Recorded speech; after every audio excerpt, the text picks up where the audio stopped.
Good morning, ladies and gentlemen. Third day of the ECDC Expo. I'm absolutely sure that today will be as informative and interesting and entertaining as yesterday was. So, without further ado, let's kick off this first session for the day. My name is Mark Wilby. Just a quick introduction, but then the other panelists, if you don't mind, I will ask you to introduce yourselves when you come up to present and just fold it into your presentation. That's how it ran yesterday and it worked very well. Just myself, just quickly, I represent, sadly, an export industry. Yeah, that's a puzzling comment. I say that because I'm the Dean of the Film and Performance School AFTA in Gqeberha, and we've been putting out graduates since I think 2017, skilled aspirant professionals going out into the industry. And I say that I'm an exporter because more than 90% of our graduates, the first thing that they do is leave for Cape Town or Johannesburg. And I see it as our mission to turn that trend. I see the educational aspect as a cornerstone of an industry to be established, that is being established. You're witnessing it at this expo. It is being established in this province. And it is totally reliant on all resources and infrastructure and skills. So it's a kind of catch-22. You know, what gets established first, the vibrancy of the industry or the people that service that industry? Both have to happen at the same time, and it makes me particularly interested in this first session this morning, because I think this is going to speak exactly to that quandary. So, thank you very much.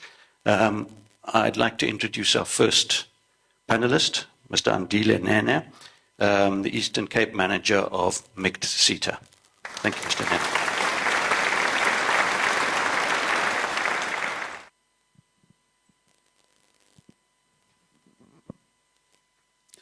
Good morning, ladies and gentlemen. My name is Andile Nene.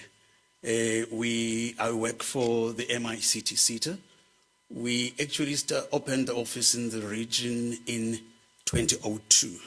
So we've been 20 plus in this Eastern Cape province. And yeah, people, always ask themselves, what exactly do CETAs do? And especially, what is MICT? MICT stands for Media, Information Communication Technologies, Sector Education and Training Authority. Let me just give a quick background just before I run into my slides so that we understand where we're coming from. What we do as a CETA, our responsibility is mainly to ensure that we have a skills supply, meaning that our job is to develop those skills, equip young people with knowledge and skills in the ICT sector, including media. So you would notice that the MICT CETA is an acronym for Media ICT, which is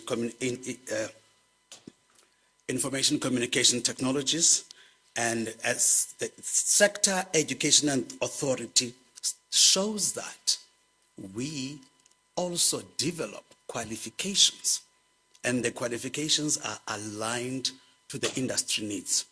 None of the qualifications that were ever developed by any CETA are not informed by what the labor market wants. So that is where we are. And CETAs, if I could just quickly explain, if you were to go to a university on one hand, and you have funds to do so, and there is a CETA learnership, which one would one choose? Let me just come in and explain there. We are the institution that bridges that gap.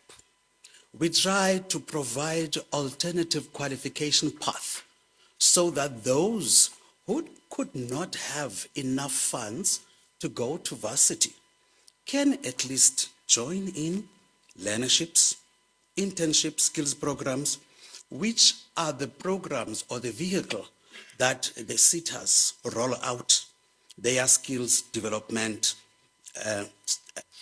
strategy. So let me just quickly come in so that I can talk more about the SETA. The subsectors that we are responsible for in the economy is information technology, it's film and electronic media, electronics, telecommunication, and advertising. When you look at these subsectors, you may wonder, who actually funds the SETA?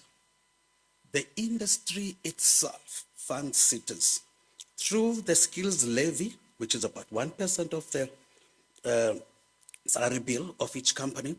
So here we have quite a number of companies that come from different occupations. You know, you would see that there's a subsector, telecom, so you'd see here Vodacom, MTN are also part of our levy-paying companies. This is quite an interesting slide because it depicts who actually, contributes the most in the industry. You would see that initially, before we were MICT SETA, we were ICT SETA, we were mainly the information technology SETA. That is why you would see there 50% of the companies being technology companies. And only 18% is telecommunications, advertising is 11%.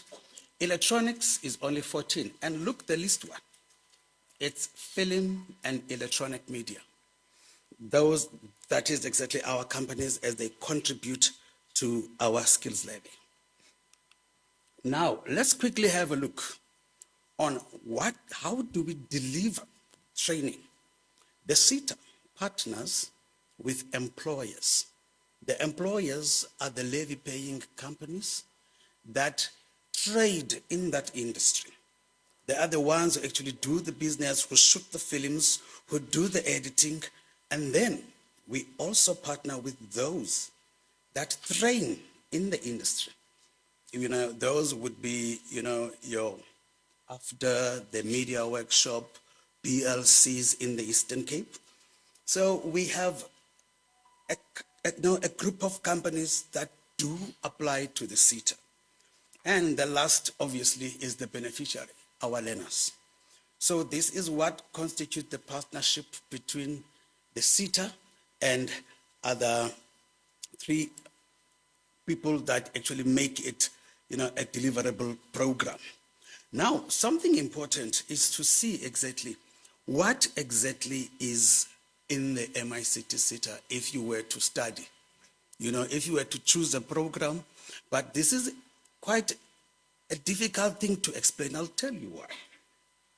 SETAs, in actual fact, they are funders.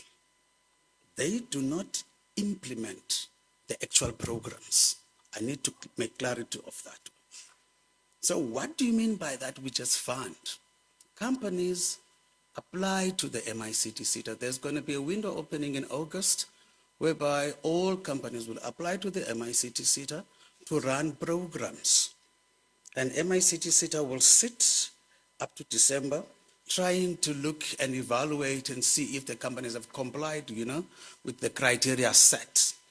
And thereafter, the companies would then get awarded, the programs to run for the SETA.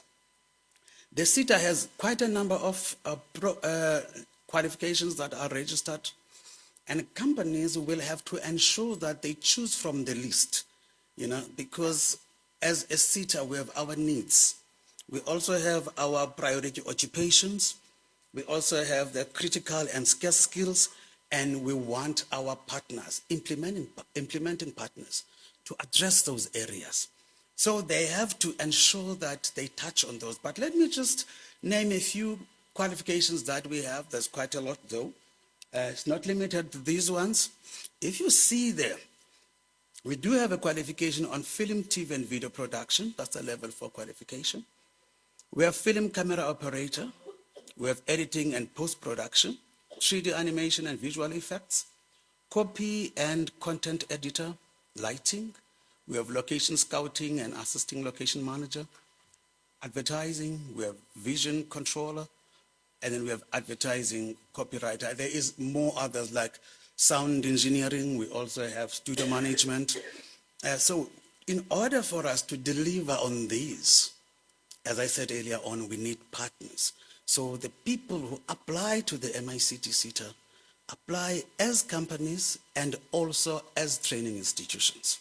However, for those training institutions, they need to be accredited for the qualifications that they want to deliver the training on.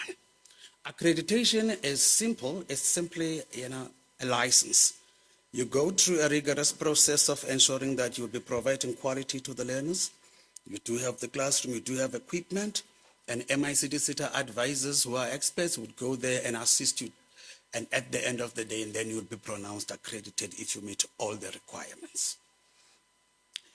You would ask yourself, okay, now we see, but SETA, what programs exactly do you have that are out there that companies are running? Now let's talk about those programs. Here, we start off with learnerships. Learnership is actually a program that is a 12-month program which exposes the learner to practical work experience and also the theoretical component part whereby the learner would be in class, learn the theories, understand all the rules. That would be a learnership. Normally, they are a year. We don't have a learnership that goes over a year. Remember, it's an alternative qualification. So that is what we are. So we're trying, instead of sitting at home and doing nothing, go and get some skill and experience so that we can do something with what you have. We also have internships. Internships, we focus mainly on university learners that would be, that would need placement for 6 months. Some of them, we call it university placement. We also assist with TVET placement for learners from TVET. We give them 18 months, which would be first 10 months and the next year another 6 months just to be exposed to work integrated learning. It's part of internships. And lastly, we have a graduate internship program whereby we would have a university graduate that doesn't need 6 months in order to graduate, but the one that is graduated, that one would be exposed to the workplace for a year. We also have skills programs. Skills programs are mainly, attractive to employers. They want to upskill, their employees, with certain short courses that are credit-bearing, meaning that they have been registered against the National Qualifications Framework, because all our qualifications are recognized and they have been registered with SAQA. So employers normally take those programs to ensure that they upskill their own people in our sector. We have short programs. Short programs would be mainly vendor-specific programs where they belong to a particular vendor. For instance, if I could make an example, we're not getting paid for it though. You would hear there are A+, there is Microsoft Azure, there is a number of programs. So those would be vendor-specific programs. They are short programs because they are not registered against the NQF. And lastly, as cities, we have MOUs with universities for young people who wish to pursue certain qualifications in our sector. So they always can go to their university and then just check, under student affairs, if there is an MOU in place so that they can be, part of the learners that would be funded by the MICT SETA. So we don't have people coming in individually to the SETA to apply for such bursaries. So it's actually done through universities. So as you can see here, all these programs are actually run through partnerships. And the SETA, they simply just do the funding. Now, what youth opportunities are there within SETAs?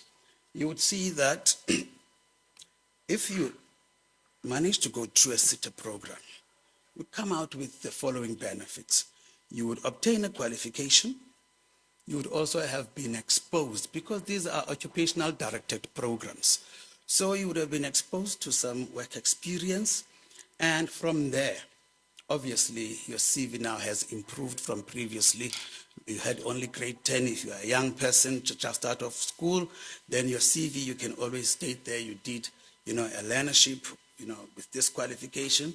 And then you have an option, because then people, you could hear that there are people that are looking for maybe someone who's going to be assisting with a certain film that's being shot maybe in the Eastern Cape, or one could actually be an editor, and lastly, one could also be an entrepreneur. So that's another area that the CETA support. Again, this one gets supported through our partners, which are companies that apply to actually assist young people to start their own businesses. Now you're going to be asking a question that, okay, Andy, how do we access these programs? That is the big one. Because the CETAs at this stage, it depends on the company that has applied. We don't actually interfere with their recruitment strategies. And I think that is where we need to improve. So we're still talking around, having a portal so that young people can actually log in onto that one and start, putting in their details. Yeah, quickly looking at this one here, I think you can see some pictures. These have been taken in Port Elizabeth. Some young people there that were shooting a movie. So I requested a few pictures there so that we can depict what, the actual experience, look like for those, who may not be, much informed of this sector. Right. Here is our information. For people who have interest, it's www.mict.org.za, and please go to publication, divisional brochures, and you'll find the career guide for young people to see what opportunities are there. Just ensure that you do. And here, for those that have companies and wish to register, please visit our website, especially around August. We'll be opening the window for grants. People can apply for programs that they wish to do. Quickly, I think I have less than a minute. In less than a minute, let me just show you where we are. That is where we are running our programs. Those are our beneficiaries. As you can see, Buffalo City, this year is the green one, and the last year is the red one. So, Sarah Batman and Joe Gabi, no person has applied there. No companies have applied. We even have, prioritized that those two municipalities for our rural strategy. We will pilot our programs. That is where now we start prescribing, telling companies where to actually do the implementation of our programs through a rural strategy program. I think you can see here learnerships are popular. Currently now, this year, we have around 507. This was of end of May. 507 learners that are in learnerships in the Eastern Cape Skills Program, 195, and you can see the list is the bursaries. We only have 7. And I do have details for the office. Those are the details for our office. We have advisory sections, Busiso Kumalo and Unatin Sizi. Our administration section is Pulang Lisaba. Ladies and gentlemen, thank you lots. Let me then take maybe some questions. Thanks. I'm just going to alter the way we're doing things now. We're going to attempt to catch up 15, 20 minutes in this entire session this morning. So what I'm going to ask the panelists to do is, once they've delivered their address, to just sit in the panelist chair over there, and we'll see how much time is available afterwards for Q&A. So thank you very much. Mr. Nene, I would like to use this public platform just to thank MICT-CETA, myself, on behalf of our students who have benefited from the organization. Very, very much appreciated. Thank you.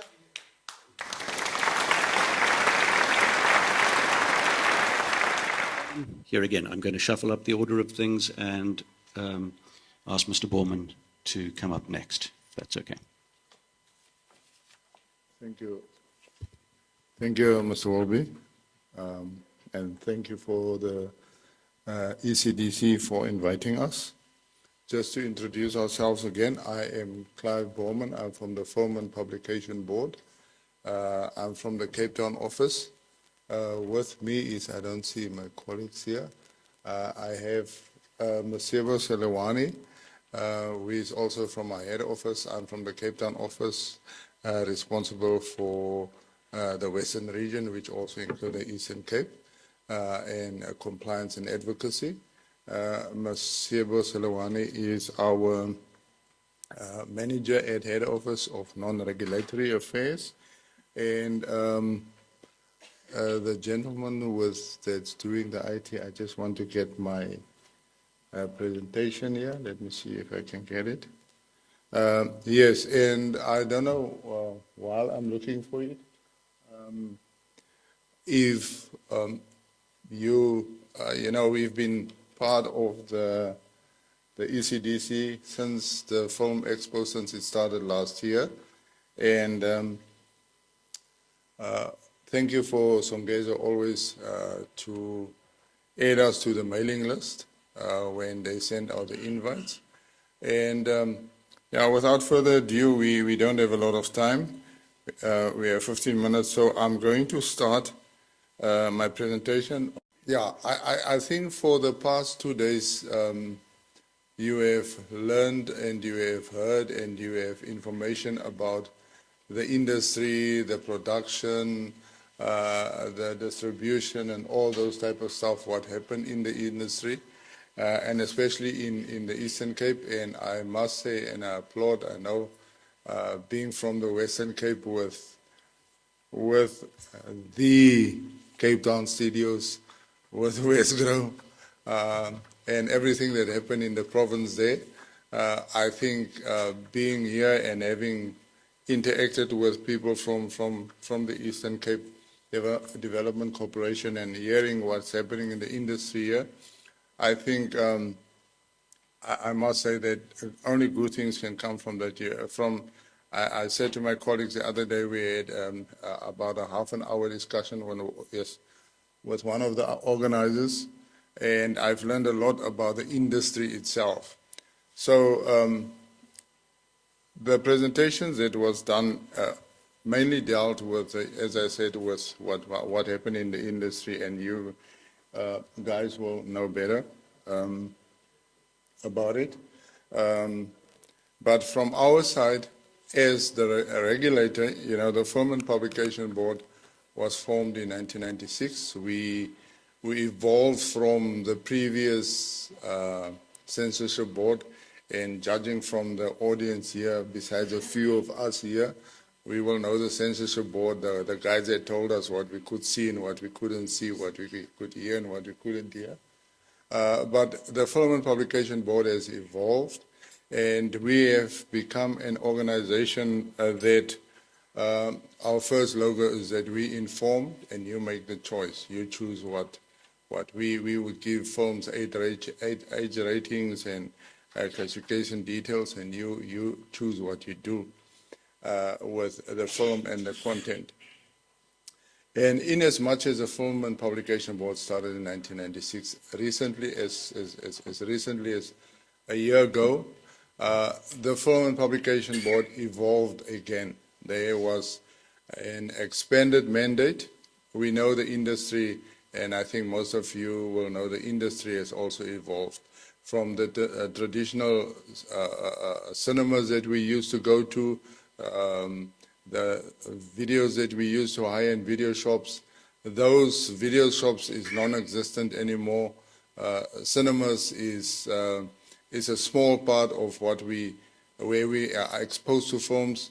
A lot of the films with technology are streamed, your Netflix, your Showmax, and many others. And a lot of things that you used to do on a traditional basis before has changed. And so has the Film and Publication Board also evolved. We've got an expanded mandate. And yeah, without further ado, I just want to give you the mandate of the Film and Publication Board.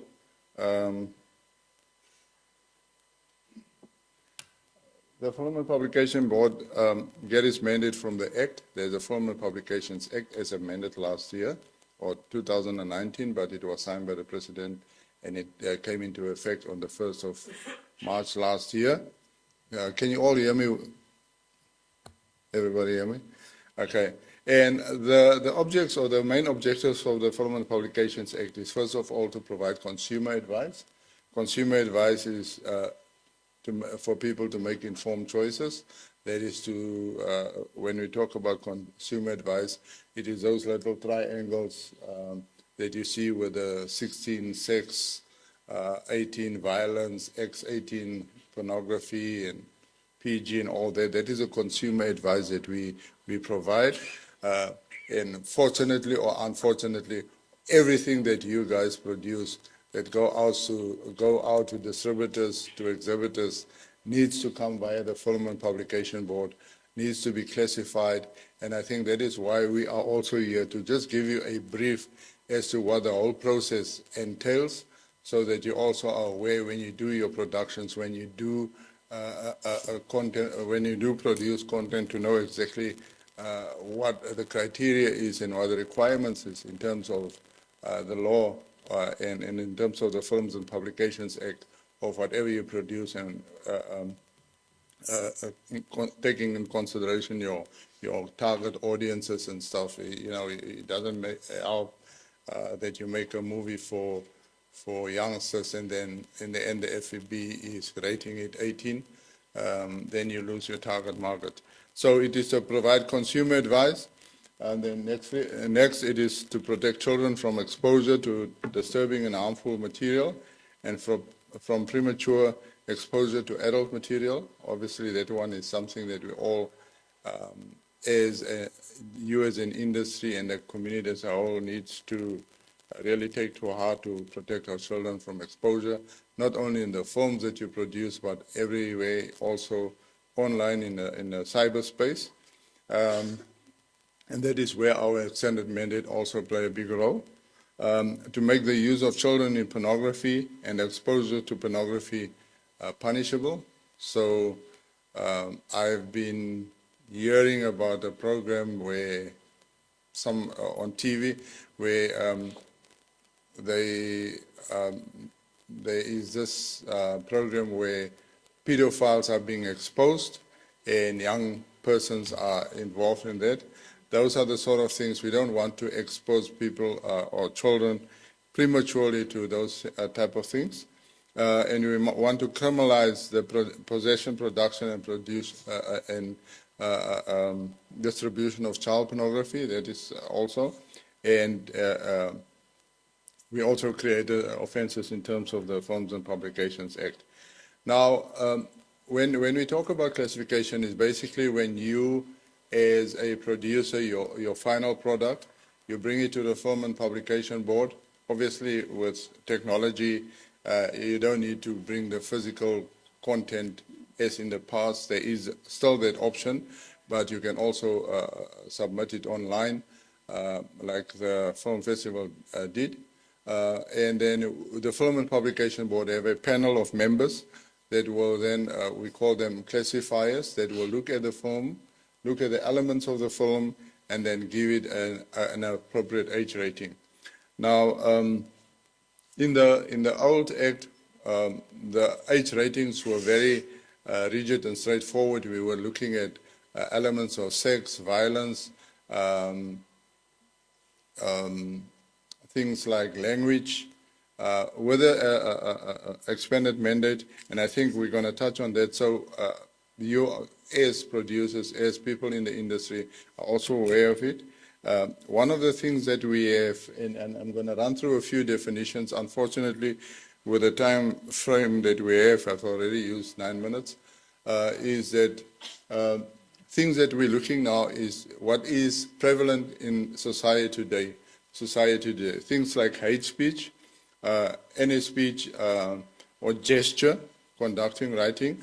These are things that it's not only confined to the production of your films and games and publications, it's also applicable on what you post on social media, on the internet. As you see with our expanded mandate, the FPB is also the content regulator of in South Africa. So everything that goes on the social media platforms, everything that goes on the internet that you post there on Facebook, Instagram, and things like that, if it contains things of hate speech, the Film and Publication Board has a responsibility then to classify that and either as prohibited content or get it removed and things like that. But unfortunately, won't have to go through won't have time to go through the whole definition of hate speech.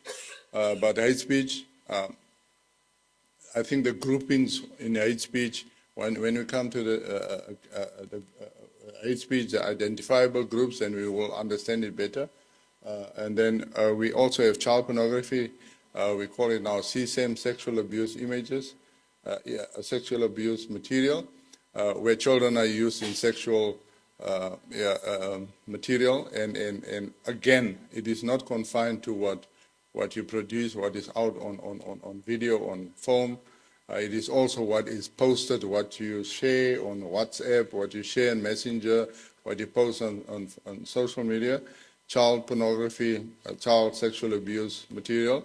In terms of our legislation, it's a criminal offense.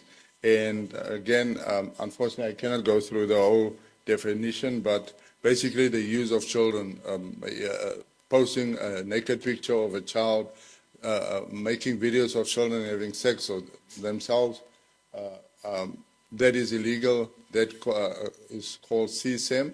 The term CSAM, child sexual abuse material, has been used now internationally. The FPB, which is a member of ENOPE and also recently of the Global Online Safety Network, use the terms child sexual abuse images because the child pornography is not as broad as child sexual abuse images, and hopefully during later interactions we'll explain that more. That is still child sexual abuse images, and then there's issues of domestic violence that when you make your films to also take into consideration that the FPB might classify a film that you've produced for a family, maybe for educational purposes or whatever the purpose or whatever the contents may be. Please take note and that there is a consumer advice that deals with the issue of domestic violence. Obviously, this deals with the issue of the high prevalence of gender-based violence in the country. So the FPB also have a age rating and a consumer classifiable element that deals with domestic violence. Again, the domestic violence continue. And then I think here, we can also, when it comes to identifiable groups and to hate speech, we need to look at the content. I just want to go to that. Yeah.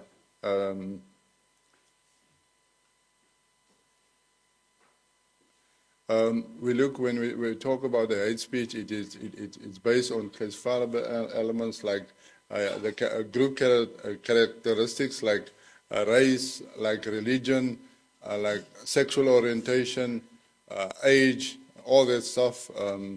If it is targeted at those, we look at things like that when we classify films in terms of hate speech. And I think it is in today's society, it is a very something that comes more to the fore in films and on social media and in cyberspace. And from the Film and Publication Board also, we do have a classifiable elements that deal specifically with this, especially when it comes to gender, sex, sexual orientation, and religion and race in our country. So that is something that we also look at the Film and Publication Board. The classifiable elements, historical ones, is these ones, the one that speaks to nudity, nudity, sexual content, conduct, sexual violence, violence, and then, and then we also take into consideration the LGBTQI plus community when we do these classifications, and also it is important for you to have knowledge and to take into cognizance all these things when you do produce a movie, because ultimately it is going to determine the audience that you can reach.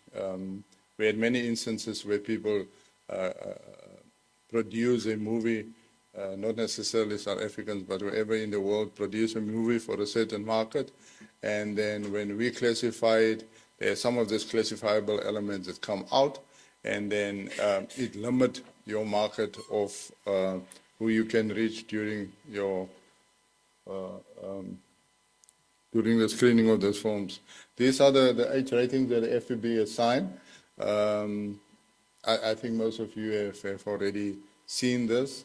And then lastly, just to go to a very, another important one is the one that speaks to X18. I don't think we're going to deal with games now because my time is already up.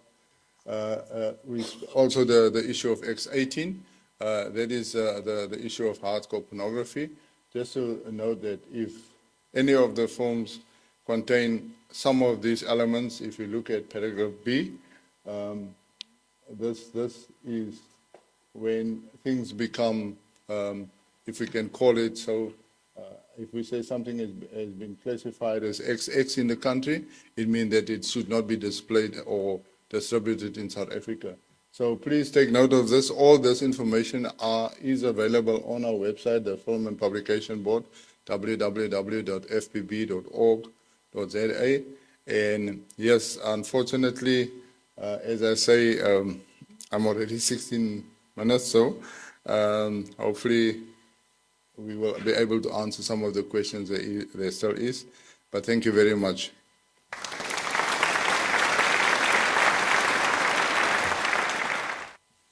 Mr. Foreman, thank you very much for that presentation.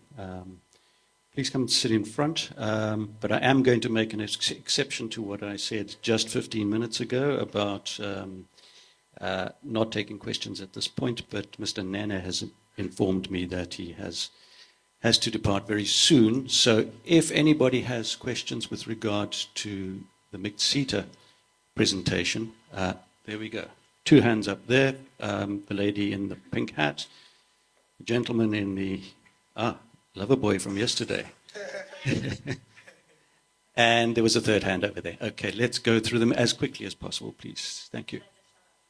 As you know, that part is actually administered by our partners, which are universities themselves. What's been taking place is that the learners have actually been, jumping the ship over to NSFAS. And I think NSFAS has become more popular. And when we try to say, if you're interested and those who wish to do anything in media, IT, telecoms, okay, at least MICT still got some bursaries. But, people, kids, they just jump all into. So that number has drastically come down. And the second issue, which I think could have contributed to that, is MICT would fund you for the year. But once you fail, MICT would not fund you for other modules that you'd be carrying. You'll have to pay those for yourself. And you will then be funded for what, up to. And then what they do when they see that they have failed some, and maybe quite a lot of them, and then they just dump their MICT bursary because they know that we're not going to be carrying those that they've already paid, that they've already been paid for, but rather jump over to NSFAS. Thank you. Thank you, sir. Uthethe kamandi sexa usithi ni target ezindawo ezirural. So ndingomnye wabantu abasuka ezilalini. So senza njani into kokuba sikufumane nathi pha eAlfred Nzo usenzele le presentation. I think izawukwazi ukuncedisa kakhulu ngakumbi xa usithi kukho indawo enitargethe kuyo especially rural areas andazi noma ndikuve kakuhle na. So senza njani into kokuba sifumane le presentation iyofika pha kula region yethu. I think nanso nje inanti question because this is an opportunity for us, especially rural area people. So senza njani. Thank you. Mandibulele, thanks a lot. Usibonile stats sakho sase Alfred Nzo. You actually have improved this year. Your numbers. Yeah, your numbers have improved this year. Yes, ndisibonile mhle, but I feel like we can do more. Okay, wonderful. Thanks. Thanks for that question. Yes. Remember, as I said earlier on, that I'm more than willing to, if you can organize, for stakeholders around there, we can always make a plan that we do this outreach. We do it in the Eastern Cape. The CEO normally comes down and we would have those stakeholder consultations. But what I'd like you to do for me is just get in touch with our office. I'm not sure if you managed to take a photo of those details that I screened. Did you manage? Okay. Yeah. I'll talk to you.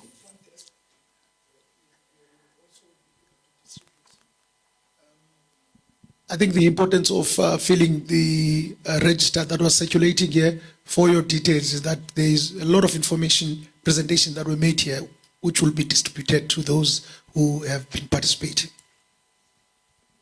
Thank you, sir. But we will come if you can just, consult our office and then we can make arrangements. There was an investment kind of conference that was in Alfred Nzo, and our CEO was down there with the board chair.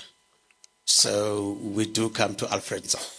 Okay, thank you, sir. I would ndizozibophelela ngelithi say I would organize as stakeholders because I believe xa undinika le elithuba. Yes, sir. Nam kufuneka ndibe ne commitment. So I would organize everything as stakeholders uzitshoyo say. Yes, organize them so that we can share the information because information is power. Thank you, I'll do that. Thank you very much. I think matters like that that kind of housekeeping can be done as sort of breakaway chat. Thank you. One last question from the audience. Molweni tata, ndiyabulela ngelithuba, ndingomnye we-beneficiaries ze-learnership ebikutshwe eMonti last year. Ngokumbuzo wam, ndicela ubuza ingaba nenza ntoni ukuthi xa niye nayinika inkampani i-learnership, izistipend zifike ebantwini zilo hlobo u-MICT SETA ebezikhuphe ezilulo. And then ke ukundicela ubuza ingaba u-MICT SETA ku-2022 angaba ukhupha i-1.8 as a stipend for i-learnership ngoba i-learnership ebeziphuma last year bezisithi 1,800 as a stipend per month. So I just like for my own peace of mind to know uba ingaba in 2022 iyenzeka na into enjalo. Thank you. Stipend set to be learnership, you did right. It's 1.8. 2023 it was 1.8. Learnerships have been revised starting from this month onwards. Yeah, because so we've revised that amount now to another figure. But for last day it was 1.8. I'm not sure if you design a pendant. It's okay, ma'am. Thank you. Am I allowed to ask the last question, sir? I'm here.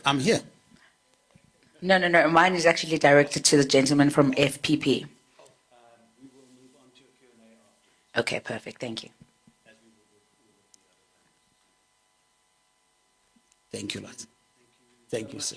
Thanks. Sorry, guys, I just need to run. We undergoing rigorous audit, and it's the last day, so I just need to be there. Thank you. Bye. Good luck with the rigorous audit.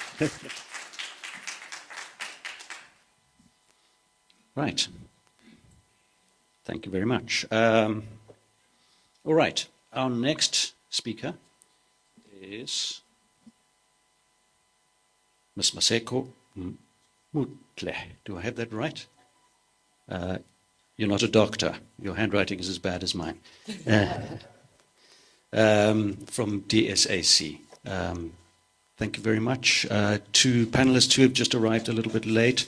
We're having to be very strict with timekeeping. It's 15 minutes per presentation. And we're holding Q&A over to very last thing, just depending on how much time we've managed to make up in these presentation sessions, if that's okay. All right. Please go ahead. Thank you very much. Good morning, colleagues. My surname is Mutle and my name is Maseko. I am from the Department of Sport as Culture. Today, I will be representing the section called National Film, Video and Sound Archives, which is a directorate within the department. My presentation is not going to be flagged on the screen because I like being looked at. So we are to look at me rather than the screen. The National Film, Video and Sound Archives is an organization really that deals with safeguarding audiovisual materials that are made in or about South Africa. As a directorate, we promote, we preserve, and we make this production accessible to the country and even abroad.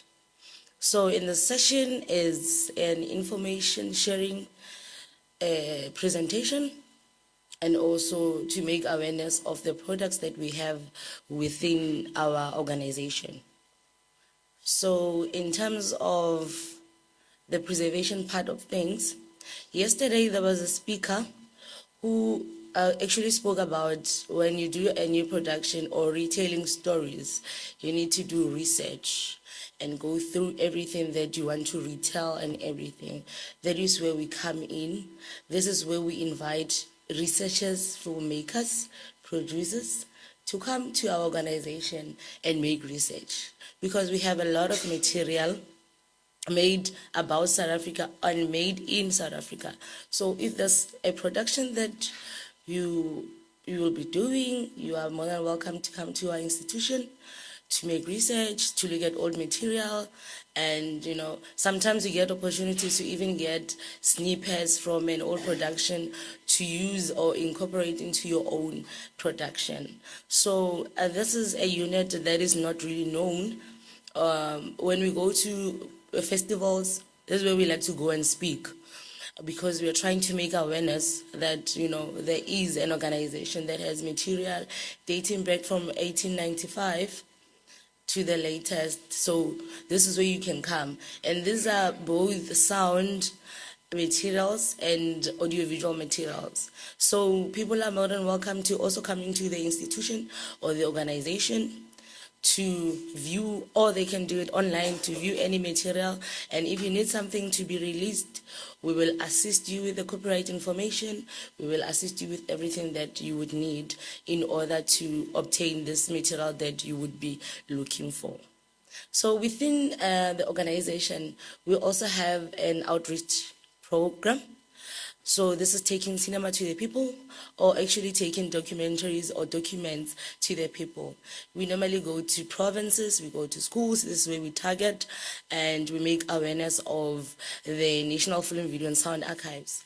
Within the organization, we also have a section called Legal Deposit.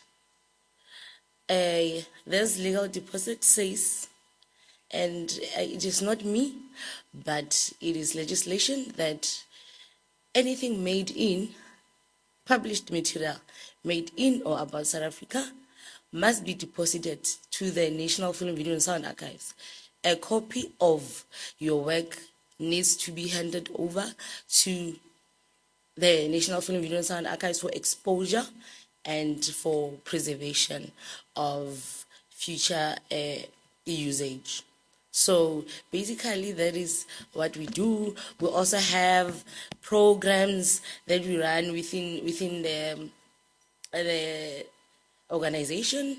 The latest one we had PEPS 1, that we actually got young people. I think it was about 600 young people who joined the organization for skill purposes, skills development, and we now having a PEPS 4, where we're also going to be employing 120 people to join the organization for 6 months, for exposure, for development that we are actually running. So it is good that you can please visit our website. It is called the National Archives and Records Services of South Africa. I can also share my details with everybody after the presentation.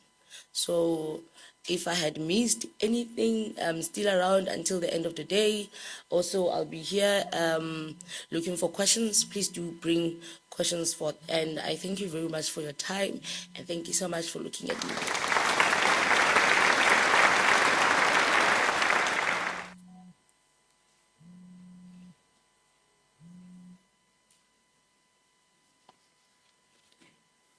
Yes, please avail yourselves of that invitation to ask Maseko any questions afterwards, and take the department details. Okay. We're going to move on to our next speaker, Ms. Moroba Nkawe, the Managing Director and Founder of Maru Film. Put my glasses on. Maru Film Services.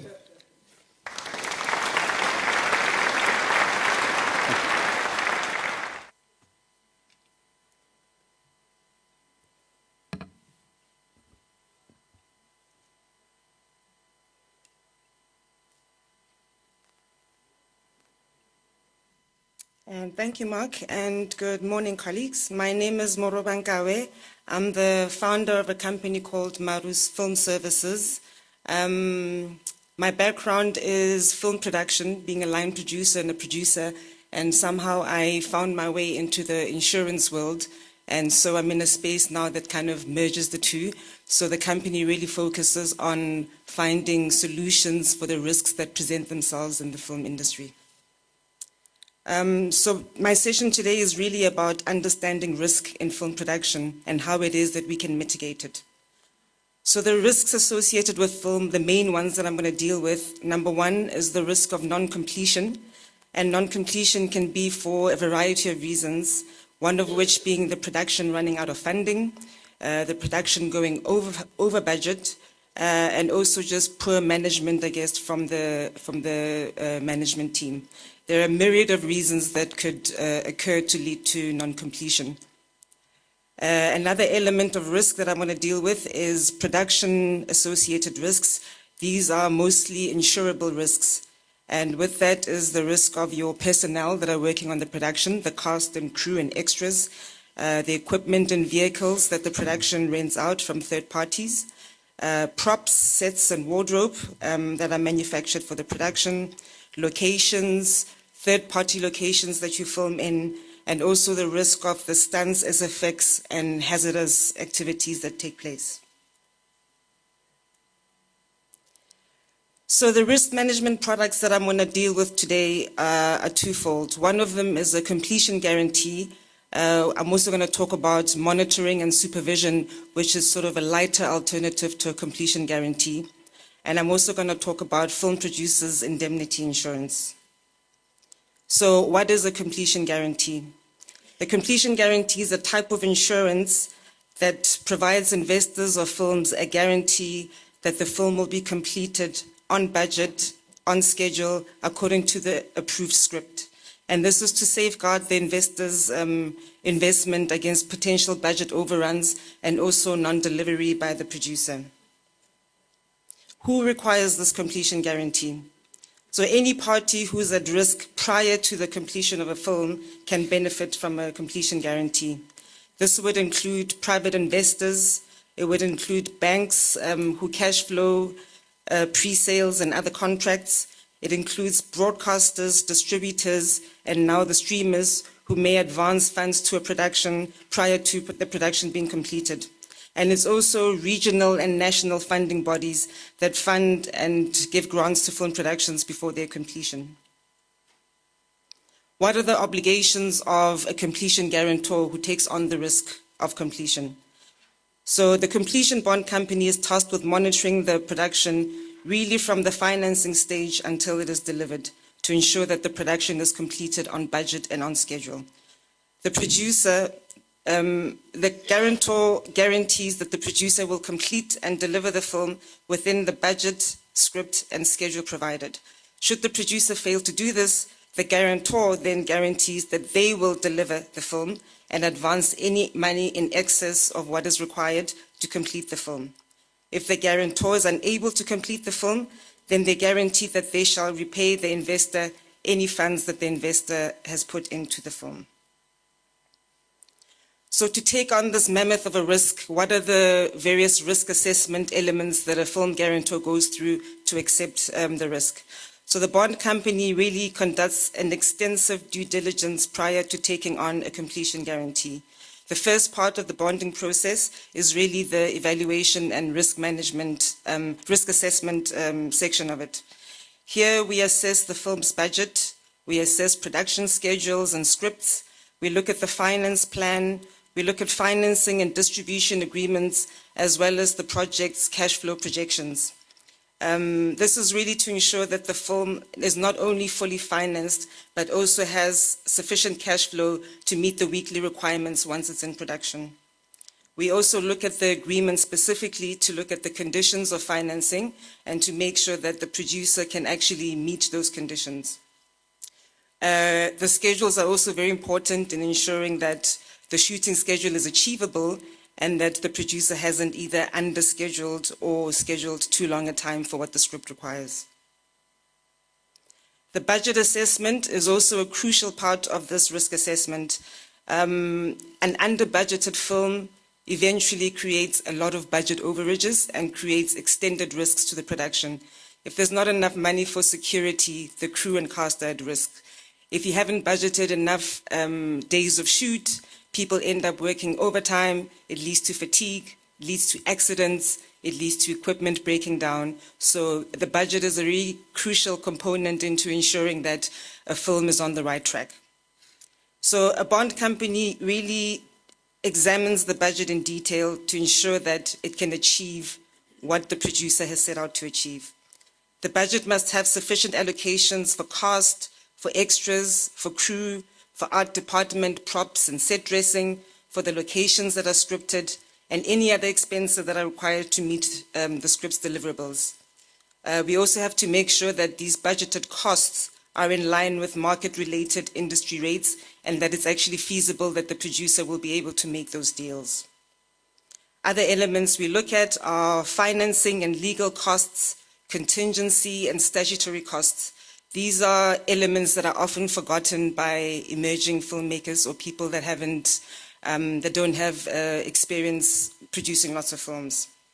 We look at specialized elements that are scripted as well, such as stunts, special effects, any armory and weapons, any animals in the script, and we make sure that those have also been adequately budgeted for, as well as the safety elements that come with them.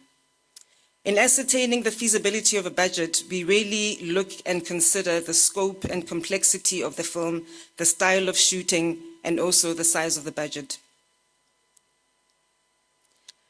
Once the completion guarantor is satisfied of the risk assessment and all the agreements are signed, the next phase of the process is really the monitoring of the production, which happens on a daily and a weekly basis. The guarantor is required to monitor and oversee the production and intervene if things are not going well. The guarantor receives daily and weekly reports, These reports are quite indicative of where production is, whether they are on schedule, whether there's any issues on set, for example, like extended overtime. Any reported incidents as well would be highlighted on these reports so that we can actually know whether there's any incidents that require the guarantor's attention or intervention. The earlier one intervenes in a production when things are not going wrong, when things are not going right, the quicker we can bring things back into line and avoid any further budget overages. So what are these reports? It's daily call sheets, it's rep reports, it's daily production reports, and weekly cost reports. The guarantor also conducts set visits and maintains a very close relationship with the key production team, the line producer, the production accountant, the production manager, to always stay on top of where the production is. Another key element of the reporting is obviously the financial reporting. So on a weekly basis, we would expect the production to deliver cost reports, general ledgers, and trial balances. And our job really is to firstly determine the accuracy of the reports, and secondly, ensure that the expenditure is in line with the budget. We also look at compliance with SARS to make sure that the production is on track and complying with all the statutory obligations. We check that the funders are funding according to their funding contracts and according to the approved cash flow. We also assess any overages and intervene early to deal with them so we can avoid further overages. In certain cases, we may also monitor regional spend where it's important for the financing. If, for example, Eastern Cape funds a particular production and the production is expected to spend 20% of their budget in Eastern Cape, we need to monitor all the time that they're on track to do that and don't fall foul of their obligations. Once the film is then delivered, the completion guarantor is off risk. So as I mentioned earlier, monitoring and supervision can be a lighter alternative to a completion guarantee. And here, all the monitoring and assessment elements would still be followed, the difference being that the product would not be attached to an insurance policy. So this is normally required either by funders or film institutions, or even sometimes producers who may want a third party to oversee the production but don't necessarily require a completion bond, or it's a production whose budget is too low to be able to absorb the cost of a completion bond. The next element that I'll discuss, the next product, is film producers' indemnity. This is really an insurance policy that covers all the risks associated with the shoot of a film or TV series. So no matter how prepared you are going into the production, things can go unexpectedly wrong. The risks that are covered under the policy include damage to rented equipment, damage to hired vehicles and action vehicles. It also includes a personal accident component, which covers accidental disability and death of cast and crew members. And this includes medical expenses if there's any injuries on set, as well as any loss of earnings if someone is unable to work due to an injury they sustained on your set. We also cover damage of wardrobe, of props, of set dressing, theft and damage of office equipment, damage to property belonging to third parties where the film might be shooting. Stunts and special effects and other hazardous activities are also a big component of this policy. We cover the footage as well. So the footage might end up getting corrupt, or there's always human error, even though the insurance policy will require that 3 copies of the hard drive, for example, are kept at any given time. You might find later when you go to post-production, you have the copies, but there was a corruption in some footage that someone didn't pick up. So the insurance would be able to cover the costs of the production going back to reshoot. So that's an overview of the FPI policy. Other insurance things to consider are elements such as COVID-19 and other communicable diseases, which to this day are still an exclusion in all the insurance policies. So from a risk perspective, the responsibility then lies on the producer to make sure that when they budget a production, there's sufficient allowance in place that should they have to incur expenses due to this, that they will be covered.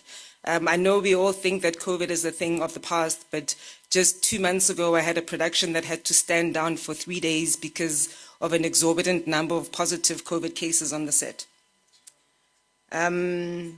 Most importantly with this policy is really that the producer needs to understand the policy, needs to understand what the exclusions are, what you're covered for, and what amounts that you're covered for, what excesses you might have to pay in the event of a claim, and the conditions on the insurance. And that's me on understanding risk. Thank you.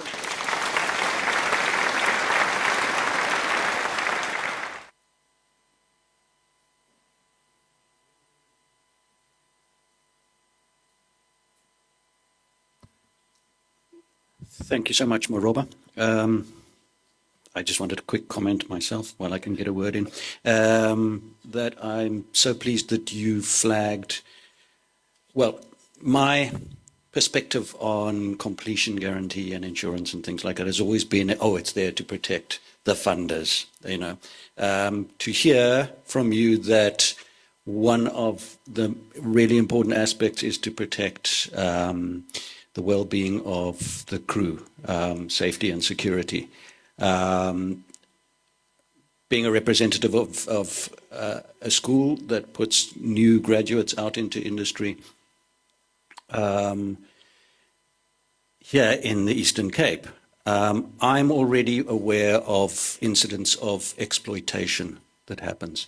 Not necessarily big infringements, but it can become a trend when new filmmakers are too hungry, where the province, for instance, is correctly so keen on promoting an industry, but we have to have organizations and persons behind that industry to be protecting the safety and security of the people involved and the viability of the productions that are being worked on. So thank you very much. I had to get that word in because I'm keenly aware of that at the moment. Right, our last session is with Animation SA, and I call on Ms. Isabel Rourke and her colleague, I think, might be coming down as well. Isabel, thank you very much.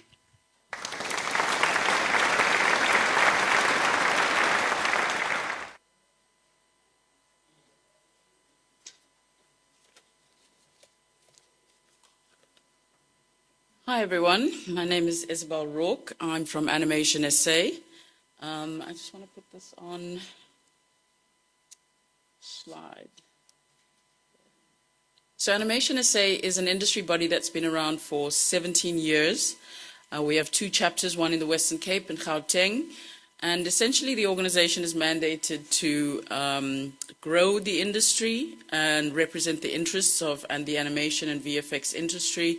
And most recently, about 2 years ago, we took on gaming as well. And essentially our vision is to create the conditions necessary to foster a globally competitive, sustainable and transformed animation and VFX industry for South Africa. So the first image that you saw was actually one of the images from the incubator that we're running, and it's from a project called African Warrior Queens, and we use the technology called photogrammetry to take the original images of the African Queen from the archives and rebuild it in 3D animation. So this is one of the exciting things. I thought I'd put in some pretty pictures for us since we an arts festival. This is the Calabashes, which is one of the projects in the incubator. So animation is going through a really interesting time. This is on Animation SA. So within Animation SA, we have sector support, which is managed by my chairman, fighting for legislation, policy, labor laws, DTI. Copyright Amendment Bill is the big issue at the moment and requires a lot of input to help protect us from some of the challenges of that. Within my unit, it's called Social Impact and Human Capital Innovation, essentially dealing with transformation, skills development, We run an incubator, an internship in which we took in, we're taking in 30 females because we have a critical shortage of females in animation. We're looking at addressing things like licensing and merchandising, as well as gender and racial imbalance. We run a festival each year, which we've partnered with Comic-Con, so we run it twice a year now, called the Cape Town International Animation Festival. We take about 20 producers to festivals around the world, 4 times a year. We host industry dialogues, animation exchanges, etc. These are some of the incubatees. This is their merchandising, so as part of their strategies that they've designed was licensing and merchandising strategies in preparation for when they go in broadcast, that they will have retail products. So they're testing the market, the products through market. We also have career days, which we do at various festivals like Basha Uhuru. This was at the Cape Town International Festival, where they got to pitch to some Nickelodeon and various studios.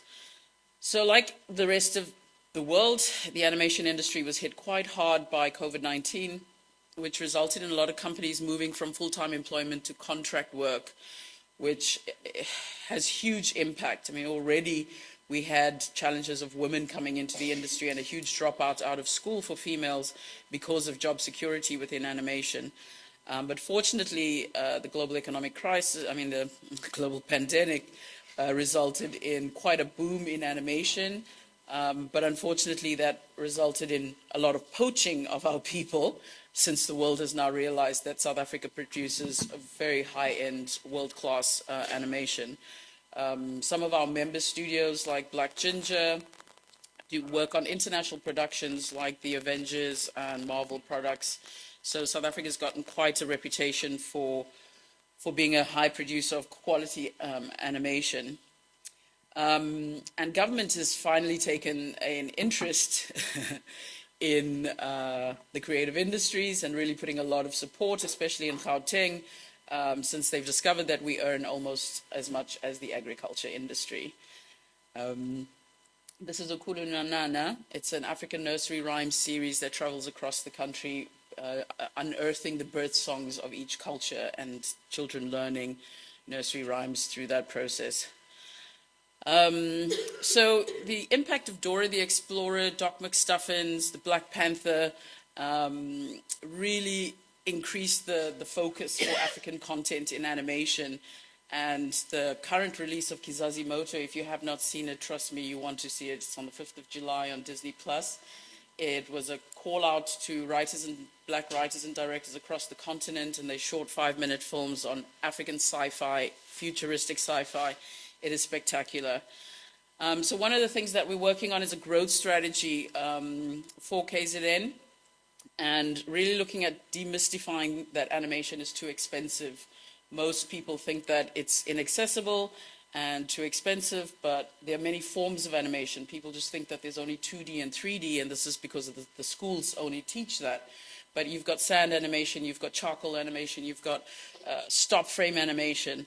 So really looking at creating a culture of animation within the community centers in KZN, and using these easier forms, cheaper forms of animation to get young people involved in it.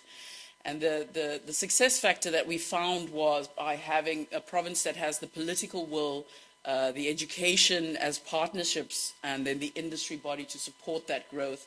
And that trifecta really results in quite great success. And we're seeing that in Gauteng. This is Outer Rim, which is a unapologetic, gut-punching, dark comedy buddy cop show. And it's set in space. I wanted to touch a bit on the value chain inversion that I have been preaching for a very long time.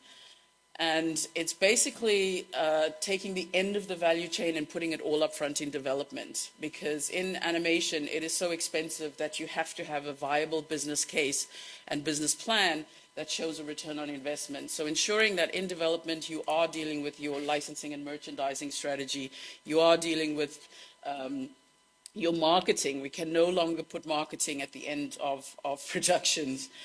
distribution. You need to have a very clear distribution strategy.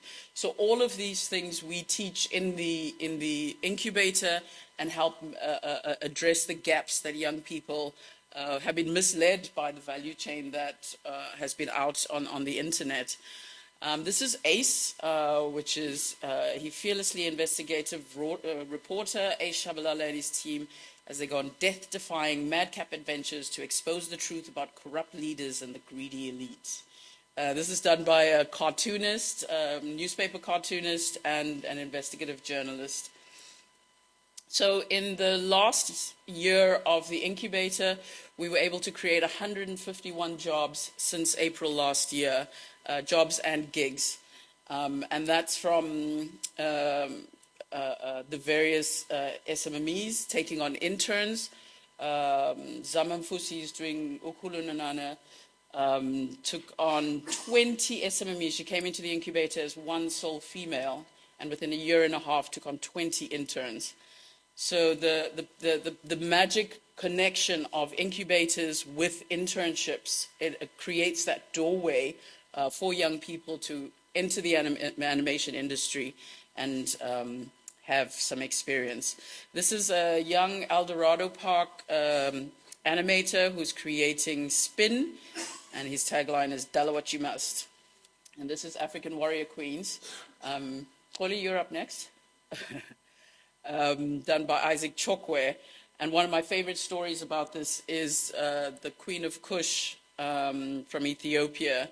When she heard that the Romans were planning to attack, she said they were famous for their bows and arrows, and she sent it to the Roman emperor at the time and said, if you want peace, send it back. If you want war, keep it, because you will need it. Thank you.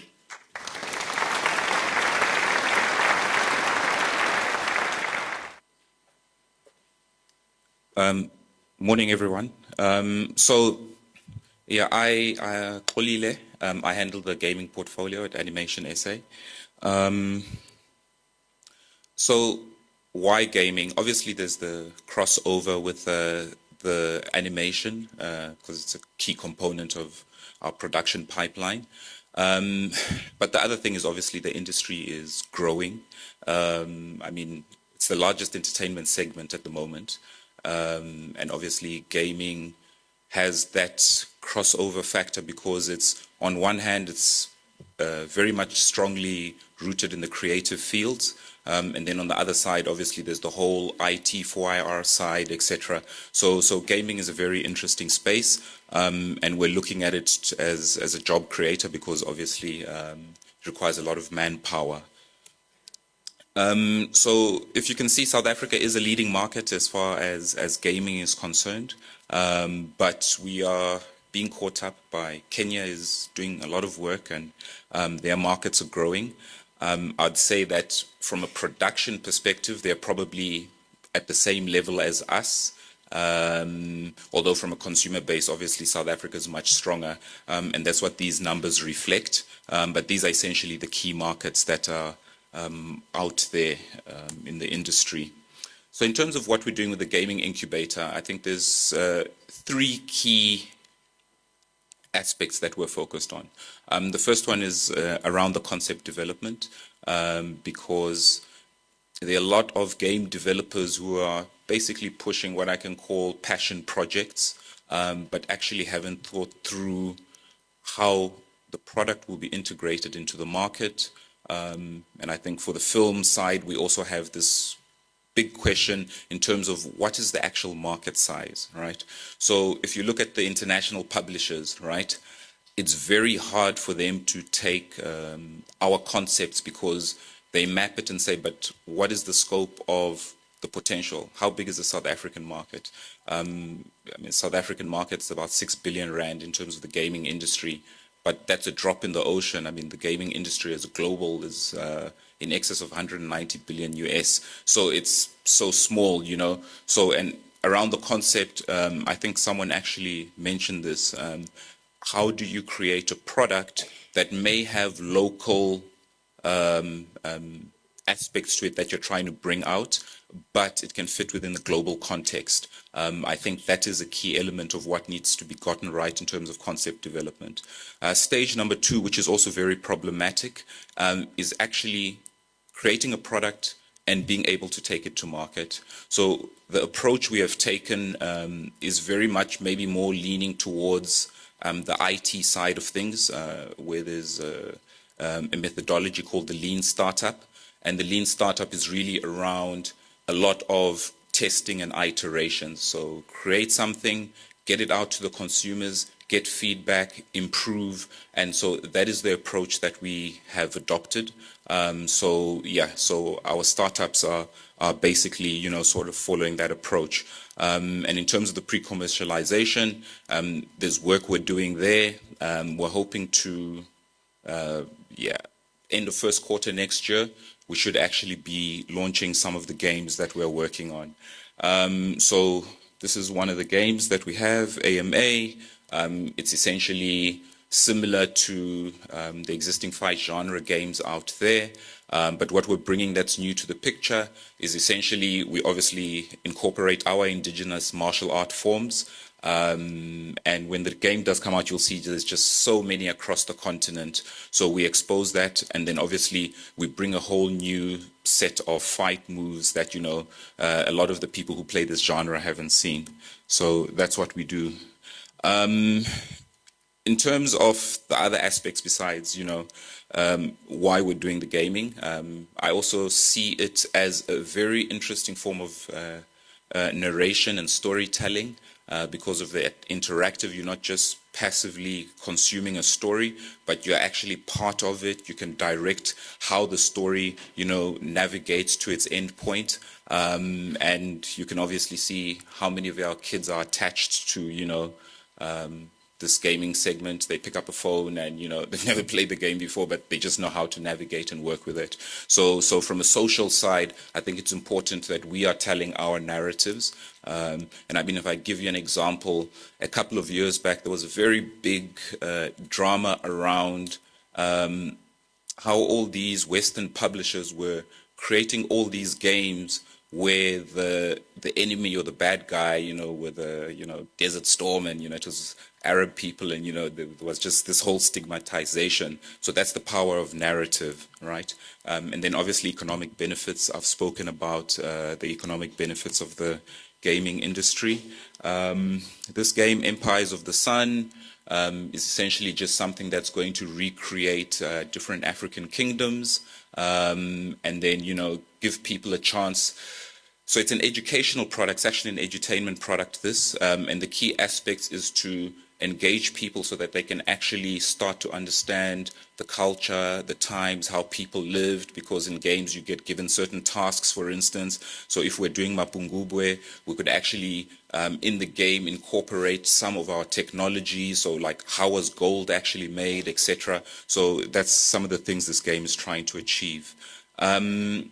Besides the incubator itself, we do have run programs, skills development programs, so like through game jams, workshops. So last year we did actually run a couple of workshops, Komani here in Makanda, Tonse, and then in East London at Cortex Hub. So we actually have, already started doing some work in this space within Eastern Cape. So this company, Isizwe Simnyama, they're creating a game around the wars of resistance, because there've just been so many wars. Yes, there are some prominent ones, but there are also many which are unknown. And actually some of the work that we're going to be starting with in terms of this game is going to be around the frontier wars here in Eastern Cape. So, which leads to, we believe there's an opportunity to create an animation and gaming cluster here in the province. And why do we say that? So South African Cultural Observatory released a report a couple of years ago. And one of the interesting things that we picked up from this report, so Eastern Cape as a province is sitting at about 8 out of the 9 provinces in terms of GDP and income generation as a province. So as a province, we're struggling as Eastern Cape, and we probably shouldn't be in that position. But one of the interesting stats, if you look at this, I don't know if you can see it from there, but Eastern Cape, so in terms of creative output, right? So it's obviously first is Gauteng, Western Cape, and then KZN.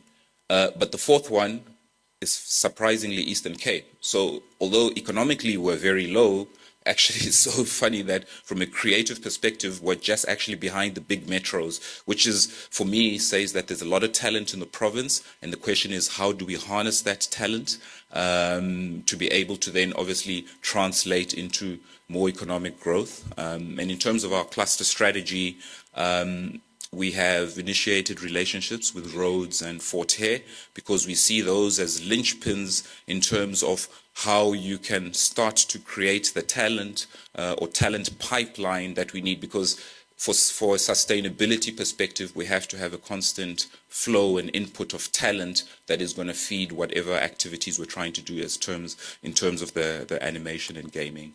And as I said earlier, gaming is interesting because it feeds into all these other different spaces. So both as inputs, but also as outputs in terms of the skills used to create a game can go and deployed in other areas. So one of the big things that we hope is then we'll also start to address the big challenge in the creative industries of this gig work that Isabel was talking about, and intermittent work. Obviously, as creatives, it would be great if we have constant supply of work, so that we don't have these ups and downs that we experience a lot. So yeah, thanks. That's my short presentation. Thank you, Isabel, and thank you, Ola, very much for that presentation, and thank you so much for flagging the relevance of this province, the stories that need to be told, and also the growing skills base. So fantastic to hear that. Thank you. We've been told that lunch will be slightly earlier today. It has to be at 12 o'clock because of pressure on the restaurant. So I think that leaves us with 10 minutes for Q&A. 15, lucky us. Fantastic. Thank you, panelists, for pulling in the time there. Okay. All right. The lady up there will ask.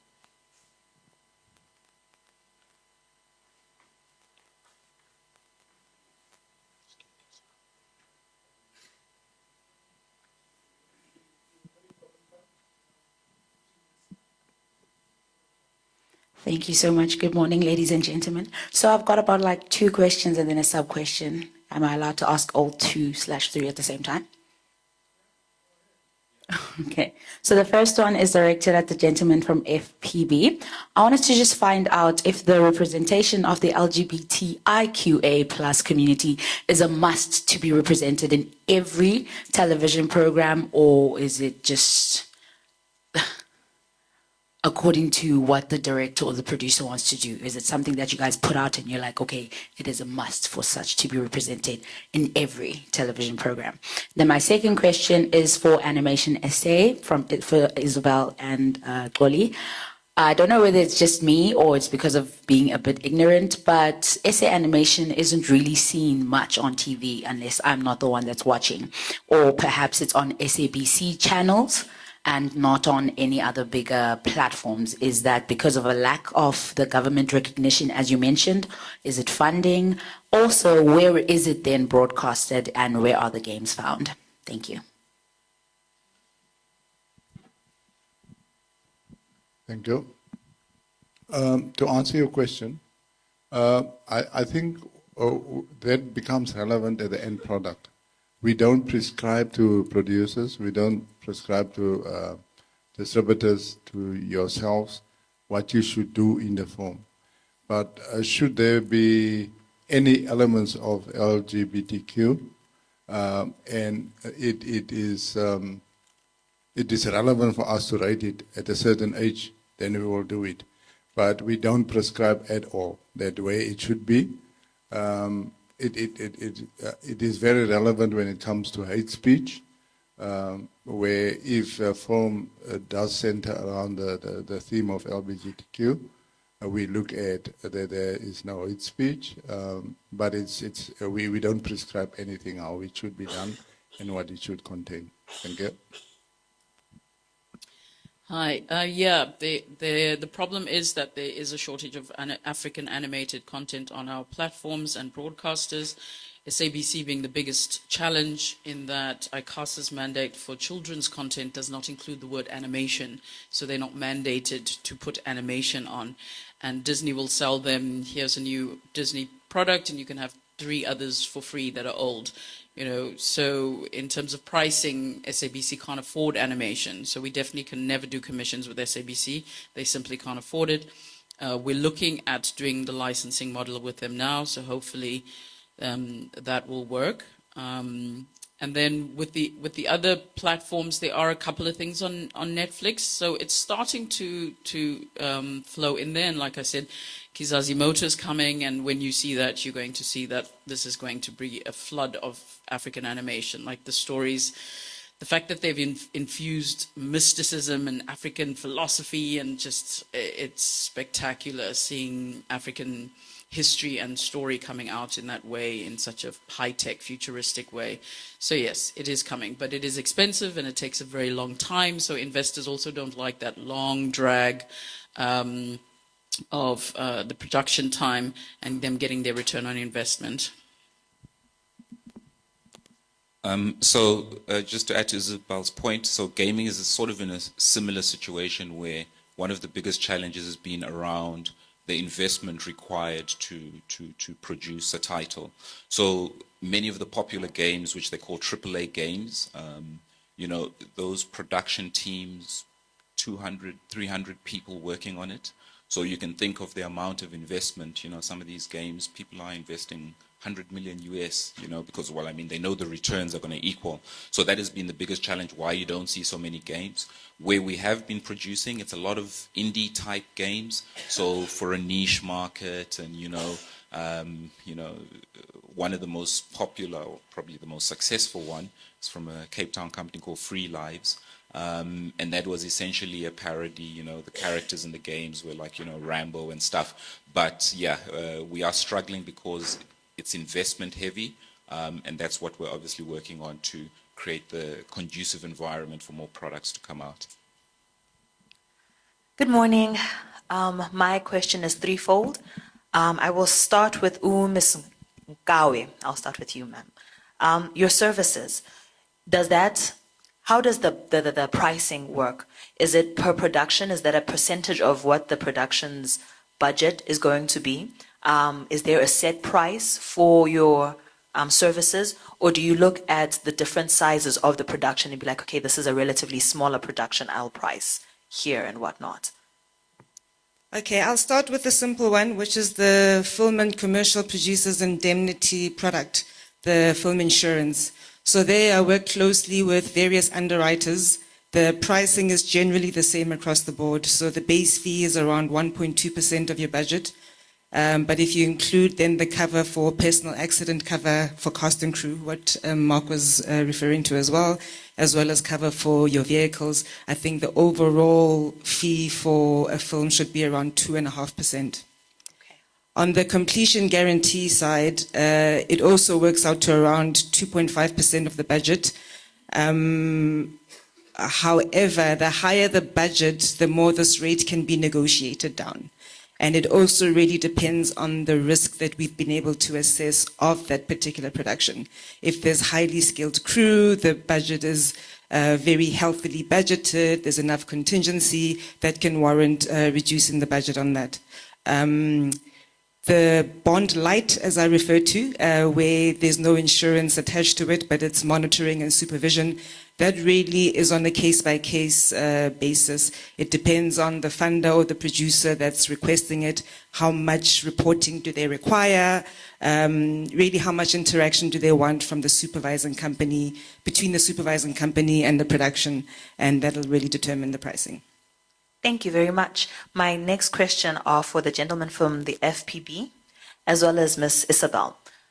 You made an example, sir, of the pedophile program. So I was wondering, in regard to that, if for example, if it's for educational purposes, and that's what it was meant by the producer and the director, do you get to, do they say what age group they were wanting it for, or do you have the higher say regarding that? For example, if that is the production that you look at, if you feel as though this shouldn't be watched by children, while on the other hand, they feel as though this was supposed to be watched by children for the lessons in it. And then to Ms. Isabel, I'd like to know how one who would like to get involved in these programs, in the incubator, because we don't see very many of them. If you want to be part of them, how do you get there? How do you become part of your team? Those are my questions. Thank you for those questions. Yeah, and after this, I think we will have time for maximum 2 more questions. Okay, thank you. Okay. Let me start by saying anything child sexual abuse material, it's legal, it's a no-no. No one of us here is supposed to produce things where children are sexually abused, where there's explicit sex or nudity of a child.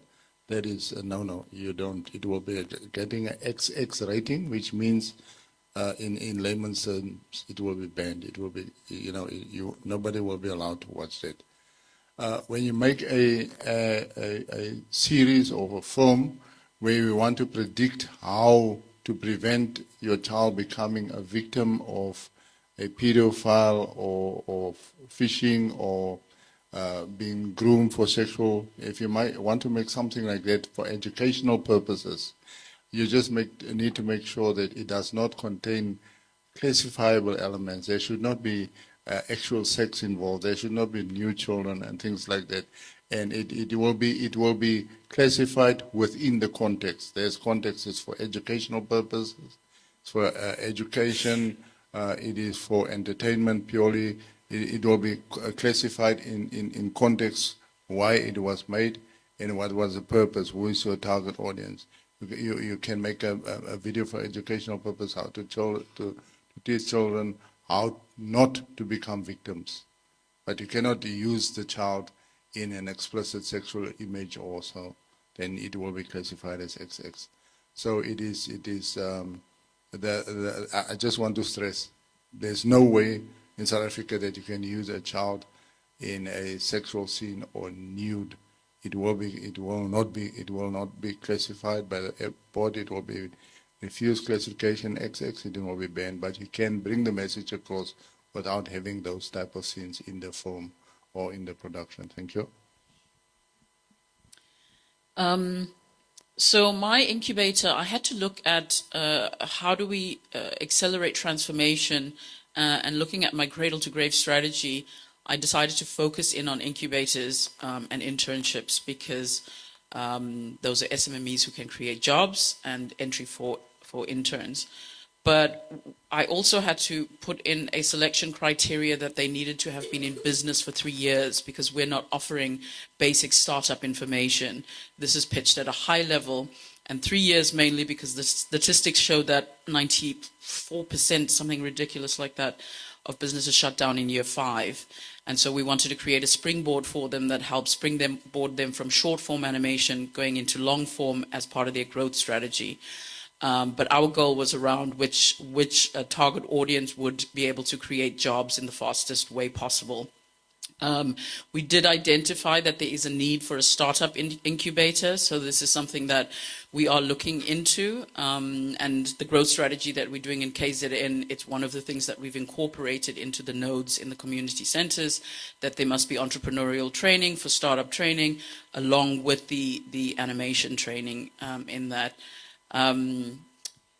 Whether we're going to do another call out for another 10 animation projects is funding dependent. So if we get the funding for it, it's quite an expensive process. It's a 3-year incubator, and it should have been a 5-year incubator because now this is their last year and they're going into production, and they do need support on that kind of massive scaling because the rate of scaling is one of the challenges, one of the top 10 reasons businesses shut down. is that process. So they should get support through that process. So it should be a 5-year incubator, and then they should be able to fly on their own, because it's quite a massive undertaking to pull off an animated TV series. But that's the great thing about animated TV series, is should they become ongoing seasons, it becomes long-running jobs, which gives young entrants the experience, the long-term experience that they need, and building that professional knowledge base until they become senior animators. And that's where our critical shortage is senior animators, because they're being poached by the rest of the world. There's a 30,000 shortage of animators around the world. So we really are quite behind in addressing the skills for animation and gaming, and there's a massive demand. So as an industry body, the only way we can pull this off is with government as a partner, to ensure that we can make penetration into the communities and put the interventions in place. So now, by having a model of a growth strategy designed, we're then able to replicate it for the other provinces, and it should be a lot cheaper for the provinces to design their own growth strategy, because the only thing they need now is a situational analysis on what's the specific needs and how do we design it for that province.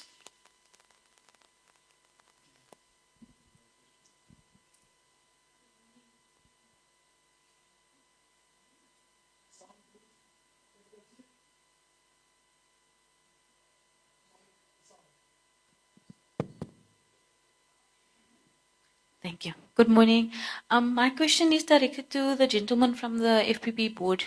I'd like to know, once you produce the film, once the film is completed, what is the process of being able to get a signature, like a stamp for your film? Like, do you have to go through a process of applying for a license? And then after that, I want to know, like, is it possible to send your film for distribution without that, or do you have to have your film go through Publications Board first? Thank you. Okay. The normal procedure is that the distributor is the person, because if you're going to be the producer and the distributor, the first requirement is that you need to be registered with the Film and Publication Board. You need to get a license as a distributor of films and games. That is your first port of call, and then yes, you need to submit your final product to the FPB. There's various ways now. You can submit the physical content, or you can submit it online. And then the Film and Publication Board will then classify the film. They will issue you with a certificate to say that you are the distributor of this film with this age rating, and they'll give you a registration number for the film. And then this age rating needs to be displayed on the film, on your posters, on your covers. So if you display it online, if you're going to stream it like Netflix, they will have the FPB triangle there and say this is age 16. And yes, you submit it for classification. There's fees involved for the classification. But in terms of the law, each and every film that goes out for distribution or exhibition in South Africa needs to have been classified by the Film and Publication Board. Usually it is the distributors that do that, but if you are going to be a producer distributor, then you're going to have to do all that.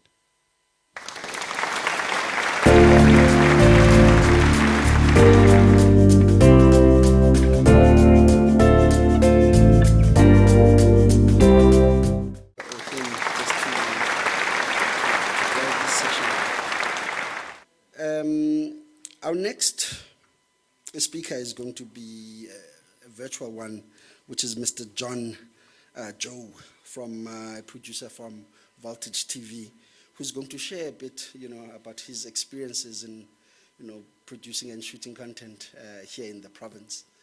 Good afternoon, Joe. How are you? Very good. How are you doing? Fantastic, man. Thank you for joining us, and I guess we'll, just get into the business of the day immediately. What obviously we would love to find out is for you to share some of your experiences in terms of, shooting in the Eastern Cape. Which particular entities were you dealing with in terms of also, turnaround times? Were there particular locations that you had required and you needed permission to access that? The floor is yours, sir. Thank you. Thank you very much. So yeah, it was when we started on Tempting Fortune. We had a huge problem, which was a good problem. I always like problems, but we had let's say a logistical problem that we had to solve to make Tempting Fortune. Now we needed a location that was epic, that felt wild, another world, not the world of England, somewhere that felt very kind of grand in scale. Yeah, very, very different from the English countryside. So we needed that, but we needed it importantly because Tempting Fortune is a series that involved lots of logistics, building sets, doing health and safety, having tenting teams available. So we had a lot of people that were going to need to access the site and places that we were filming. So there was no use going off to, you know, the heart of the Okavango Delta and filming it there in the middle of the Amazon if we didn't have roads, if we didn't have hotels, if we didn't have lots of important infrastructure close by. So we had this dual problem, as I said, finding somewhere wild, beautiful, but also somewhere accessible. Now, when I was looking around the world and I looked in maybe 18 different countries all around the world and looking at lots of places, when I looked at Empequeni, which is right next to the Great Fish River, I saw in that location the possibility of somewhere where I could make Tempting Fortune. Because as well as being beautiful, as well as being spectacular, as well as being grand,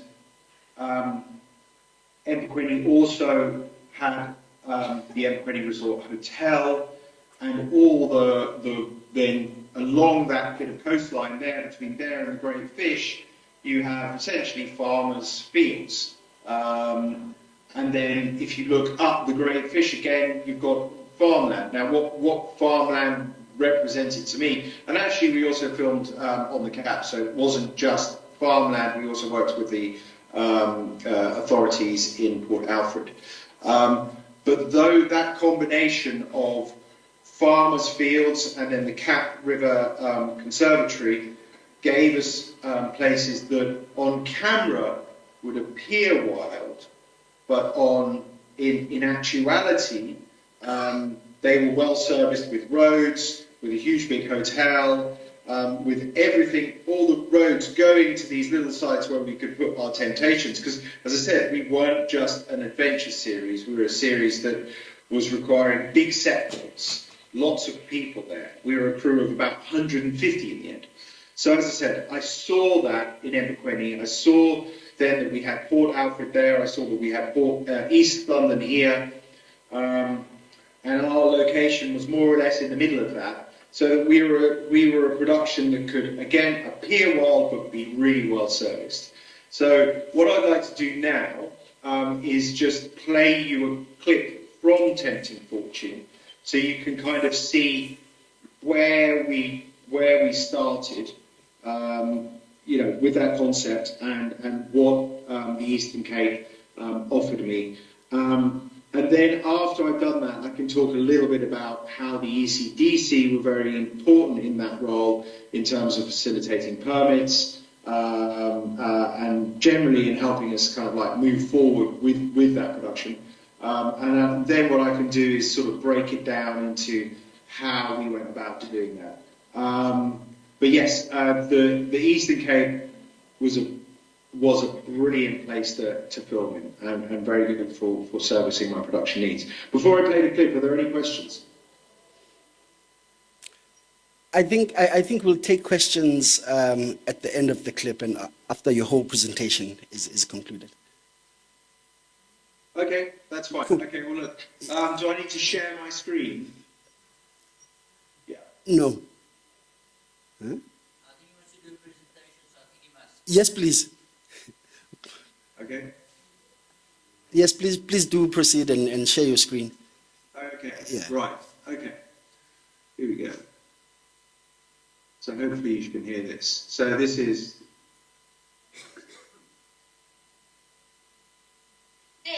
Is that playing for you all?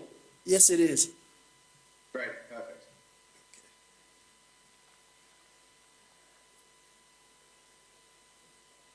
Okay, so that's obviously the opening sort of 3 or 4 minutes of the show, and just sort of help set it up. Obviously, I didn't want to keep playing through, just gone and seen the whole episode.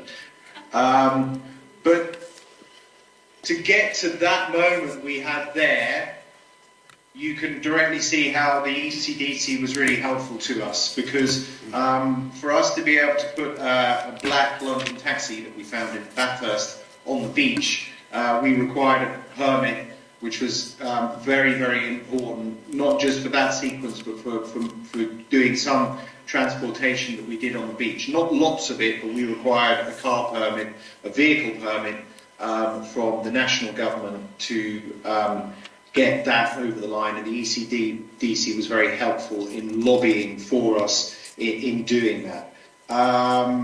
And in general, in just working in the area. So the ECDC was very, very good to have on our side and set all that up.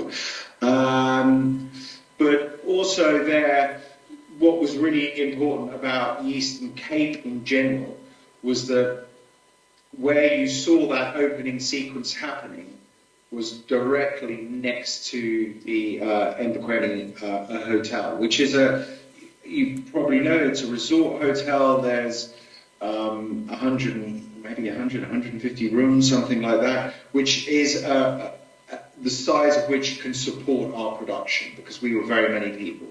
And we had a lot of cars, and so we needed a lot of space, but we also needed to build, do some of the building for that set, and we could set up a tent there, etc., etc. And then, in terms of the way the production ran, and then we went up the Great Fish, we went into the Cap, and then finally we ended up filming for the end of Trumpeters Drift, which is a game reserve in the interior, which was again a different environment, but in a very small space for an adventure show, relatively speaking. We were able to find brilliant coastline with huge dunes. We were able to find, a river crossing at the Great Fish, and then the journey up the Cap, and then finally ending up at Trumpeters. Offered us lots of different environments, but importantly, as you can see from the final series, all of those locations were accessible. And I need access. I can't, as I started this conversation, I couldn't put it in the middle of the Okavango Delta. I couldn't put it in the Amazon. I needed to put it somewhere where there were essentially spaces within which I could control relatively. They couldn't be totally open to the public. We couldn't have people just wandering around. But at the same time, they looked wild and they were accessible. So there are a lot of differing needs of the production. But the area around Embakweli, as I said, going up the Great Fish into the Cap, and then up to Trumpeters was very fruitful for me for a location. So yeah, it was a successful trip. I was very happy working in the Eastern Cape. I would love to come back there and do other projects in the future. And it's somewhere that I also have a lot of a love for. It's beautiful, and the people were very, very kind. And again, from a production perspective, you look at things like safety, and I felt very, very safe. I felt very at home. It was wonderful. I had a very good experience. Okay, thank you. Thanks, John. Are we going to be allowed to just take two questions from that? Any takers?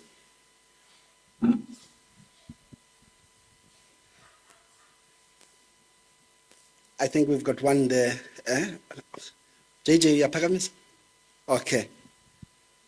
All right, we've got one here. Thanks.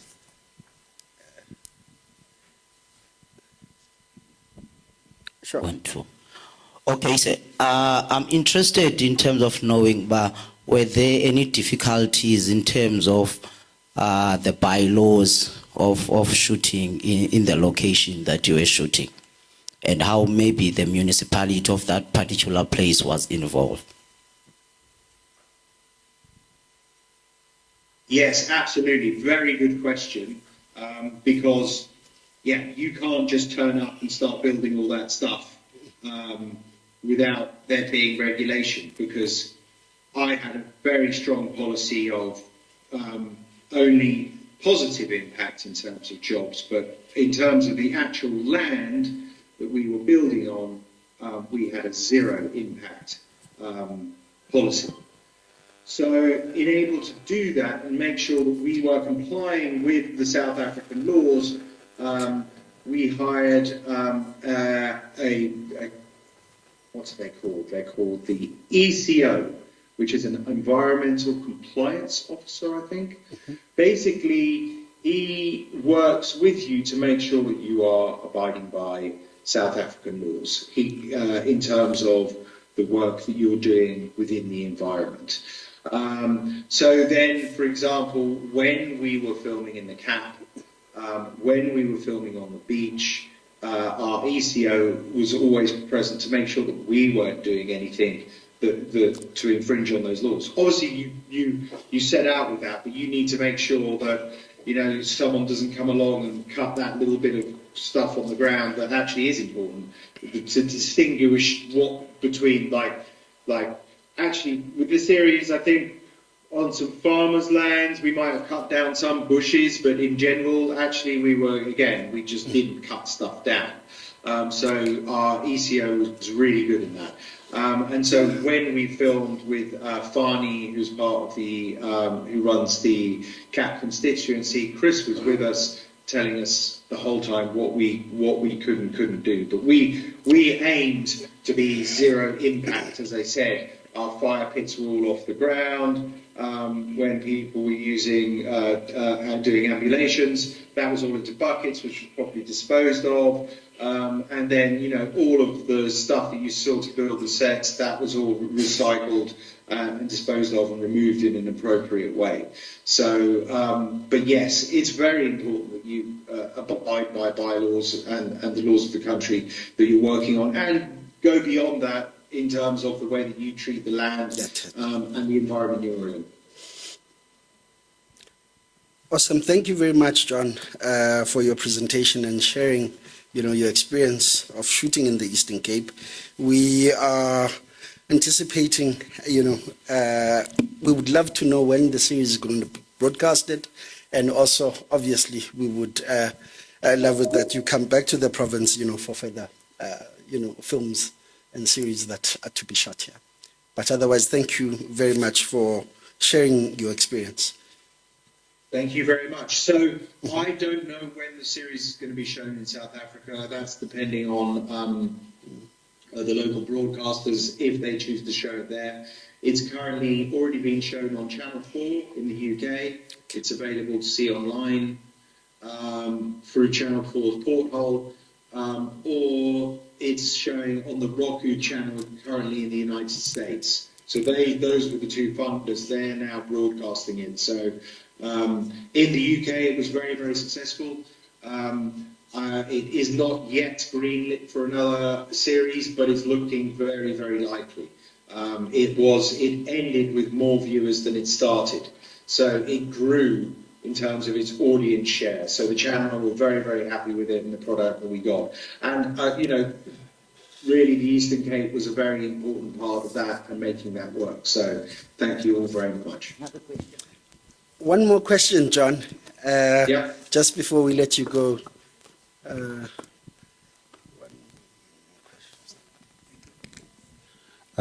Sorry for the late question. Just two things. Firstly, I would like to know, in terms of skills development when you're shooting here, what initiatives you had, any creatives that you worked with, on what level? Firstly. Number two, in terms of the equipment that you used, did you bring it with you from where you were coming from, or you got it from Joburg? I would just like to know that information. Thank you. Yeah. They're good questions, and partly I think we we could have done better in terms of what we would call the editorial hires. We had South African crew in production. We had some South African crew in camera department and in post. At a kind of senior editorial level, it was all British. In terms of skills development, I did do a talk with the ECDC afterwards and came and did a film workshop for a day in East London. I think we could have done more. I do think, in terms of productions I do in the future, I would like to sort of work out how I can do that to best work with the countries that I go to. But in terms of, that's in terms of hires. For the South African local hires and skills development, it would really be in camera, as I said, some production personnel, and then the workshop that I gave afterwards. In terms of equipment, all the camera equipment was brought from the UK. The equipment, obviously, to make those sets and all of that would have come from Joburg, and the set builds came from Joburg because there's a specialist company that we work with there that built those sets. So that's from that side. That was our South African stuff, and then we would have sourced stuff in Port Alfred, East London as well. So, yeah. Superb. All right, thank you, John, for the wonderful insight, and we are certainly looking, forward to more productions by your company in our province. Thank you. We're going to have to move on to our next speaker, which is Mr. Sylvia Agbrey. I hope I pronounced that correctly, from Majestic Cinema in Cote d'Ivoire. Fantastic. Good day, Mr. Sylvian. How are you doing? Bonjour Sylvain, comment tu vas? Fantastic. We are glad that we eventually could connect. Mr. Sylvian from Majestic Cinema in Cote d'Ivoire, could you please share your experience, obviously, in terms of sourcing and exhibiting content, through cinema? Lionel, tu peux leur dire que je suis chez Pathé maintenant, je suis plus chez Majestic. Okay, good day. Mr. Sylvan is no more working with the Majestic network of Cinema Theatre. He is now the representative of Pathé Gaumont in Ivory Coast.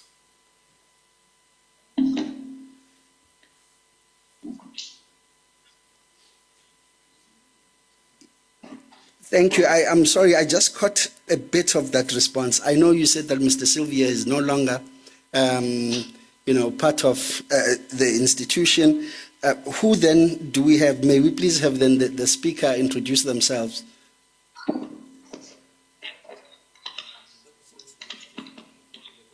So I'll be translating for Mr. Sylvan today. My name is Lionel Sommet. I'm a collaborator of Sylvain Agbré, and yes, for correction, Sylvain is not working anymore for the Majestic network of Cinema Theatre. He's now the representative of Pathé Gaumont, a French distributor and cinema network who is planning to settle down in West Africa. So he just moved position a couple of weeks ago. Okay, excellent, and congratulations on the move. Could you please then kindly ask him to share, on his experiences in terms of sourcing and exhibiting content through cinema? Donc Sylvain, la question c'est quelle est l'expérience que tu peux partager avec l'audience sur ton expertise en tant que distributeur et exploitant de cinéma en Afrique de l'Ouest. D'accord. Déjà, bonjour à tous, bonjour à tous les partenaires, tous les professionnels du cinéma qui sont en ligne et merci pour cet honneur de m'avoir convié à participer, à prendre part à ce panel et de vous partager mon expérience en tant qu'exploitant de salle de cinéma. Je te laisse traduire déjà. Thank you for having me. First of all, good morning to everybody. It's an honor for me to take part of this panel, and I'll be thrilled to share with you the experience I could, let's say, collect during my career as a cinema distributor in West Africa.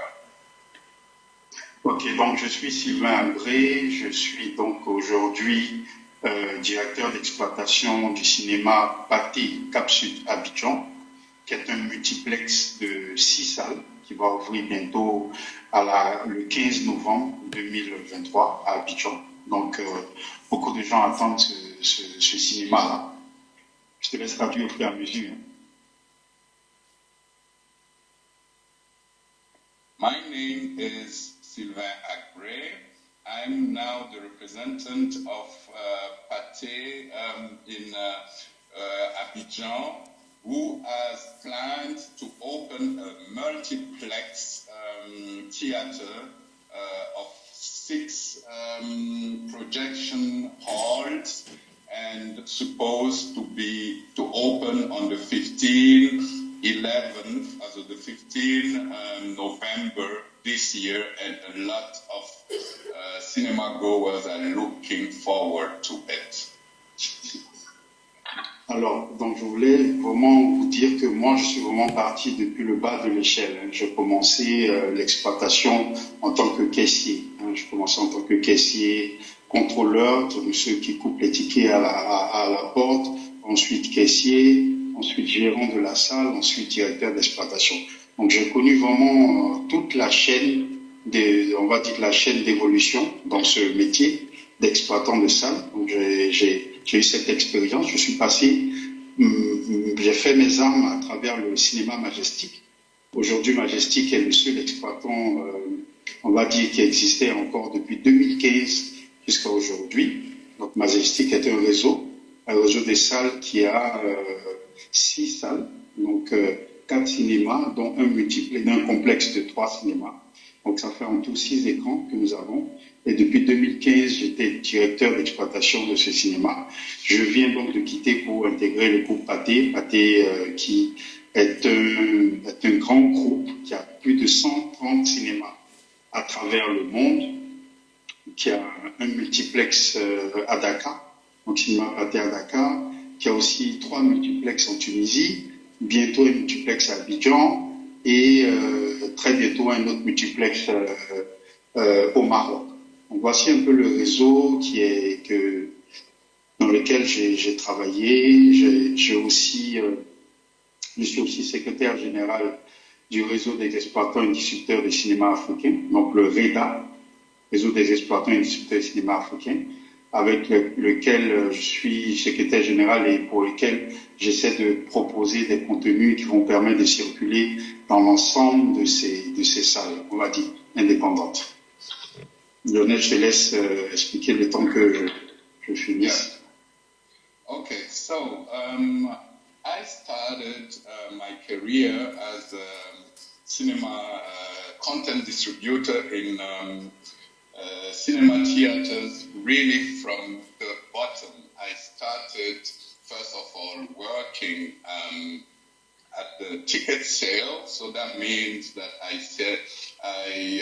sell from the beginning tickets, then work my way to the top as a manager of one of the theater represented by Majestic, who is a network consisting of 6 screens in Ivory Coast And after working for them for at least 5 years, I was then moved to be the representative of the network of all the 6 screen of Majestic in Ivory Coast. And then a couple of weeks ago, I moved into the new cinema network called Pathé. Pathé Group is a French network of cinema distribution who is represented in Dakar, Senegal, in Morocco, and they're planning to open a few more multiplex in Ivory Coast, and they have more than 100 screens all over West Africa and Europe. And I'm also the managing director of a network of cinema distributors in Ivory Coast called Rideau. And this is basically the background that I built my career on. Ok, merci beaucoup Lionel. Et à côté de ça, j'ai une casquette aussi de producteur. Mon épouse est dans la production, donc je fais aussi la production, notamment avec Canal+. On fait des produits de séries télé. J'aime bien toucher un peu à tout et ça me permet de connaître et de comprendre les enjeux de notre métier, de savoir les réalités de la production locale africaine, ivoirienne en particulier et africaine en général. Et donc, en tant qu'aujourd'hui distributeur, je comprends bien en fait le mécanisme des sorties des films, d'abord du choix des films, ensuite comment on arrive à proposer des films dans nos différents réseaux. Donc voilà, un peu, je vous essaie de vous présenter plus ou moins mon background. Et maintenant, je vais vous expliquer véritablement comment, quelle est mon expérience et comment je travaille. Merci. So on top of that, I'm also a producer. I have a production company together with my wife, and we've been producing TV content series for example, Canal Plus, a French TV station, and also different other African TV stations that are distributing TV content. And for me, it was important as a distributor to also know everything that was surrounding the production of audiovisual content, so that I could actually be able to take it into my expertise as a distributor, because it is important to know the environment in which you work to be able to find the right content to be distributed, first of all, for the Ivorian market, but also for the African market generally. So that would be the basics of who I am, my background, and then we can move on to how we acquire and distribute content within our network. Merci Lionel. Alors, s'ils ont peut-être des questions rapidement avant qu'on entame, sinon je continue. So, if the audience has already questions related to what I said, I'll be glad to answer them right now. Otherwise, I'll go on and unveil a bit more of what I'm doing. Are there any takers for questions? We are covered. Going once. Okay, I think, sir, if you just kindly then maybe just share about how you go about acquiring content and and that process, and then we would, need to wrap it up from there. That one. Thank you. Il demande, en fait, il dit, il n'y a pas de question d'abord. Donc, si tu peux déjà essayer de décrire voilà, la procédure que tu suis, justement, pour faire l'acquisition de contenu audiovisuel et voilà, comment ça se passe. Ok, d'accord, merci beaucoup. Alors, il faut savoir que le cinéma à Abidjan était fermé pratiquement depuis des années et il a fallu qu'on fasse un gros travail avec les distributeurs en Europe, donc des grandes compagnies, des gros distributeurs en Europe, notamment aux États-Unis et en France, pour pouvoir avoir du contenu, on va dire du contenu blockbuster américain, par exemple, et essayer aussi de travailler avec des producteurs locaux pour essayer de prendre leur contenu, mais des contenus de qualité pour proposer. Donc ça n'a pas été chose facile parce que le cinéma était fermé depuis 15 ans et le Majestic, qui était donc le seul exploitant qui a pris place, a donc décidé de proposer de bons contenus. Et donc nous avons signé des contrats avec des distributeurs européens, notamment français, qui nous fournissaient des contenus, des blockbusters et tout type de contenu en exclusivité mondiale. C'est très important de souligner ceci parce que pour revenir en force, il fallait proposer aux Ivoiriens, aux cinéphiles qui résident en Côte d'Ivoire, des contenus qui sortaient en même temps aux États-Unis, en France, partout dans le monde, de le recevoir en même temps le jour J ou le lendemain dans nos réseaux. Donc, nous avons donc axé notre stratégie commerciale sur l'exclusivité des films qui sortent à travers le monde. Après cette exclusivité, nous avons aussi mis l'accent sur la qualité de nos salles, vraiment le son, l'image, sur la promotion aussi des films. Ici, des partenariats avec la télévision, la radio, avec beaucoup d'espace, beaucoup de magazines, etc., des émissions télé. Voilà, nous avons essayé de tisser tout ça et nous avons lancé le cinéma. Ça a été la première année un franc succès. En première année, on avait en mai 2015. En mai 2015, déjà, première année, on avait 75 000 entrées. Et la seconde année, on a doublé le chiffre. Ensuite, on a atteint notre pic à plus de 300 000 entrées l'année 2019. Cette année, l'année 2022, 2020 est venu nous casser un peu. Après, nous sommes montés pratiquement en 2022 à plus de 298 000, presque 300 000 entrées. Donc, comment s'est fait la sélection de nos films? En général, vous savez que... Pour que je puisse traduire ça. OK.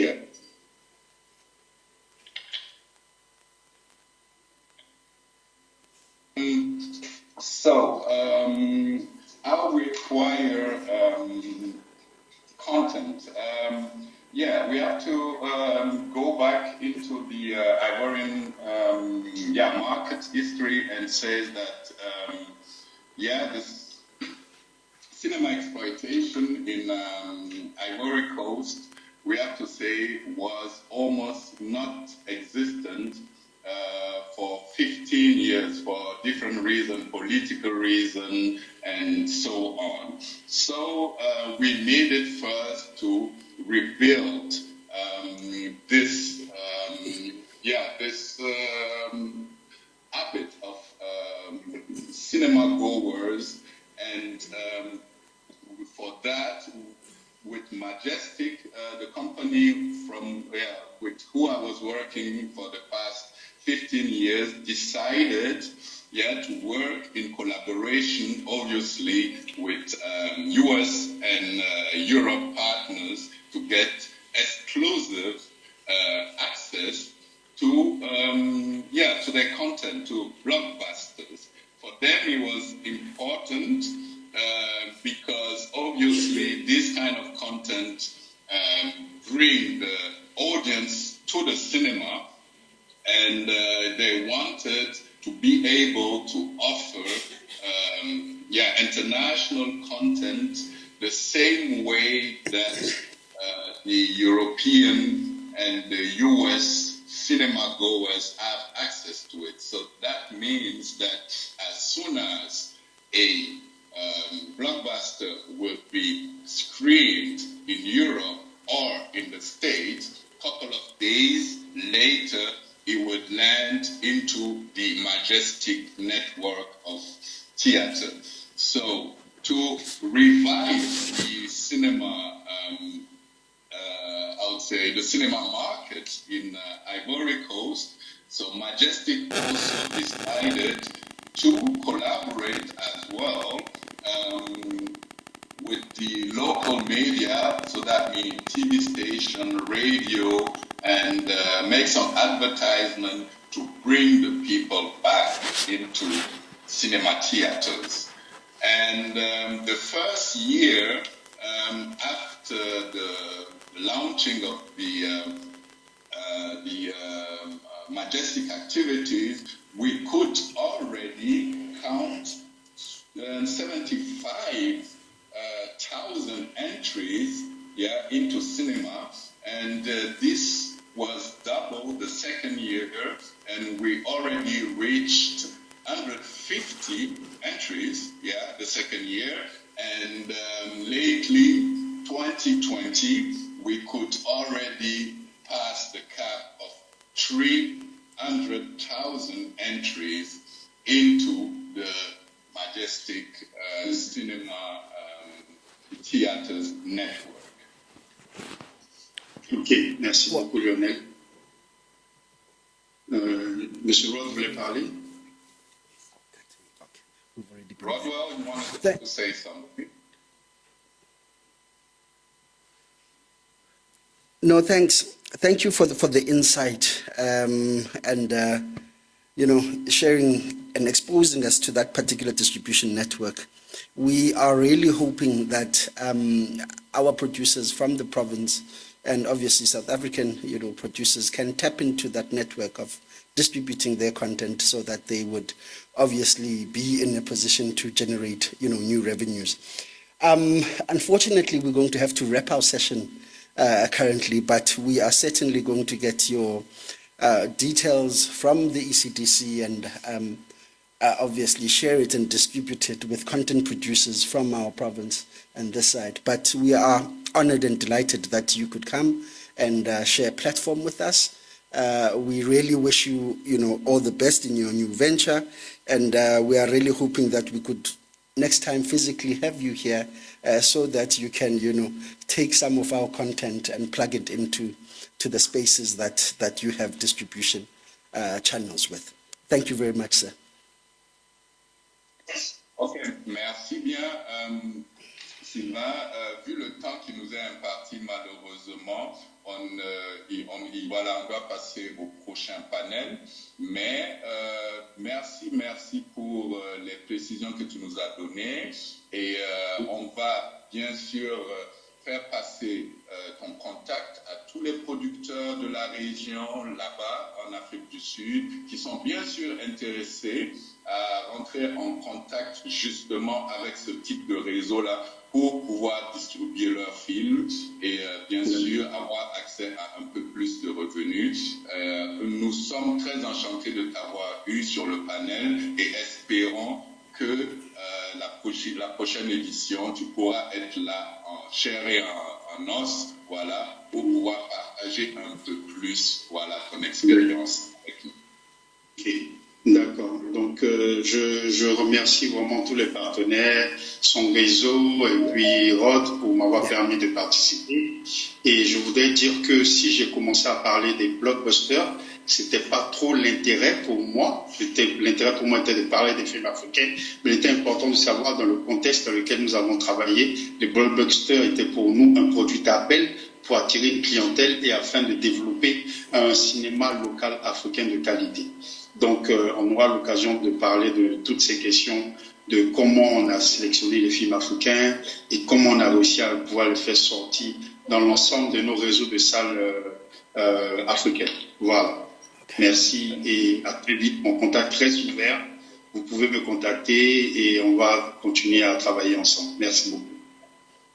So I say thank you to everyone, thank you to the panelists, thank you to the audience, thank you to Rodwell, who allowed me to be here and share a bit of my experience. I quoted the blockbusters market because actually wasn't really my focus. The focus is obviously to revive the African film industry and promote the African producer and content. So I just wanted to notice or to mention that the blockbuster strategy was just to attract the most audience first into the cinema and then move on into proposing them African or local content.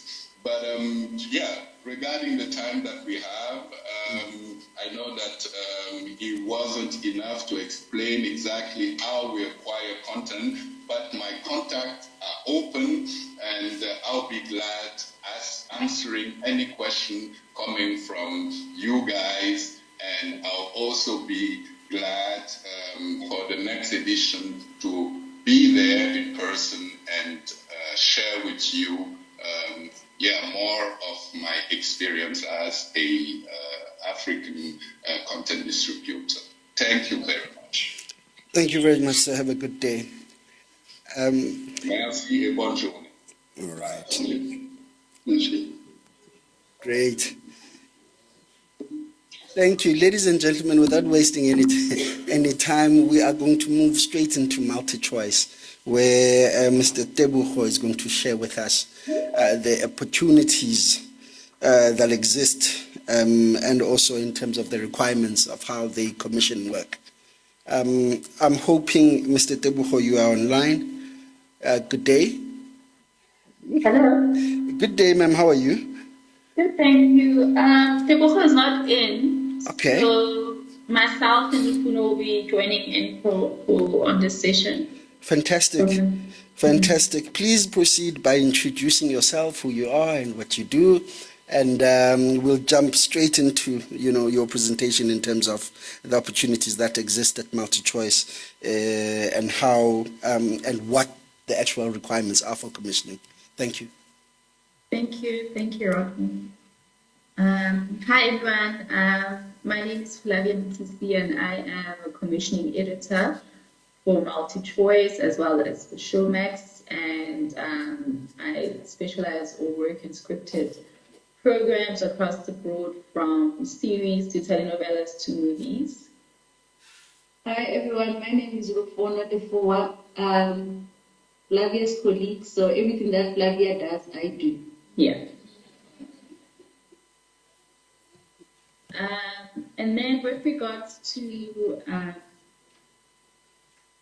the session, Rodwell, just maybe to just get some context on who we're talking to, I think that would be great. So we're able to also curate accordingly based on the wonderful participants and audiences that are present. Yeah, thank you. Thanks. Well, amongst us within the audience, we have content producers, we have state organizations, we have finances, we have academics, we have really contributors of the film value chain, scriptwriters, there are some directors, there are some distributors, within the session. So yeah, it's quite a dynamic and a diverse, audience that you are appealing to. Thank you. Wonderful. Thank you so much. It sounds very dynamic and so great to hear all the amazing people that are on. Thank you for making time for us. So we are coming live from Randburg MultiChoice headquarters. They're in the Immerse DJ right now, actually by our office space. The rest of our colleagues are here, so it's a very vibrant sort of setting in the office, which really speaks to the type of content we are looking for.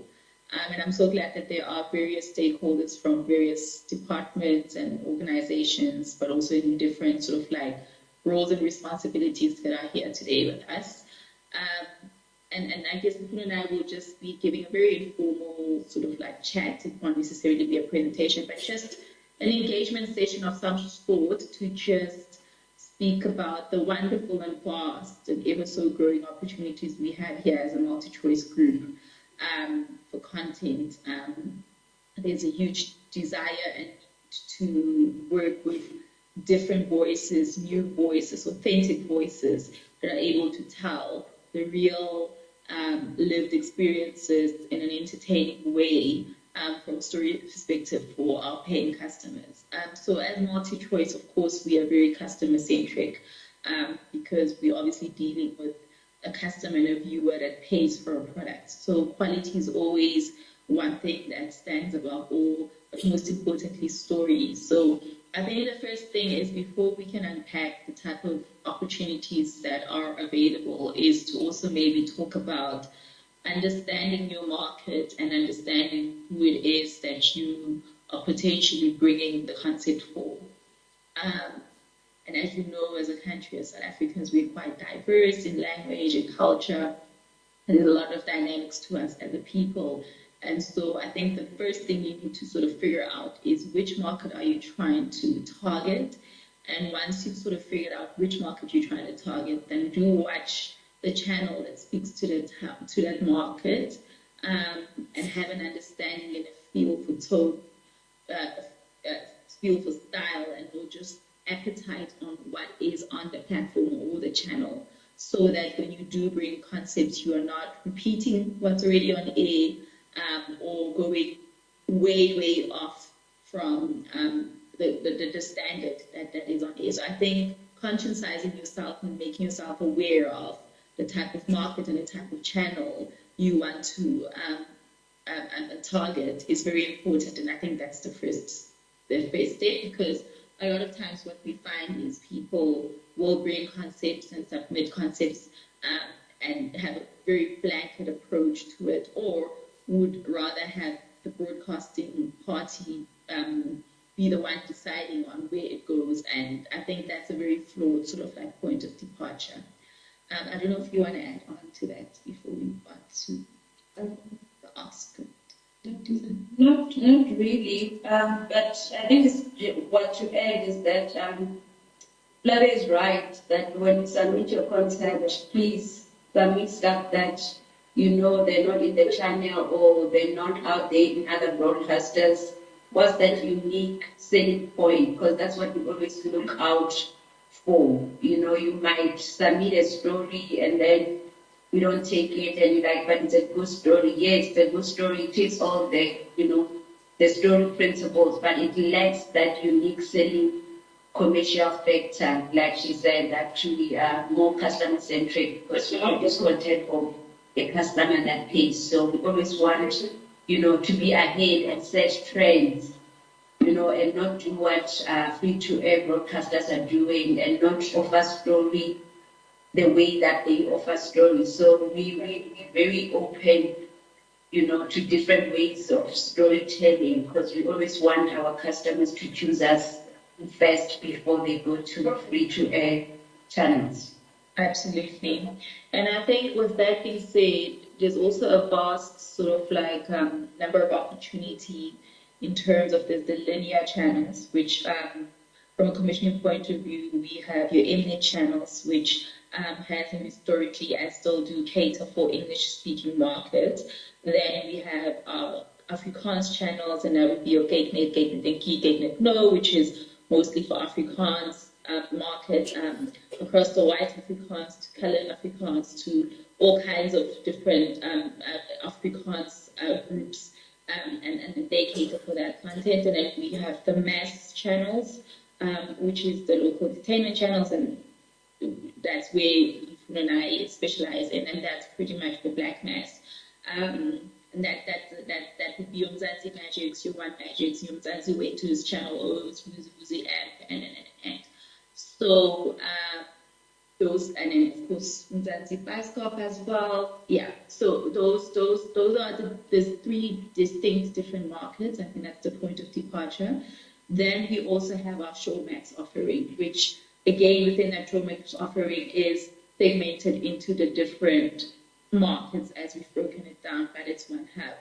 So in terms of commissioning, we are a content hub, and we have the commissioning teams and the content teams as one unit, regardless of whichever market, whichever platform. So the same people who receive the FakeNet, Mnet, and Zanzibar Magic proposals are the same people who receive the Showmax submissions, and I think that's something that one needs to keep in mind as well when submitting.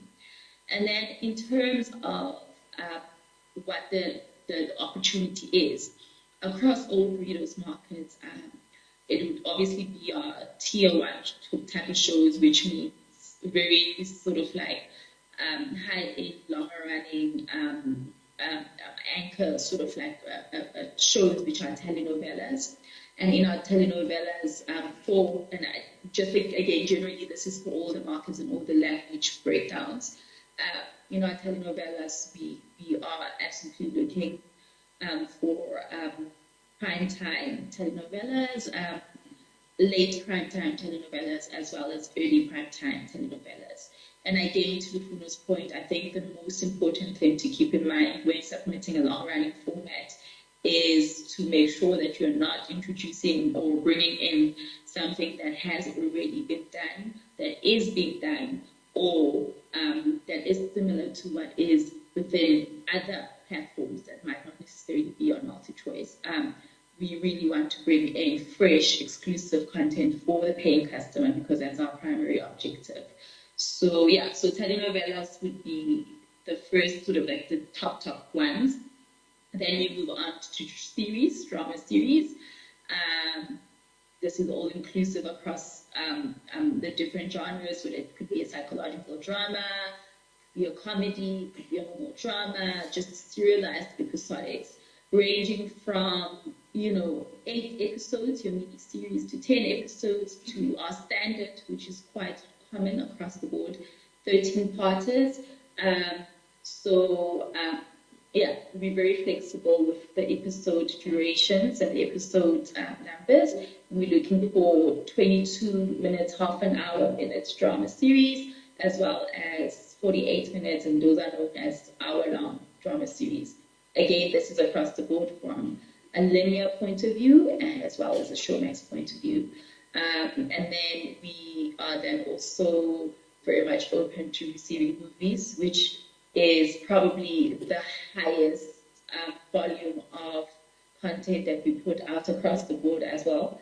And the easiest, to be quite honest, to get commissioned on. You receive a lot of support if you're a first-time producer, especially producing to us with movies. Sorry, our colleagues are very vibrant. So we just ask them to just keep it down. This is very much the culture here at the office. We do.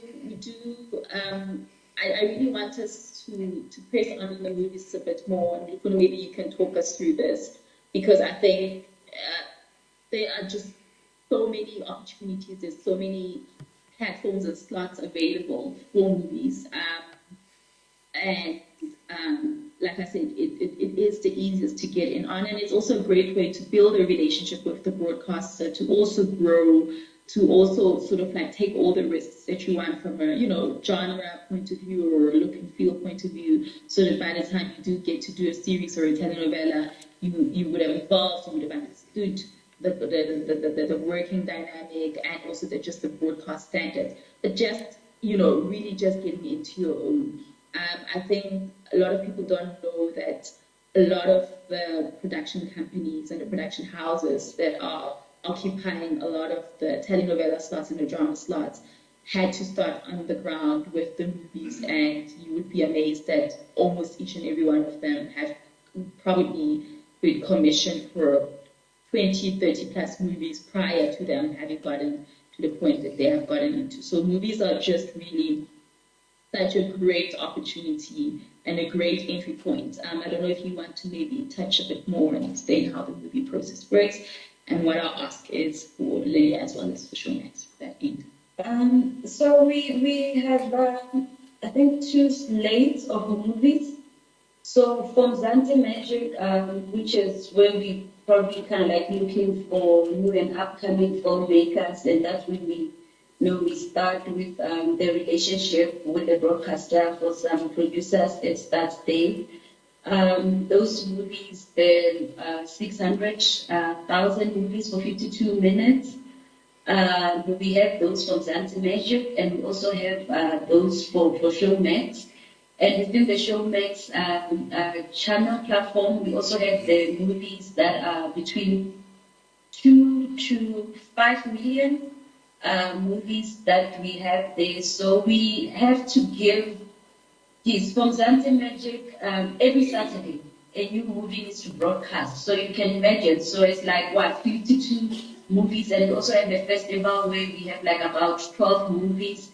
So there's a total of, more than 60 movies in a year that we're looking for. And just for linear. Yeah, just for linear, not counting Showmax 600,000 movies and the 2 to 5 million movies. So there's a lot of movies that we're looking for, and there's a lot, and that's where the opportunities for young and upcoming filmmakers lies, right?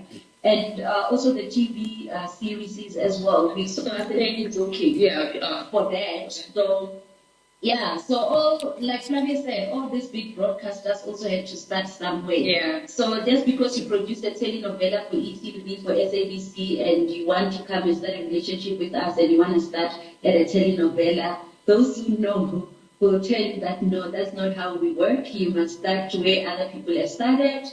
Either you start with a movie, or you're gonna start with a TV series before we move into a telenovela. So, but there's lots of opportunities. We're looking for content. We're constantly looking for content, because unlike our other peers in terms of the broadcasting platforms, we are unable to repeat because our customers pay. Yeah. So you can imagine we have to have new content all the time. So yeah, so we are happy to be here and to be sharing these opportunities with you, because we're looking for content. So I think also just with these opportunities we're talking about, we're not limiting it just to Zante Magic. Same ask is for KCNet as well, if maybe us can't offering is what you want to do. And there's also opportunity with the English, but the English movies are not, the demand is not that high. So definitely looking to the vernacular opportunities, and also not to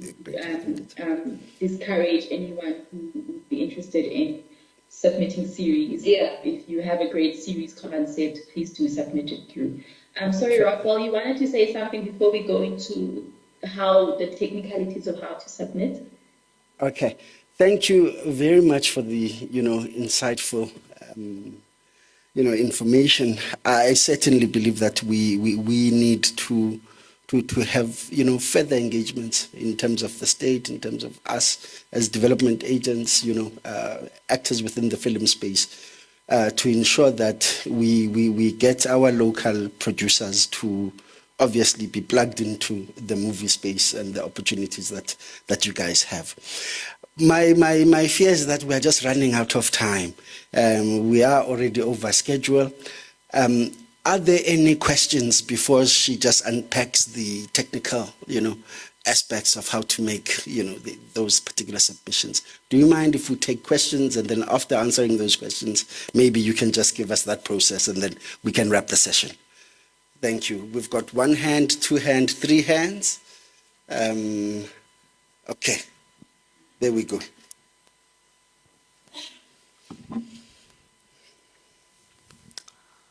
Good afternoon. I just want to say that was such a well-spoken and very nicely articulated presentation. Thank you for that. My question is, I want to know what is the process if one were to have a movie. Do we have to come with a film proposal to you guys, or do we actually send you a physical, the film already made to you guys, and what would the process then be of getting it onto the channel with you guys? Thank you. Thank you so much. Sorry, we didn't get your name. Sorry, my name is Rafika. Thank you so much, Rafika, for the question. So I think pretty much what we have been talking about is the commissioning process, meaning that you bring in a concept and give you development money and also oversee the production point and the post-production point of it. So that's the model we will be talking about.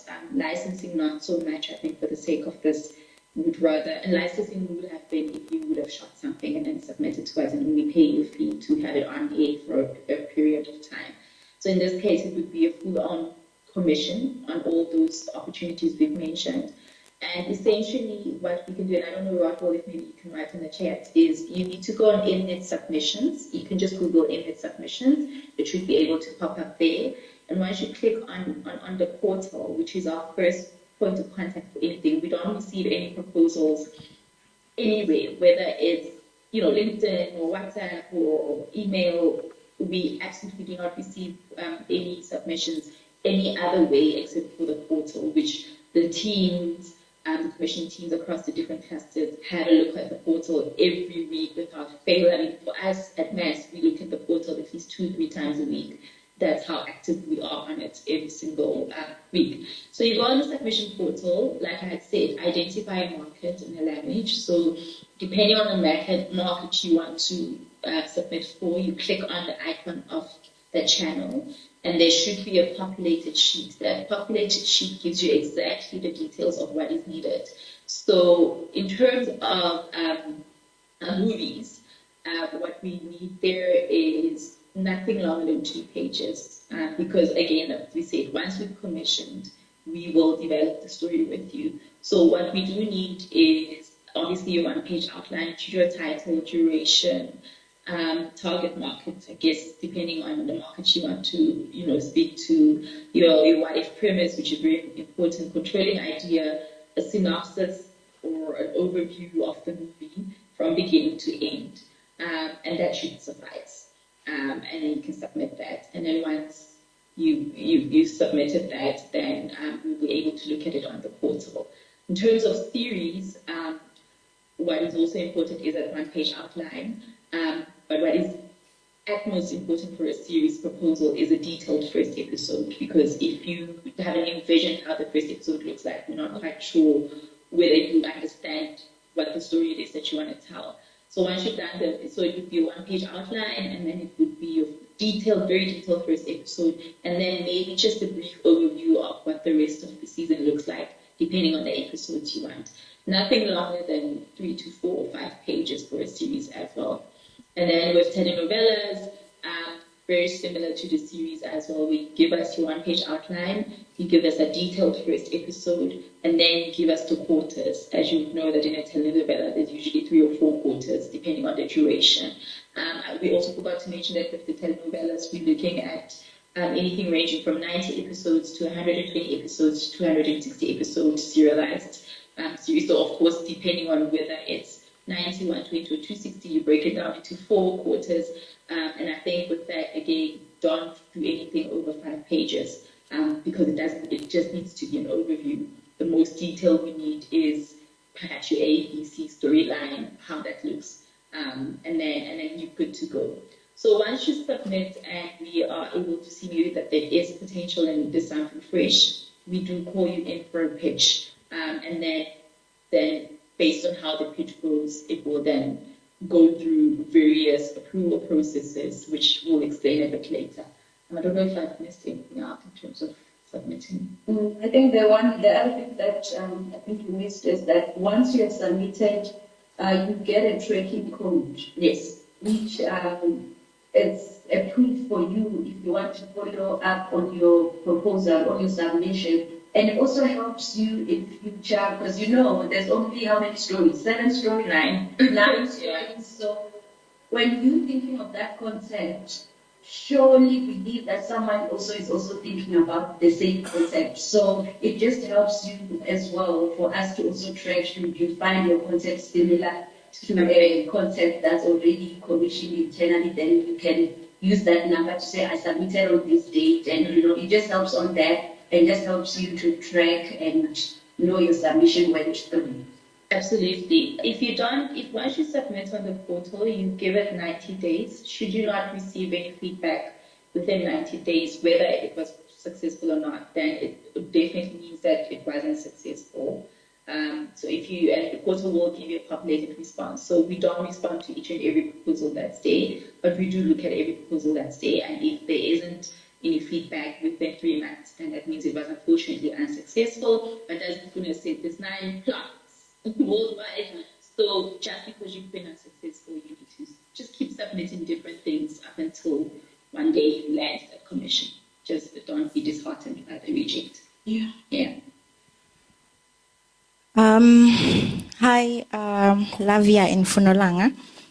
My question is about licensing. So I want to know if I submit a film that I shot and you decide to take it, how long do you keep it? Like, I believe once it's with multi-choice, I can take it to maybe ETV and things like that. So I want to know how long do you have that licensing? And then secondly, I also want to know when you have taken it and perhaps maybe you say 3 years, in that 3 years, can I still take it to festivals or it's exclusive to multi-choice? Thank you. Thank you so much for the question. Sorry, I didn't get your name. Dikeled. Dikeled. Thank you, Dikeled. So in terms of licensing, we have done a little less of that now, especially for linear. We prefer being part of the process from a commission point of view because I think there's also an understanding of what the viewer wants. And so we want to collaborate with the producer to give the viewer the best viewing experience. So I think licensing would maybe appeal more towards a Showmax platform. Again, you do follow the same portal sort of experience and process. In terms of the licensing terms, it is a case by case, depending on the exchange rate, the duration, and I think quality also plays a role. So once you do get licensed, it could be from a period of 12 months to 36 months. And within that, there are certain restrictions. Obviously, that the restriction would be that you can't take it to another broadcaster for that period until it's lapsed. But I do think that there are provisions for film festivals, and I could be wrong. But the whole point about being on a paid subscriber-based platform means that you are able to give exclusive content to your viewers. And I think that sort of mantra and thinking is applied for licensing as well, that when we do acquire a license on a project, we are able to obtain exclusivity for that period up until the terms, the contract terms have lapsed, and then of course then you can exploit it wherever else you think you can. But I think it's just very important to know that when you do bring something to a paid subscriber-based platform, they would want to retain that exclusivity. So the flexibility in being able to have the project, whether it's a film or a series, be available everywhere else might be a bit slim for those chances. Yeah, I hope that has answered you, Dikele. I don't know if you want to add. Okay. Hello there. Thank you very much for your time and making time for us. You're speaking to JJ from JJ Film Studios. With an understanding that Gauteng, Cape Town, now Durban, obviously they are the front runners in terms of content production. Now, you got all other provinces that are just behind, including our province. Now, we understand the processes that you guys do for commissioning and blah, blah, blah.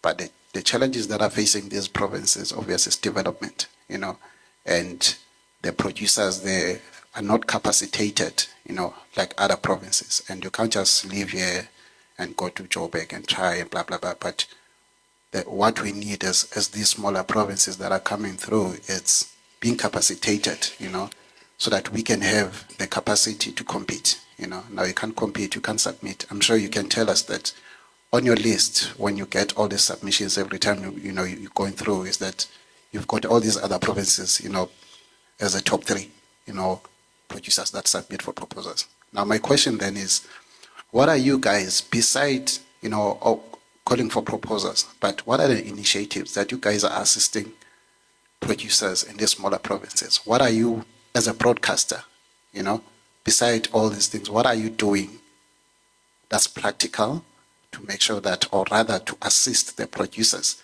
in these smaller provinces at least to be capacitated? Thank you. Hi, Vivian. Thank you for that question. It's a very interesting one. Because just looking at the film industry, like you said, there's three provinces that are front runners. And I'm glad that this festival is happening in Eastern Cape, because we have since, taken over Eastern Cape. I think they will tell you, if you have not been aware, that there's a telenovela that's being shot there in partnership with ECDC, right? So it's hard for us to come and develop a whole film industry without the support of the government. So for us to have been able to go to Eastern Cape and have this telenovela there is because the Eastern Cape film government wanted to be part of this, and they knew what they wanted to do with development, and they came and partnered with us and met us halfway, because they understood that the constraint of our budget, the constraint of of the film personnel that's there in Eastern Cape, because the industry is not fully developed, and a lot of their people are based here in Joburg, and they would have loved for their people to come and work back home, and they partnered with us, and that's how we managed to do it. So alone, as multi-choice, I think it's a little bit of a challenge. The only way we will be able to overcome it is if we are in partnership with, with the government, either the municipality or, or the premier's office in those provinces, in those regions. And we just did something, I think, in Mpumalanga, a 13 episode.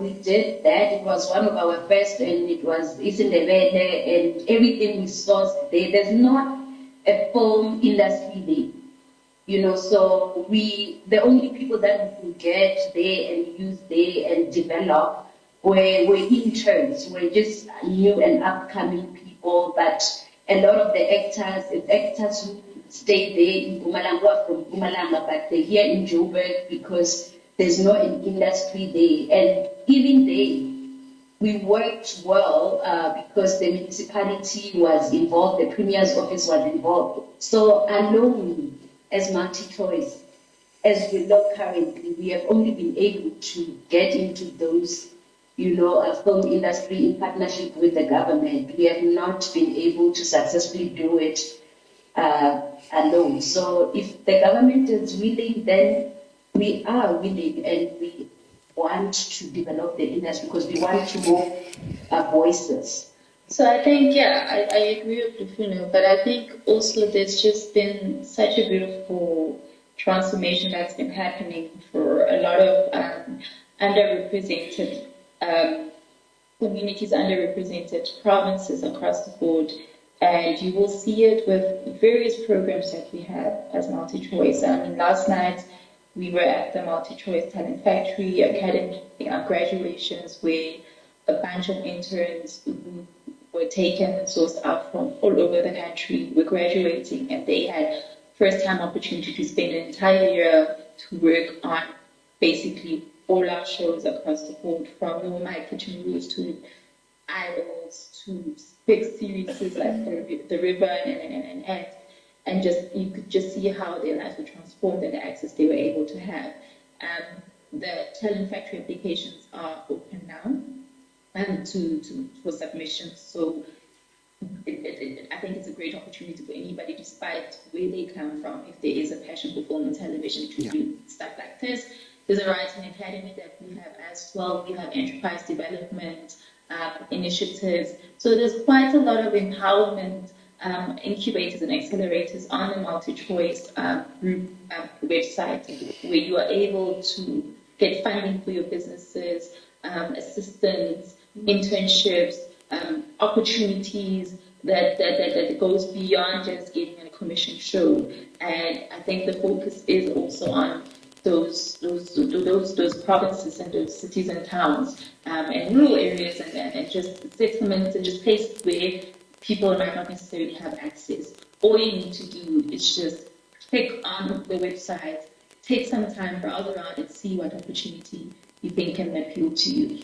And I think, JJ, just to press on the movies again, if we're going to open up our movie slate and you could see in terms of the 52 movies that were commissioned in the past year or so, you'd actually be very surprised on how much a lot of producers are not necessarily based in Joburg, Cape Town, or Durban, but they're able to sustain and to be able to run their production companies. And we do offer assistance with producers and teams who are able to assist in ensuring that these movies are well developed and well executed as well. So I think it is something that we take our pride in ensuring that opportunity and access is available to everybody, regardless of where they're geographically sit. Hope that answers your question. Great. Thank you very much for sharing that critical information and unpacking, in terms of processes and how, emerging producers could obviously start building a relationship with MultiChoice. We obviously, as a province, in fact, the Department of Arts and Culture, we do have an MOU with MultiChoice. I think it's also very important when you speak of Gqeberha, the empire, you must never leave out the entity ECPAC, which is a co-founder as well, apart from the ECDC. Always included in there because we've got over 200 filmmakers from the province in front and behind the cameras who are, part and parcel of that production. Apart from it, we've got master classes which we've been rolling out together with MultiChoice. I think Mpile has been critical, in rolling out. So that's also an initiative from MultiChoice in terms of developing skills, within the province as well. Yes, the talent factory, of course, is also a critical component. But we are delighted, we are grateful, we are humbled, by the fact that you are able to avail yourselves and to share, critical, methods and ways of how then we can, as local producers, obviously build a relationship with MultiChoice. We are hoping that you're going to start to see more submissions from this part of the world, and we could strengthen and obviously build a bigger slate for the province. Thank you very much for your contributions. Till we meet again. Thank you. Thank you so much for having us. All right. Super. Ladies and gentlemen, we are behind schedule, but I've been tasked. The next speaker is supposed to be Mr. Mondenga Sawe from the Eastern Cape Provincial Arts and Culture Council, who's unfortunately unable to be here. So I would then obviously have to take his place. But essentially, it's just to give a reflection of what has unfolded, in the past couple of days, being here in Makhanda at this film, expo, where we were obviously delighted to have, members who, have traveled from ashore, or rather from abroad, to come and share their experiences and expose us to new knowledge, in order for us to build, obviously new relationships. We've also had entities such as financiers, the ECDC, the DTIC, the ECPACs, the National Film and Video Foundations, the broadcasters as well, who are also able to come, and the regulators, very important, the Film Publication Board, to share knowledge and processes of how we can interact with them. We truly believe that we are enriched by this interaction. We believe that, there are now new means and methods that we've obtained, in terms of knowledge, and which shall definitely enhance, our productions and also our relations as interstate players as well. I am certain that there is going to be, collaborations that are going to come out of this session. We are already in talks with the SABCs, of a 3-year agreement in terms of content that will be, produced across the province, in terms of rolling out even programs with the National Film and Video Foundation. They were very clear in saying that, look, you guys like to think that when we talk of the Eastern Cape, we are talking of Port Elizabeth and East London. Our interaction needs to be felt in the rural, in the frames of the province as well. So we are going to be rolling out, skill development programs, in the frameworks of our province rather. We're pretty delighted, through the probing questions that have been raised, and would like to congratulate the team that has, put this festival together. Thank you to ECTC, thank you to the funders, thank you to those, who are behind the scenes, whose faces and names we will never know, but have contributed to, this expo to be what it is. And thank you to those, who have traveled from afar, to come and be here. Please, I appeal that, the same support that has been shown to this particular expo is also shown to others. In August, we are going to be having your film festival at the Garden Film Commission, Garden Route Film Commission. So look out for that. Please also participate and plug into that space. I believe through this interaction we are all richer. Hopefully, I'm hoping you've made new allies. And that's it from my side. Thank you. Thank yourselves as well.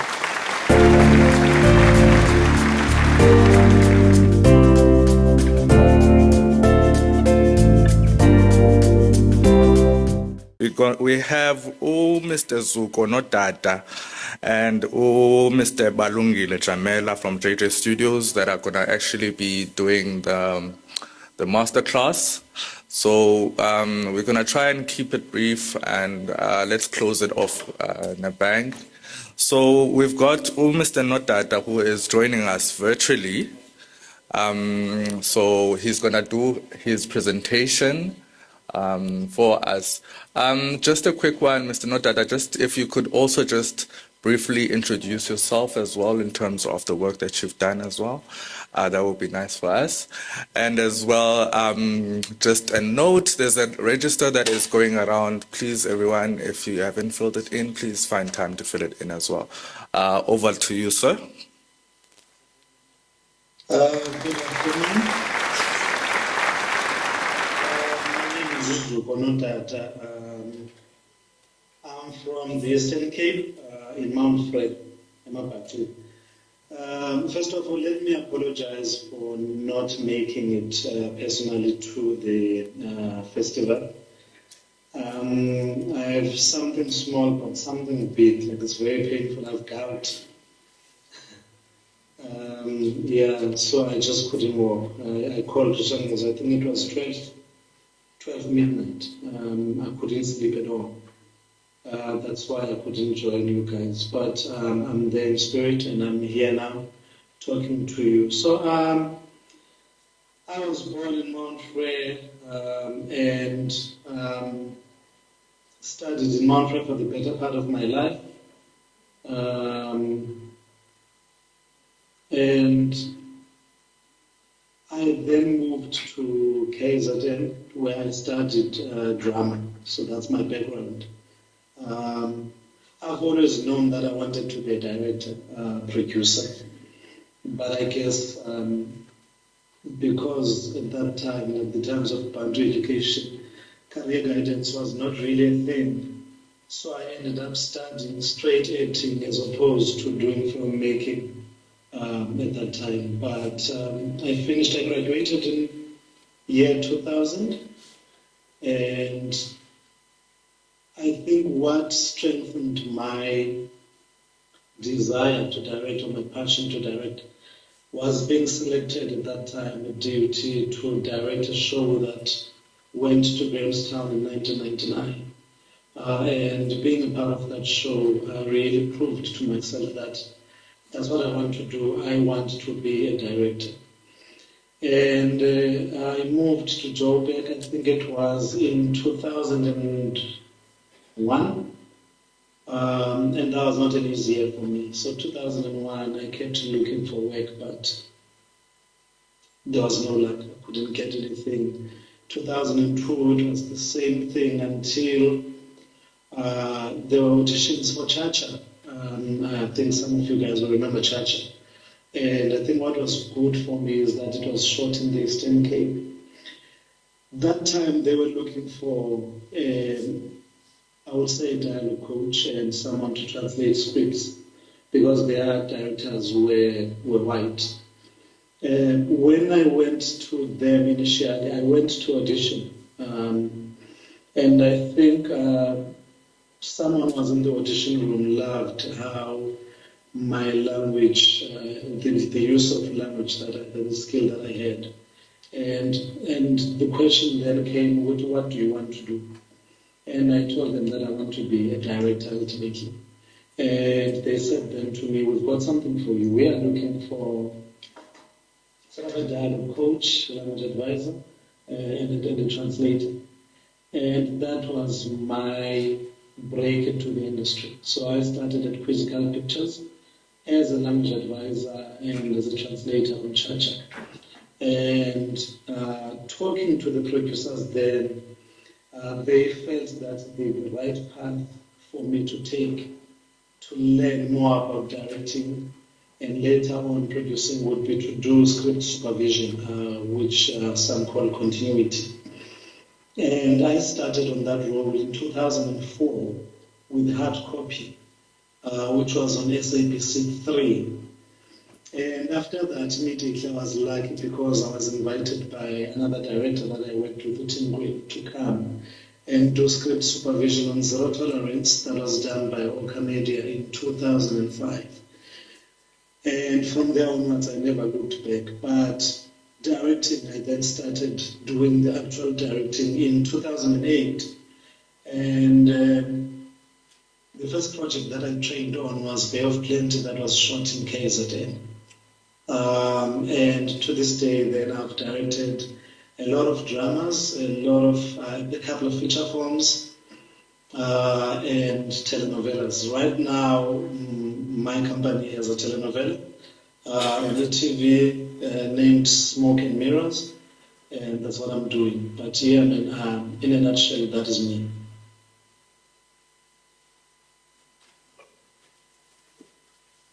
Okay, thank you very much for that, Mr. Notata. So we can then, do you have a presentation that you're going to run through? Yeah, so look, yeah, man, I've sort of prepared something. Like, I know they said I'm going to speak on producing and directing. I don't know if you can see my screen there. Yes, we can. Yeah, but I'm struggling to, I don't have network, so I'm struggling a little bit. I'm struggling to play videos as well. But I just wanted to touch on producing, but not on high-end producing. I'm an independent filmmaker, and I think I'll be talking more to independent filmmakers. Fortunately, on my side, I've worked for broadcasters or with broadcasters. I've worked with, I've had films, I've made movies that have gone to cinema and movies that have gone to streaming platforms like your Netflix, Amazon. So I think my knowledge then is sort of vast in how to go about doing these things. But I'll speak more as an independent filmmaker. Because I think for me the most difficult thing for any filmmaker is to start. Like, where do you begin? And that was my struggle as well, to say, so where do I begin if I want to either direct or produce? Because as a continuity person, I got stuck. I was a very good script supervisor. And I remember one day when I told one of the producers on Chacha at Quizzical, I said to them, I want to direct. And they said to me, it's difficult for us to make you a director because then the question becomes, who fills in your position? Because at that time I was doing more work with Quizzical Pictures. And I then went to David Jenny, who was partly owner at Quizzical Pictures, and I told him my dilemma. I said I want to direct. I don't want to be a good script supervisor anymore, and I want to produce as well. And he said to me, the best thing that I can advise you to do is to make your own movie, no matter how small, because then it means that I will know that you can do what you want to do or what you're suggesting you want to do. It was not easy, but that's exactly what I did. So what I did is in 2008, I then gathered a group of friends and we wrote a script which was in one location. Like just one house, and it had only 3 actors, and the title of it was called The Secret. And I realized through making that movie that actually a lot of people are always willing to help. Most of the time when we want to do these projects, we always think that no one cares or no one wants to help. But I realized then that a lot of people wanted to help.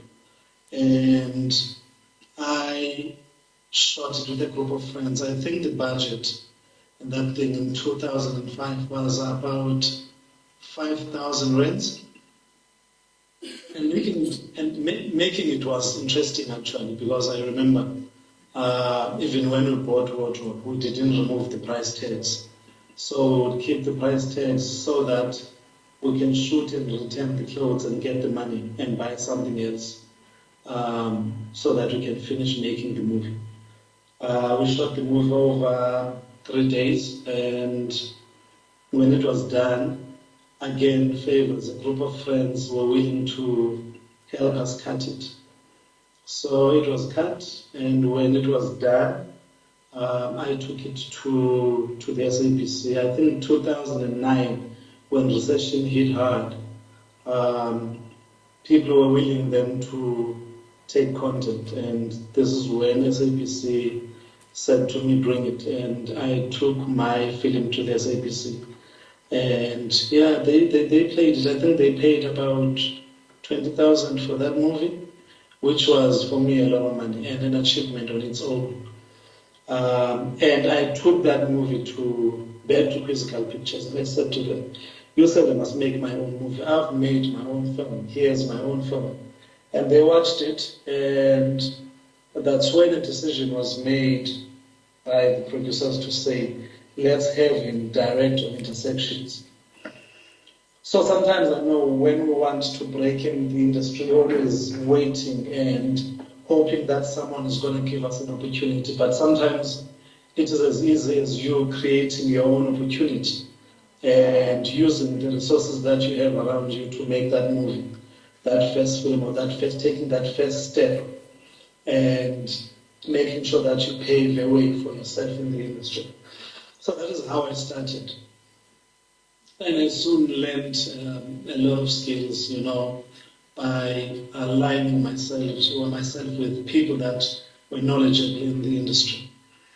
And I think the biggest step then that I took was opening my own company, which was very difficult because then it meant that I had to produce, and I didn't have the experience to produce. But I had to start now reading more, researching more, and assessing ideas more, and trying to see if I can find finished scripts or start scripts from scratch. And in 2010, I then managed to shoot my own movie again, my first movie that was called The Dream, with a group of friends. So what we did is we looked at the streams of funding that were available. We'll get to funding and stuff like that, but we looked and we said, okay, let us try and get money, and let us try and get someone to write. I'm not a writer, I don't want to write, but most of the work that I do is sometimes my ideas, but sometimes I also look at other people's ideas and finished scripts. So there was this writer that I loved so much, and I said to her, can you write a film for me? And this is what I want you to do for me. So here I identified a writer, I researched this writer, identified them, and assessed the ideas that we had on the table, came with this idea that was called The Dream. And I said, "We can write this." And then, yeah, she started writing it for me. So what it meant for me as a producer was it meant that I would supervise the progress of the project from development until post-production, which involved overseeing various aspects to ensure that the successful execution of the film is there. So during the development phase, it was crucial for me to collaborate with the screenwriter. Fortunately, I was the director, and I had to also have the other key creatives to shape the story, refine the script, and secure necessary resources to make sure that we shoot. So, which starts in pre-production as well once the script is done. And then your focus will shift from pre-production to assembling your cast and to assemble your crew and to coordinate the schedule and securing location with obviously the right crew and obviously managing the budget that you have at your disposal. And then when production started, we had to oversee the day-to-day operations of the production, which also includes troubleshooting every day and maintaining effective communication all the time. And then obviously I took the film to post-production myself and I monitored the editing. Like obviously I was in a good position because I was the producer and the director, which means now you do everything there with the team that is capable, from visual effects to design to music composition process, and to ensure that the film's vision is realized. So overall, as a producer and for me as a director, the goal is and was always to maintain the project's momentum and to handle every challenge that comes with it and guide towards a successful completion. So my first movie then was done that way, where I also had to, I think I always say I'm a self-made producer director because no one taught me how to do it. That's why I say I'm a proper independent filmmaker. So one of the tools that I taught myself that a producer or a beginning producer or director needs to do is to make sure that you read. And what we need from you is to communicate your vision to everyone that is in your team all the time. So communication becomes key. And I always say, as a director, fortunately, there's one thing that we need from you. It is to communicate, either verbally or either you write down what you need on a daily basis to everyone that you work with so that you make sure that your vision is realized. So what I usually do, once a project lands on my lap, I then make sure that I get the right crew that I will work with. I think that is key. So how do I do that? Obviously, as someone who started in the industry as a script supervisor, sometimes there's that passion to work with people that you started out with. But also, I always advise and say, you know where you want to be as a director, as a producer. And your heart knows the right people that will help you elevate you as a young producer, as a young director. And I always try, by all means, to, I think right now I'm in a position where I train a lot of people.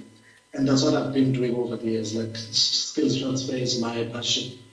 But when I started, I made sure that I put together a group of people that are more experienced than me, a group of people that I would say talented than me, so that they can challenge and help me.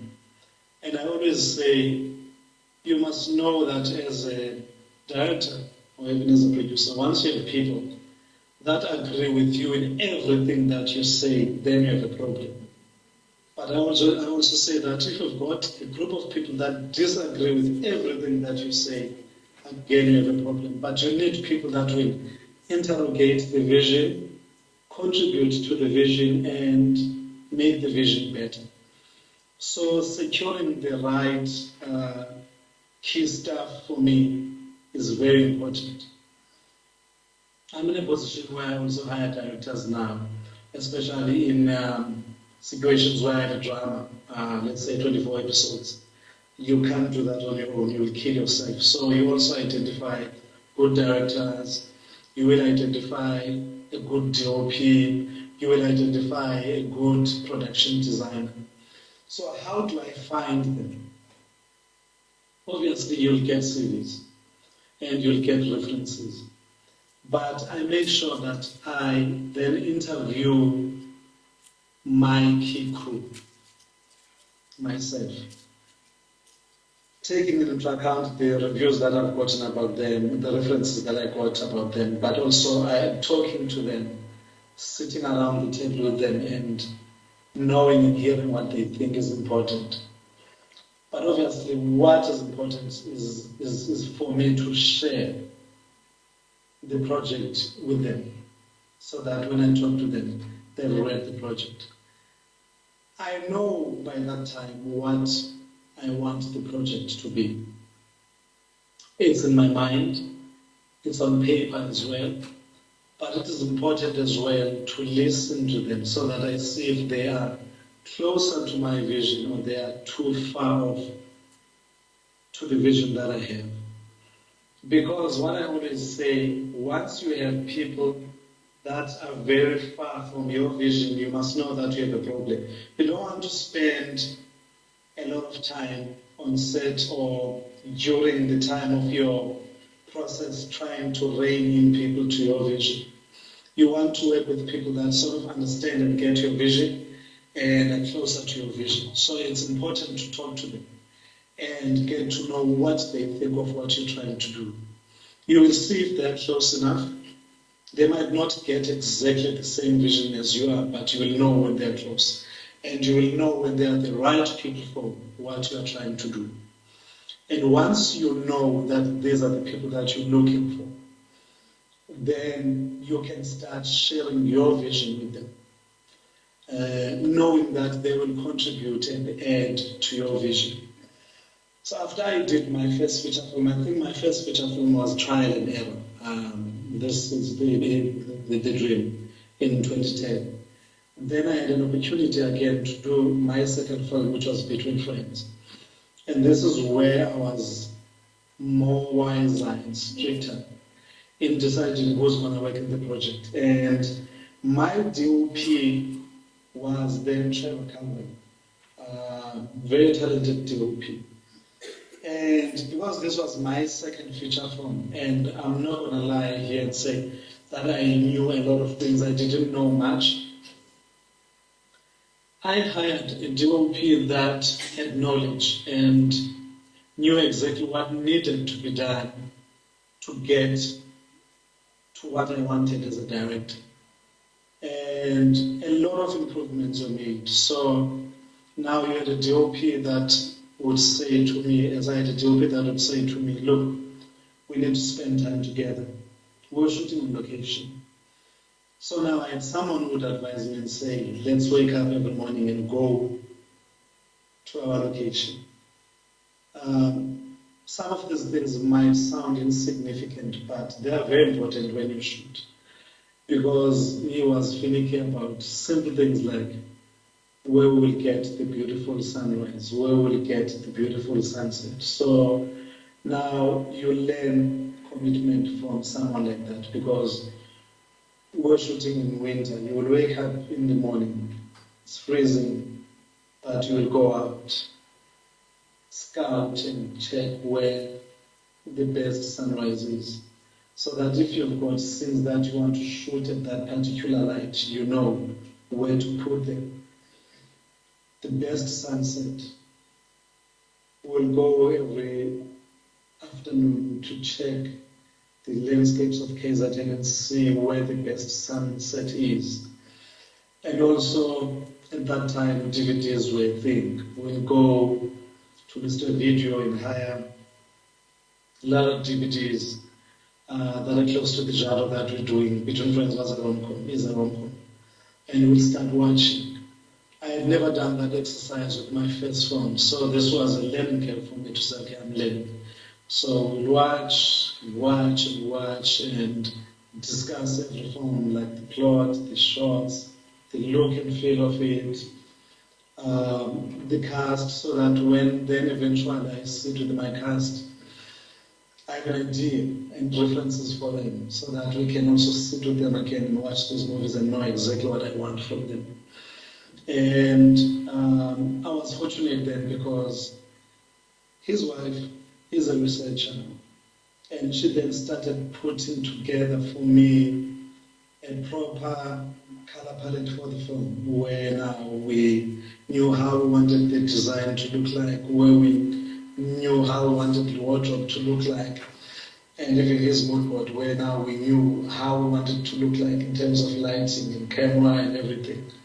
And I benefited from hiring someone who was knowledgeable, who was more knowledgeable than me, who had feature experience than me. So now it was also trial and error where both of us are trying to figure out what this thing is. And also the crew that we had there. That particular crew had just shot Nothing for Mahala. So the wardrobe designer was very experienced. The production designer very experienced as well. So when you put these great minds together and you tell them your vision, then you've got people that are your pillars. You can't fall, they've got you. They know what you're thinking. They know where you want to take this. And they are working hand in hand with you to achieve what you want to achieve. So that's what I learned. That's what I learned. When you hire people, you must hire people that will bring something to the table. People that are better than you. So that once you grow, when you decide to impart this skill, the knowledge you have, and you hire people that are less experienced than you are capable, you are knowledgeable, because you've worked with people that are more knowledgeable than you. And obviously, one of the key things that I learned from that film that I had missed in the film, in the first film that I did, was to also have a proper business plan. So it was a different funding model, this one, because now we had a bit of funding from National Lottery. But obviously now I had to learn to deal with the DTI. I had to learn to deal with the KZN Film Commission. I had to learn to deal with NFF. And I was doing this for the first time. I didn't know where to start, and obviously I had to get the right people around to help me. Fortunately, at that time, you had Holland that would cash flow you. And I had Nicola Rauch, who was sort of a mentor, who helped us with the applications to the DTIC. And I think that was my first film where I learned so much. That, okay, there are all these elements that are important that work hand in hand for you to achieve what you want to achieve. And that was one film where we also sort of made some mistake when it comes to finances, and we went over budget to a point where hard lessons were learned because we didn't make money from the film. As much as it made some money in the cinema, and we had a sales agent that took it to other platforms, and we made money. We also had a lot of people now to pay because we went over budget. But those are the things that you learned, where you had to have a proper business plan and stick to a proper schedule and make sure that this is going to work. So that was trial and error for me, but I think lessons were learned in that film. So I've spoken about selecting projects. So I'm in a good position where I'm an independent producer, so selecting projects is up to me, and picking up projects that are going to work. So Between Friends was, I think we produced it at a time when there were not a lot of rom-coms. I don't want to be outright bold and say it was the first one, but I might be right in saying that. Because after that, a lot of them followed. But look, it was a project that had a market because AAA, that was starting out at that time under Pascal and Mainz, immediately picked it up and said, we want to be a sales agent for this. Indigenous as well picked it up. So you had the backing of Indigenous, you had the backing of AAA, because I think they sort of saw the vision and they saw the goal, And I think this was because we sat and said, okay, we think this is a script that is going to work. And definitely in its own way it did. And I think it then set me up as a producer and as a director. So I've spoken about the creative team that is involved, that is comparable to the project, and I've spoken about the role. So I spoke about me as someone who is a proper skills transfer advocate. And even though I experienced people in that project, I still had new faces as well, especially when it comes to cast. But I knew that these are the people that can help us to achieve success artistically and commercially. And I think that was achieved in that particular film. Later on, I'm just going to play a trailer just to remind you of what I'm talking about so that you see what exactly I'm talking about when I talk about that film. I've just touched on hiring key crew because that is important, and those are the people that contribute and make sure that your artistic vision is realized, and it's very important to hire the right people for the project. I touched a little bit on a business plan. So when you sell a film, so you will have a business plan, but when you sell a film, it's not just about the money, it's also about the concept itself. I said I'm not a writer, but you need someone, if you are not a writer, who can help you craft a proper synopsis that is concise and compelling, that is clear with the themes and the characters. Because it serves as a marketing tool to attract potential investors, potential distributors and collaborators by showcasing the project's unique selling points and its potential to resonate with audiences. So a compelling synopsis obviously goes with your logline. You've got people these days, when you want money, that say to you straight up, I just need a logline first. They are not even interested in reading your synopsis. They just want the logline because they don't want to waste their time on something that they're not going to buy into. So that needs to be compelling and catchy from the beginning. So you write a logline and you write a synopsis afterwards. So I remember when I was pitching, I think 3 months ago to Netflix, the first thing they said was, give us a logline. I gave them a logline. And they said from the loglines, it was like 4 loglines. They said from the 4 loglines you've given us, we like only 1. So now give us a proper synopsis that is not longer than 2 pages. So here I needed someone to write a proper synopsis, compelling one, that can generate interest and open doors for financing, open doors for distribution opportunities. And that's what you need as a producer, as a director. And this goes with a thorough and well-structured business plan that will provide a roadmap for the project's financial and operational aspects. This should outline the project's budget, the revenue projections, the marketing strategies, and the distribution plans. Again, I struggled here when I started out as a new producer.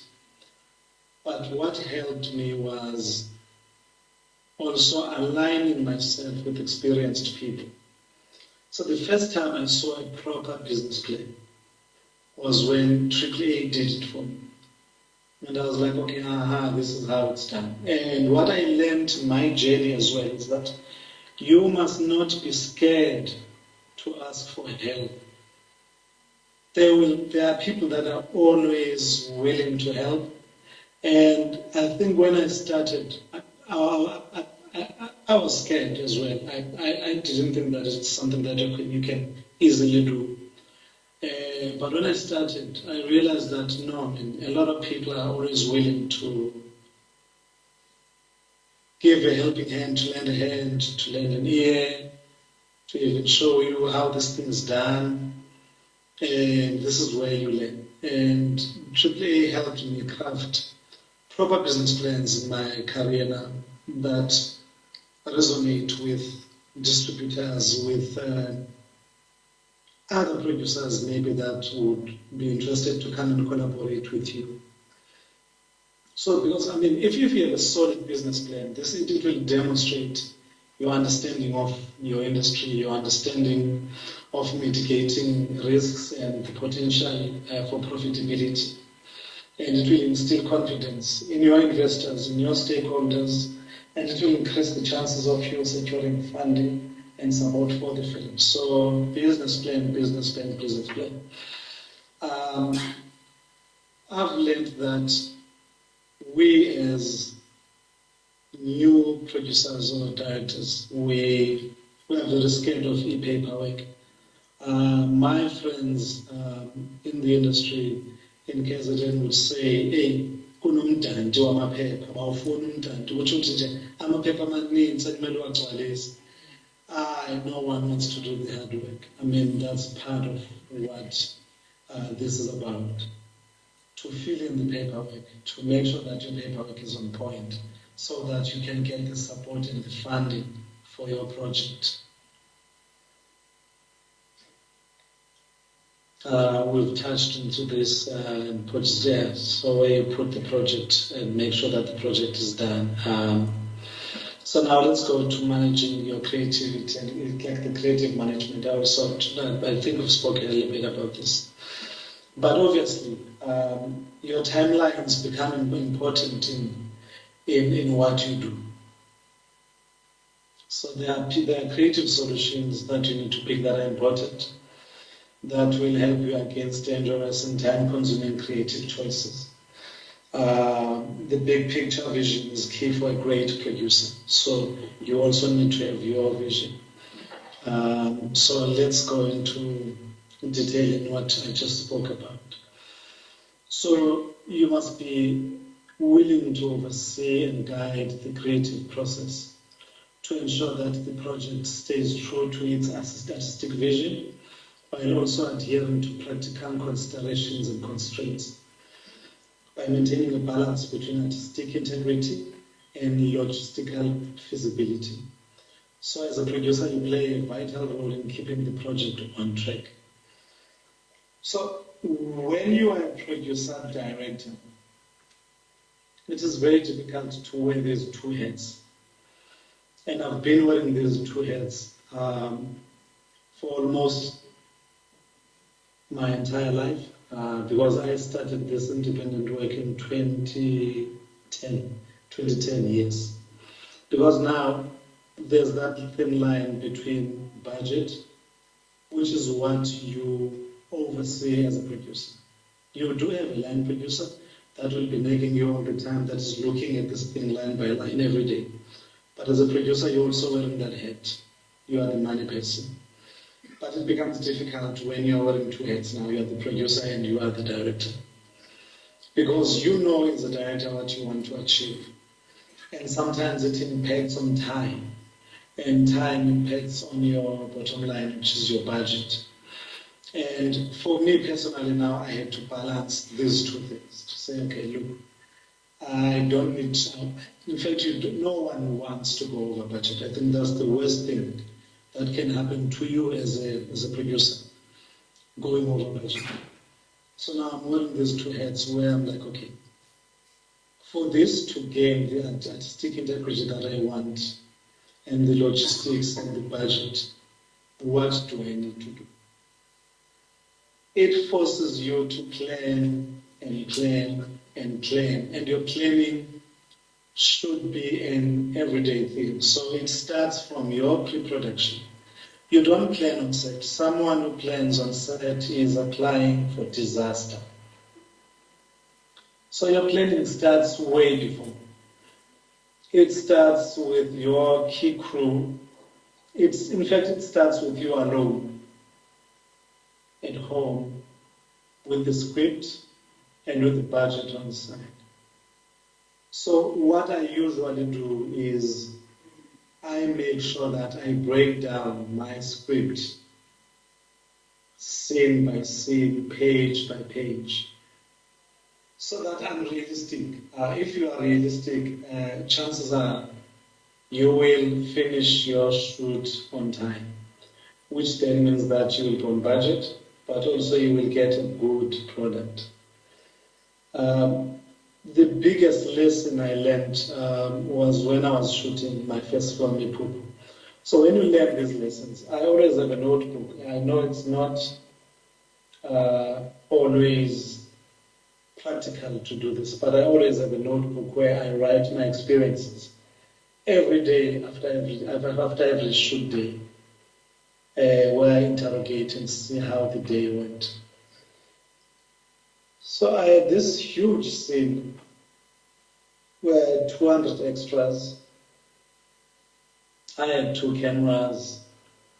I had the entire cast on set because it was a huge ceremony, coming of age ceremony called Memulo in isiZulu. And I underestimated that scene.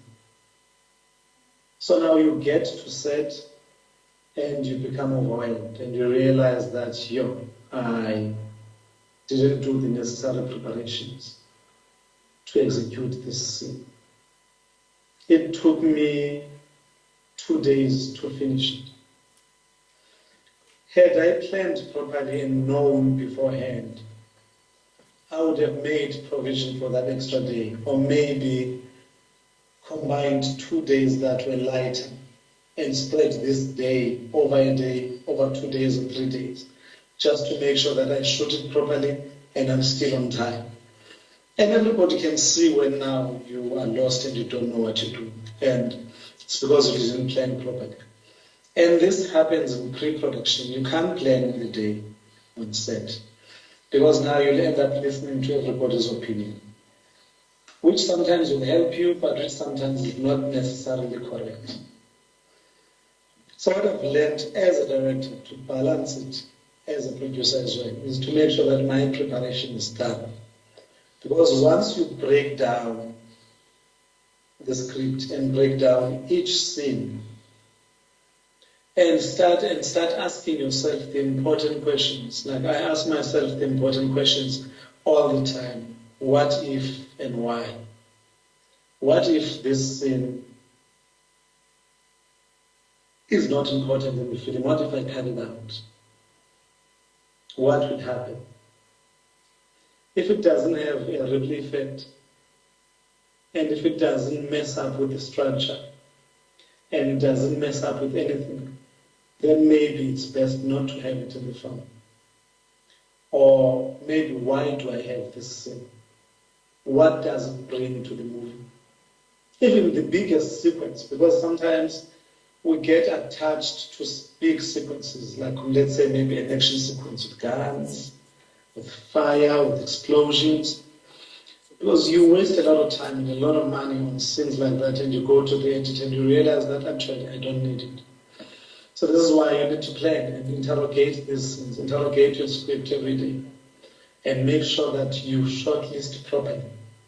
And this is what this makes your life and your DOP easier, because once you shortlist and sit together and look at this shortlist, sometimes they might even make your life easy. The DOP might even make your life easy. Instead of having 3 shots, you find that in one setup you've got everything that you need. So instead of 3 setups, you can have this in one setup. So you need to plan properly as a director so that you help the producing side. Make sure that you don't go over, because then that will be a disaster for the project. You want to keep it on track. So we spoke about the timelines. So now once you plan, you know your timelines, and you can start organizing the production efficiently and ensuring that all the necessary resources are available when needed. When needed, that is important.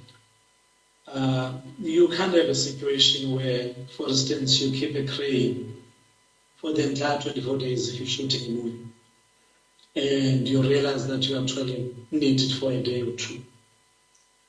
But if you plan properly, and you do your breakdowns properly, you know when you make this big toy that costs you a lot of money. So, like I said, the well-managed timeline will allow for proper planning of pre-production, production, and post-production phases, which will prevent delays and cost overruns. And it will enable the producer to manage the creative team's expectations, and you set achievable goals, and you maintain the momentum throughout the filmmaking process. So that even when problems arise, because they will arise, challenges will arise. I always say God is not a filmmaker. Sometimes you'll have rain, sometimes you'll have, there will always be unforeseen circumstances, an actor getting sick. But if there's a plan, it's easier then to shift around the puzzle, like play this chess properly and make sure that you still come out strong and the vision is intact and your budget is still intact and you've got a well-executed film. So there's the big picture, which is the vision for a great producer. We've spoken about the goal, but this bigger picture will involve your understanding and your overarching goals, themes, and impacts on the project beyond its individual components. I always say a producer with a big picture vision is able to guide the project in a cohesive direction, ensuring that all creative and logistical elements align to support the overall vision. This perspective will enable the producer to make informed decisions, to collaborate effectively with the creative team, and to navigate challenges with a clear sense of purpose. By maintaining a comprehensive vision, the producer can anticipate potential roadblocks, you seize opportunities, and you ensure that all aspects of the film work together harmoniously.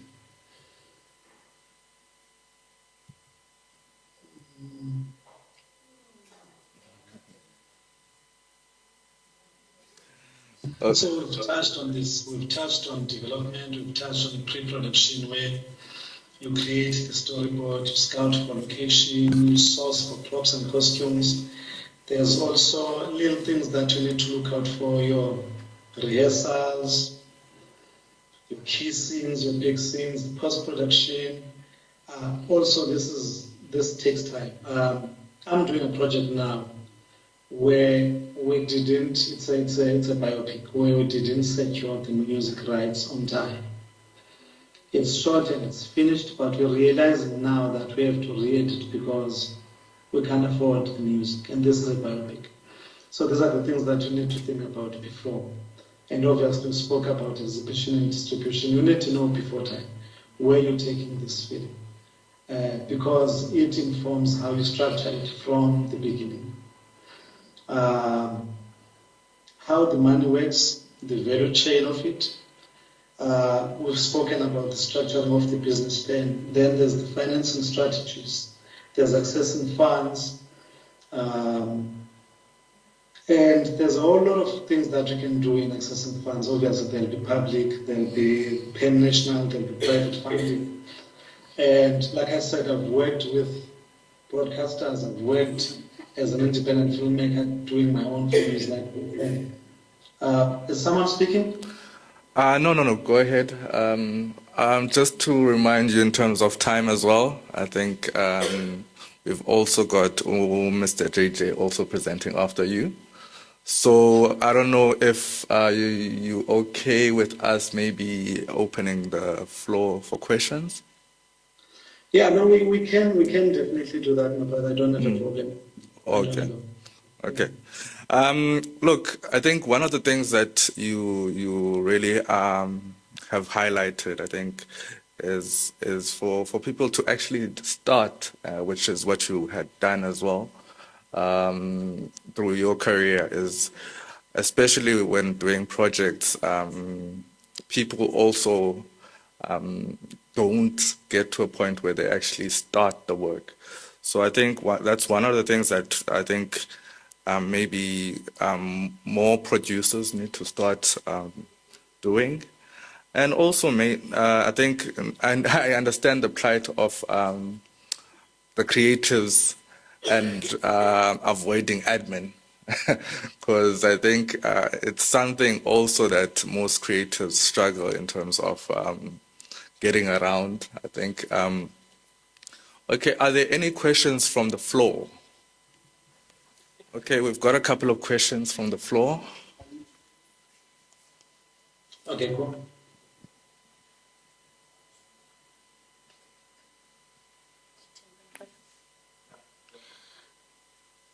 Thank you so much for the wonderful presentation. My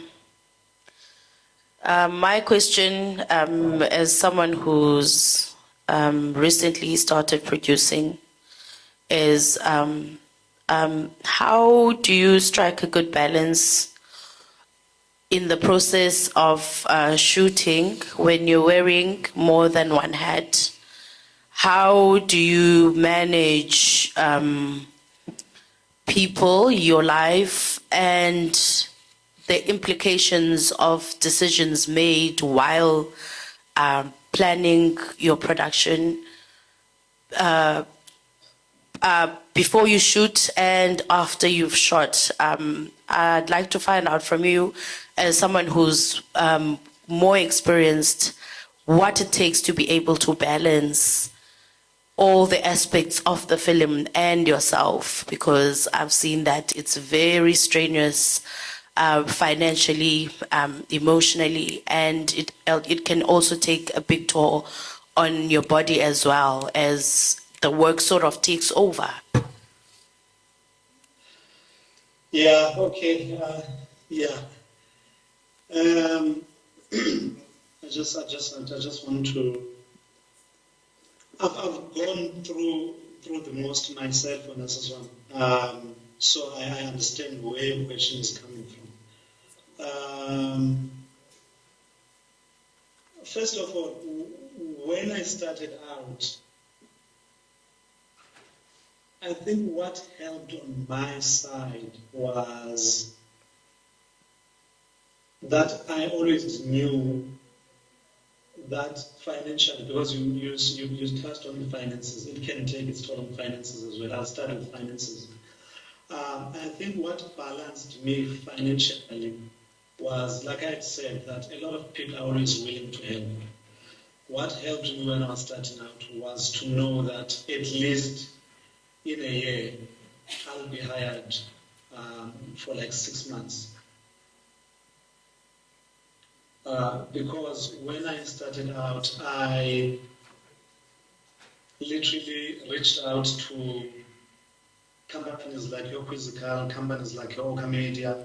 I'll mention names. I had Sarah Blecher in my corner. I had Harriet Gavshin from Quizzical.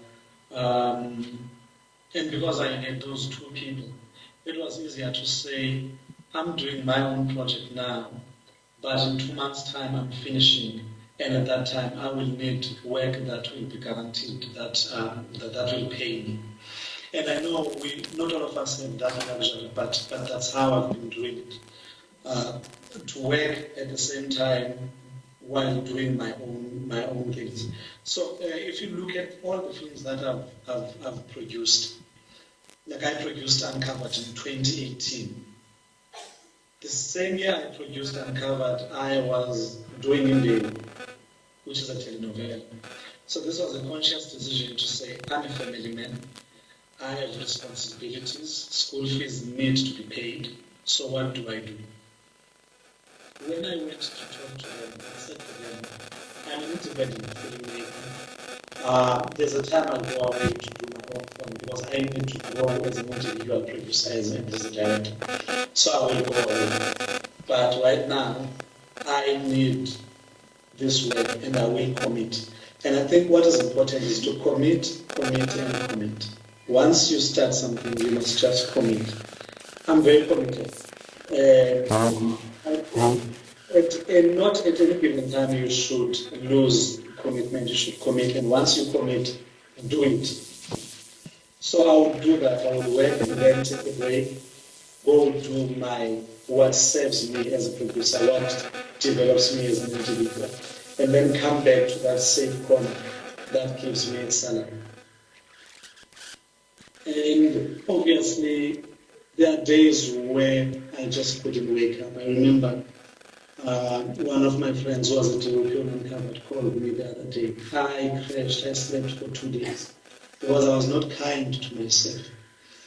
And what I've done, I've learned to take time out, even if it's 3 days, where I just switch off my phone, put away my computer, and just sleep and spend time with my family. That is important. And I know it's not easy to do because there's a lot of things that need to be done. But once you do that, when you come back strong. So I always make sure that even if it's once in 3 months, I'll have that week where I just take care of my well-being. I just take care of my emotional health and my, because once it messes up with your emotional state, then you're done. Then you won't be able to carry on with the work. So I make sure that I give myself time. And also to share the work. Like I said, I don't write. I could have been a writer. But to produce and to direct is stress on its own. So once you add the stress of writing for yourself, it becomes too much. Unless you're not doing other work for other people, then you can write. There are exceptional people that write their projects, direct their projects, and produce their projects. But I'm not that person. So you need to know yourself as well. I don't want to spend time writing because I know that I will break down. So I have a pool of writers that I work with. I know if I need this type of story written, I'll go to Ayana Halimana. I know if I've got this type of story written, Stephen Pilima is around the corner, and this person is around the corner. And because I have a relationship with them, I can even work with them properly, knowing that later on when the project makes money, they will be paid. But I work from a point of honesty as well. So people can come and help you if they know that you are honest in your dealings with them. If you say, at this time, you will get your money, they will get their money. Those people will do anything for you. But you must make sure that you keep your end of the bargain. You keep your word. That is what I've learned in this industry, and that's what I do. So I've got people on the time that are willing to help me. One other step that was important for me as well, so that I am comfortable, I've been fighting for years to do long form as a producer, to produce my own show in long form. And eventually I got Smoke and Mirrors. So what that does for you is that it guarantees you a salary for a longer period, for a year, 2 years, or even 3 years, if you are lucky, 4 years. And because now you are just a producer in that project, it means that now you've got time to work on your passion projects. Projects that will captivate you as a producer and projects that will maybe eventually make money for you. But like I said, commit, and commit. So how I've been working with my team is that I would go, even today, I still shoot projects that don't have budget with the aim of licensing them. But because I've been honest in my dealings with everyone that I deal with, I am able to go to a Cineconnect, for instance, and say, can you give me equipment for 10 days? I don't have money. And all they say to me is, give us your list, and I give them my list. I go to my preferred DOP and say, look, I've got this project. I want to shoot for 10 days. Can you come on board? They come on board. I get a script from a script writer that knows that they will be paid at the back end. And I put together a small crew and go and shoot. There's a drama that I shot, I think 3 years ago, called Hush Money. That was on SABC 1. I did exactly that. I had 100,000 only. We shot it, finished it, sold it to SABC for licensed, not sold, licensed, because that's what is important, to own your content. I'm about that. Licensed it. We got about 1.5 million. And the good thing is everybody who was on that project got paid. When we licensed it again, they got paid. So now we've built a loyal support for you, because they know that even if it's after a year, if this person says we will get our money, we'll get our money. And that's how I've been going. But also, like I said, managing it and making sure that you rest and you spend time with family. No matter how difficult it is, that is important. Make time for yourself, make time for yourself. But when you commit as well, commit, and commit. And I think that's what has helped me over the years, to commit and to make sure that the deadlines that I've set for myself, I meet them. But again, Siswa, ask for help. People are always willing to help. Ask for help. I tell you now, I've collaborated with a lot of people in my projects because I asked for help. And it helps because then you can share the burden of a production and make sure that you come up with a production that you are proud of. I do that all the time. I can do that with you as well. So that you get to where you want to go. I learned that you must not start from scratch if there's no need for you to start from scratch. What we do most of the time as black people is we want to do it ourselves, even if there's no need. If there's no need from you to start from the bottom, don't. If there's someone who's willing to hold your hand, do that. Work with those people. Ask for help. Thank you very much. We'll take 2 more questions before we go to Uboti. So, who's going to go first? Yes, Mr. Nodad. Okay, so you're speaking to Dikeled. My question is around distribution. So, as an independent filmmaker, you find that I write my own film, make it, and then produce it, do everything basically. But now at the end, when I'm sitting with a finished product, I don't know where to go. So I don't know if you can advise me, once you've done your independent film, you've shot it, you've edited it, it's ready to go out there. Where do you go? Like, how do you... Yeah, how do you take it out there, basically? There's no one way of doing it. There's a lot of ways that you can distribute your film. So I'll talk about my first film, big film, Between Friends. So Between Friends, I had Indigenous and I had AAA. So AAA obviously was taking this worldwide, while Indigenous had rights in the African territories. So that is a very straightforward way of distributing your movie. But then when I shot Uncovered in 2018, I said, I don't want to do what I did again. I don't want your traditional distributor. And like I said, people are always willing to move. So I shot it, cut it, finished it.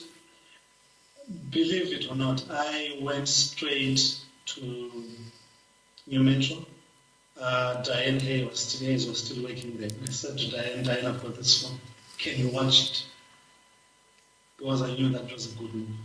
So Diane said, fine, I'm going to watch it. She watched, and she said to me, yo, I like it. I'm going to give you 8 screens. So New Metro gave me 8 screens. I went to Stekin and did the same exercise. I spoke to, what was this guy? I forgot the name now, but they agreed to watch it as well. They watched it and they said to me, look, we will take it. But also there are other distributors, I would say sales agents, that are willing to work on your terms as a producer. AAA is always willing to listen and understand what you want as a filmmaker. Then I went to them, I said to them, theaters are covered, but I need you to take this film to distribute it around the world. And that's what they did for me. I also put it up on Film Freeway. Film Fluway, you pay a fee. It's once off. You put your film up with your synopsis, your cast, your director's statement. So you do that yourself. It's easy. What Film Fluway helps with then is that you get to submit your film to all these film festivals that you wouldn't know about if you were not in that platform. And what that did for me is that I got invited. Like I remember the Chelsea Film Festival in New York, we opened it. And this is where I met another sales agent. And AAA was kind enough to say to me, you got a sales agent that side, they can do the work, we'll let you do it with them. Like I'm saying, other people can work with you in whatever you want to do. So my movie then traveled to a lot of places through Film Fluway. And I did that myself, so that was in my hands. I didn't wait for someone to do that for me.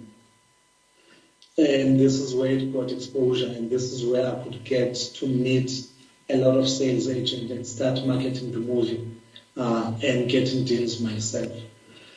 And for the first time, as an independent filmmaker, with the Uncovered, I saw money as a producer. Because now Stekinako was talking to me directly, New Metro was talking to me directly. AAA was helping me as much as they've got their own terms, but understanding my terms and what I want to achieve with the film. Because that's also what you need. You need a distributor that will listen to you. Not a distributor that works according to the book that you never even get to read and see. Because sometimes you end up paying for things that you know nothing about. So with Patreon Influence, for instance, I would be given a statement, and in this statement, you will see that they've charged you for an interview that you did for Drum. They've charged you for an interview that you did for Metro FM, for Kaya, for Mhlobo and FM, all those things. So they are charging for all these things. But now as an independent filmmaker, that's why I keep saying, also ask for help. Because I was also asking for help to people that are in the media already. The promotional work that we did there was all free. I didn't know that you don't pay for it, because with my first film, they made me pay for it. But with this movie, because I was doing it myself, I was not paying for anything. I was on Morning Live, I was on Metro FM, I was on Cause FM, I was on Sowetan, I was on Sunday World, I was on, I think we even made Daily Dispatch. And these are the things that we didn't pay for, because now we're able to call people and say, this is what we have. How can you help us? And like I said, people are always willing to help. Just pick up the phone, just write that email, send that SMS, request that meeting. You will get no's. Even if you get 9 of them, the 2 people that are going to say yes to you will make a huge difference in what you want to do as an independent filmmaker. So I don't know if that's good advice, but that's what I've been doing. Okay. We'll take one last question, just because of time.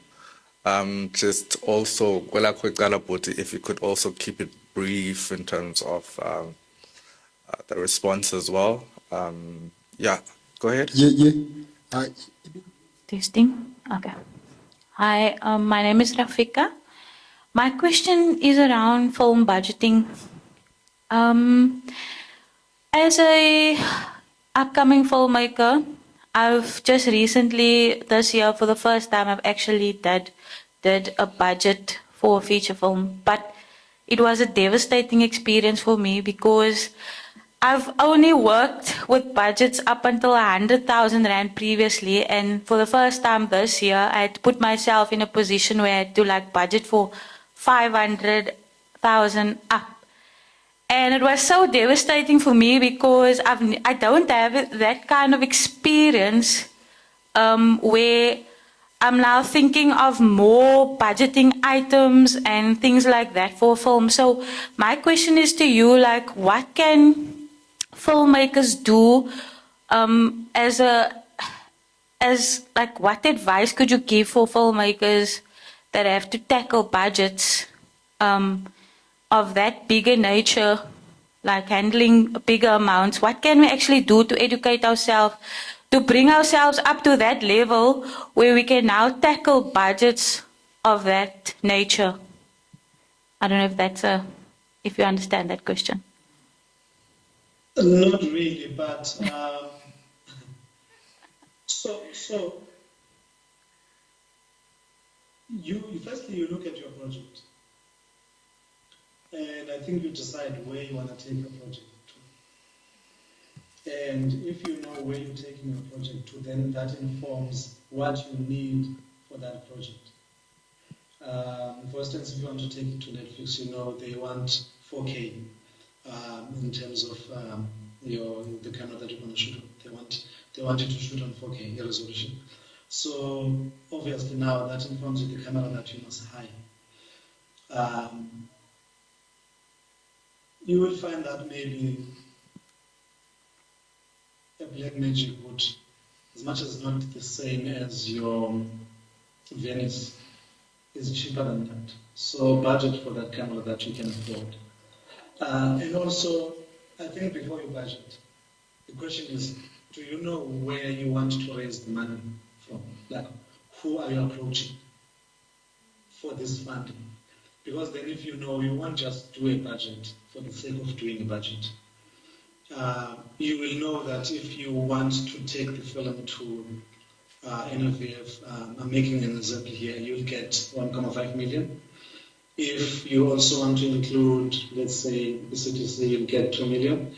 So then then already you know that your projections are at 3.5 million. And if you say, I'm including TTI in that mix, you know you can take your budget to like 6 million rands. But also as a beginner, maybe also find an experienced producer that will take you through the works. And I think that will solve your problems. If you want to do a big budget movie, just find someone who's done it before, work with them. That experience will be valuable for you. And next time you won't need them. Thank you. Thank you very much. It's a numbers. Okay. Yeah. Onwini.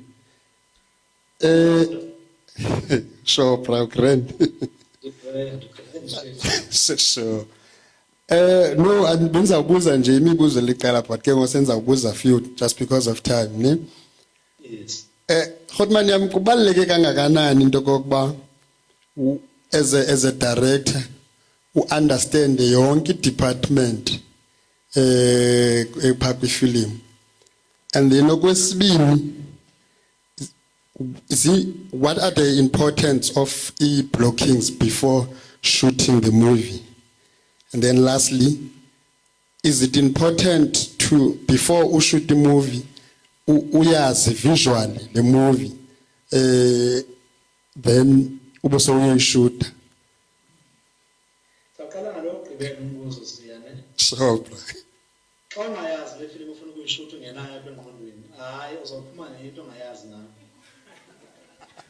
So that's why you have your mood boards. That's why you have your look and feel. You know, I mean, some quality treatment.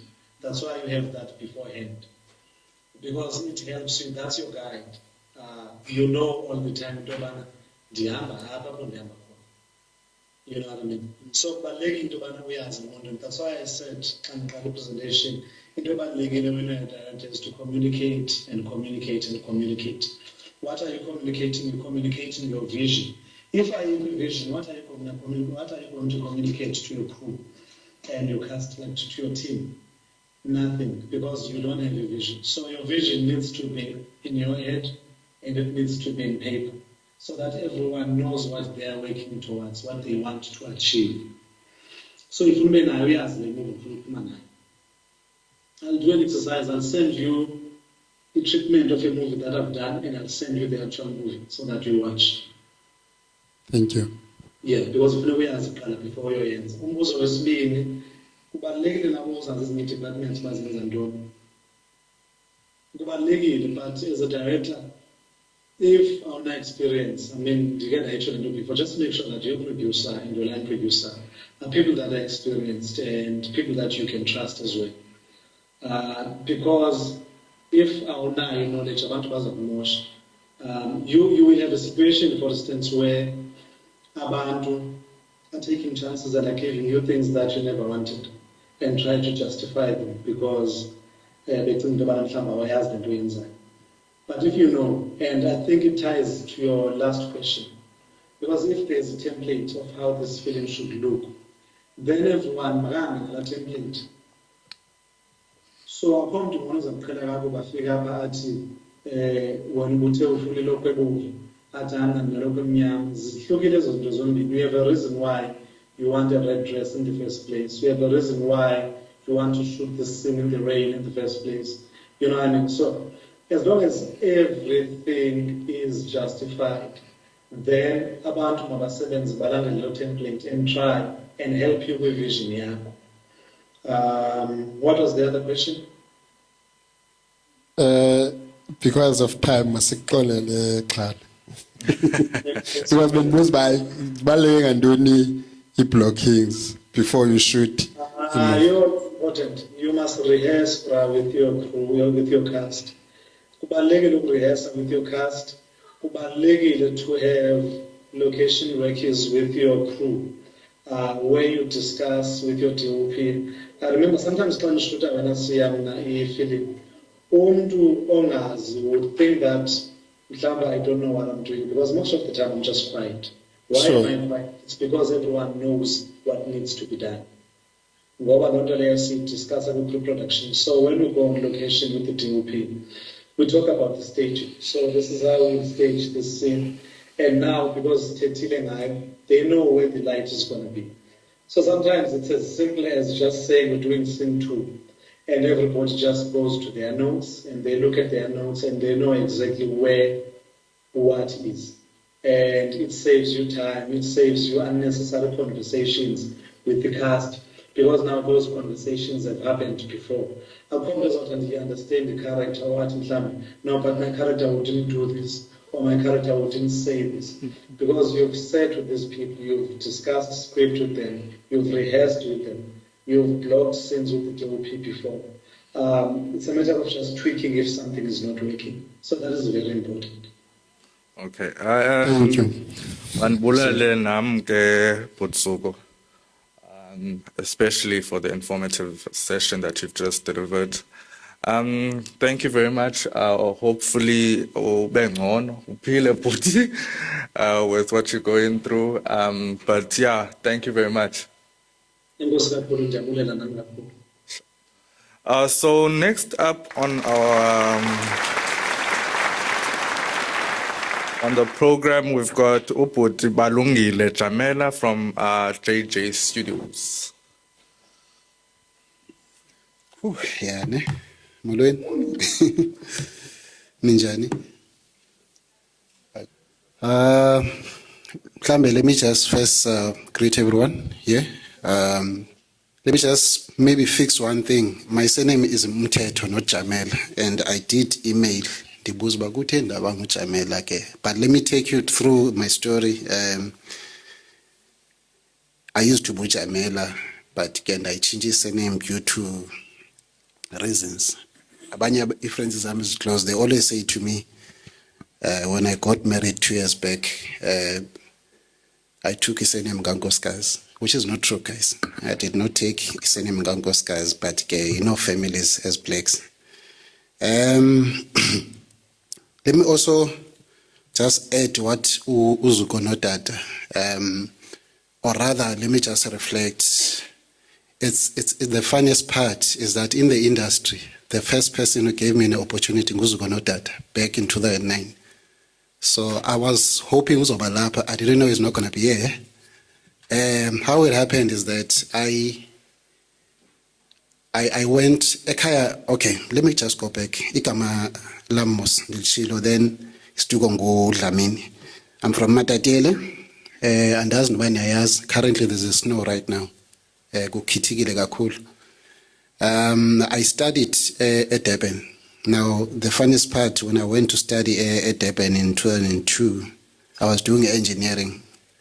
I was passionate. I wanted to be a nuclear physicist. I got to B, I think, with maths and with A with science, metric with 2000. So I was, that person who was very smart, but hard worker, but not really smart, but I was a hard worker more. So Ndaya at Durban, I studied chemical engineering.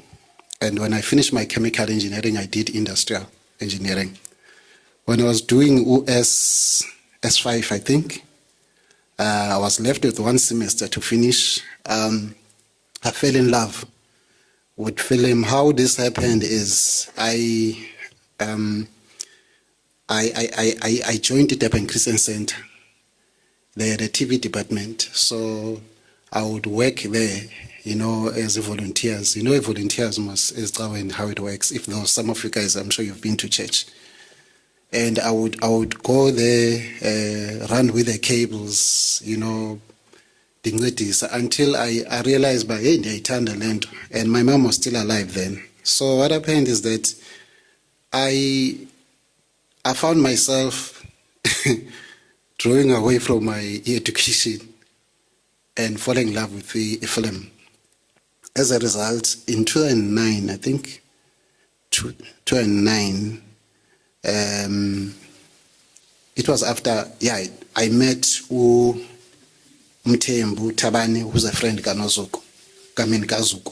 Then they invited me to be part of what they were doing because they had seen me at church working with cameras. I didn't even know that I loved it. So what happened is I was invited. They were shooting a movie called Iqili. And that movie had a good budget and it was directed by Uzuka. I don't know why he didn't mention. But it never went out to cinemas. There was too much politics. It was a very good film. We shot deep down KwaZulu, for I think 3 months. Very, very hot, Yeah. So what I was doing there, I was a digitizer. I would get the footage, the faggot timeline, sync it, then it would go to an offline editor. So that's how I started in film. And to my surprise, I went on to become a professional editor, So I think what I'm going to talk about is going to be a mix in a way that Bendiza Teta about being a producer, but Uzuko is more senior than me. I'm not going to say much on producing or anything. I think I'm going to talk about 2 things, post-production and also a bit of drone technology, because I'm also a professional drone operator. It's been 5 years now, licensed. So what happened is after I came back from that film, I think it was around March, then I got an opportunity to go to Nevada, AUS college, Nevada College. It's just after California. I got an opportunity to spend a year there, and I got an internship to study film. It was God's blessing. And I then, when I was there, I focused on post-production, for those, I think, 14 months, I focused on post-production. And I found myself drawing away from what I've studied for. And, then when I came back to Durban in 2010. Guys, I was not around for the 2010 World Cup, so I missed it. My heart was so hectic, and I missed it. I came back just after the World Cup.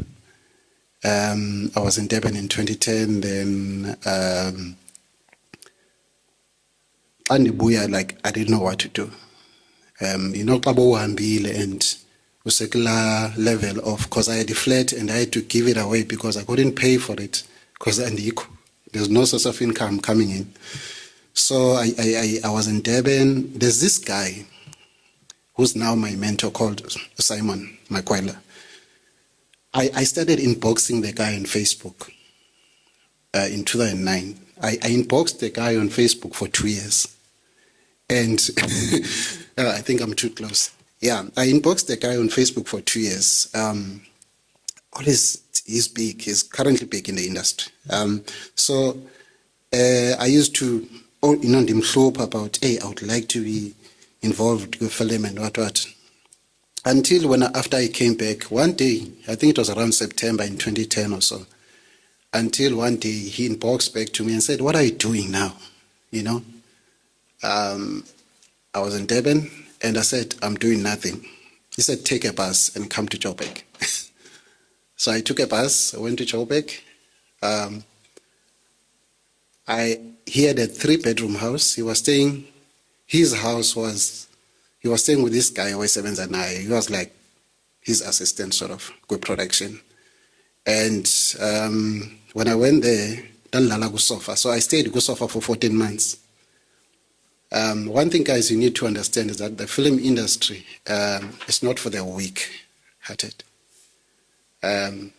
Sometimes you can expect to work for 3 years without being paid. But there's something I like what Zugo said, is that you don't have to start afresh like how we did, not because now you have to start afresh, and just, as I said, ask for help, So I moved to Joburg and I started working with Simon. And when I worked with Simon, I was a runner, I was a camera operator, I was his studio assistant for editing. So I worked with him a couple of shows on TV from SABC. Then until he asked me to cut, I don't know if you guys remember the show called Cooking with Azania. It was on SABC 3. That was my first post-production job. That he gave me, I think, 5 episodes to cut. At the first episode, he almost fired me because every week we had to submit, if the deadline is Friday, so we have to submit at least Friday before 3 or 12 or Thursday, depending. I remember the first episode, it almost didn't go out. So, that's when I started learning, and I was initially as a digitizer, and then I started being an offline editor. Then from there, I started pushing and getting more experienced. I did what's this show again? About Cooking with Sisheba. Remember those shows? I did those shows. Then I moved to my guys who gave me a lot of reality in terms of editing, and I think that's why I grew up. I grew a lot. Parental advisory. I did More Love season 2. I did Forever Young season 2 as well. I think after doing a couple of post-production and in between producing, I came to a point in 2017. I said I'm tired to be in Joburg and I want to come back to Eastern Cape. It's when I relocated back, and if we didn't grow up, I didn't grow up in Eastern Cape, because I did my matric at Cox State, and then after that, I was just away, because when I came back 2010, 2011, then my mom passed away in 2012, so even that time I didn't stay Eastern Cape, I was still all over. So to come back Eastern Cape, actually starting afresh, and you have nowhere to start. So this is the funniest part I did, guys. Before I relocated, I drove down to East London, stayed for 3 days. I went back. I did this for 3 months. Then the second month I did the same thing, came for the weekend. Then the third month I came during the week. The reason is I was trying to find out, but where am I going to be based? Mind you, when you relocate, you are a creative, you don't have a backup budget, you don't have someone who's backing you up. So I was like, okay, let me come back to Eastern Cape. So I came here to start afresh. When you start afresh, guys, you can imagine at the age of almost, I think 30 or so, it's not a walk in the park. So I came back to Eastern Cape. Then I've pushed up to a point now. We're about to produce our reality show. we've got, I believe, but we've got stakeholders on board for the funding. We've got a drama series here that we're going to be producing as well, finally. Yeah, but I'm putting this summary just to introduce Uti Ndisukapi. Yeah, but I think what I want to talk about is just two things. I think I'm not going to touch quick producing because we're producing, but I believe that he has said so much, Uzuko, you know, and we dilute, you know. But let me just talk about post-production and just touch a bit of drone technology as well, you know. This is an interesting thing about post-production. I think the post-production, what we don't understand is the depth of it in terms of production. It's not just about sitting in a studio and cutting, you know. When you are an editor, you are a storyteller. I'll make an example. I don't like calling names, unfortunately, you know. There's a movie we're currently editing, and I'm based in East London, by the way, so I'm here in Eastern Cape. We're currently doing now subtitles. We're almost done. I think it's going to be out. We're going to do a trailer for them next week. We are done with it. We're just finalizing so the last 5 minutes is the subtitles. We've done grading. We've done sounds, everything, effects. So it's done. Now, what you need to understand about editing, they brought the movie to us. It was a mess. They didn't use proper audio. They didn't use. None of the people was mic'd up. You can imagine. And they were shooting. They were shooting. How do you fix that? It's a mess. So we've done our best. We've fixed it. We think it's good. So it's going to be coming out soon. But Indians are mucho nans. It's about being a storyteller, being an editor. It's the same as a writer, actually, you know, because what the directors, what the producer do, one of the things maybe I can just add, a producer, they go find a story to tell, you know. Sometimes you, as a producer, you are brought in a project, say Yenzeka, and you are just hired as a producer, but others, they start with you, especially like, as Uzo was saying, you know, Biena, sometimes he plays both roles, but when you are brought to a project, it's like, mhlambe, decide, listen, I've got a concept, isn't that true, or we are doing your own story. You must first find a story, and once you are part of that story, it means you're going to be part of the planning process throughout. Now, the producer, what they do, they're like the heartbeat of the production. You get a weak producer, you're going to be shooting off budget. Schedules won't be kept. It's going to be a messy post-production. So, a post-production, you can be a manager or a director or whatever, how you want to choose it, is that as an editor,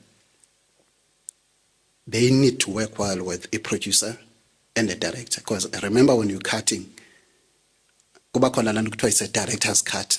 I'm sure you know about it. Yeah.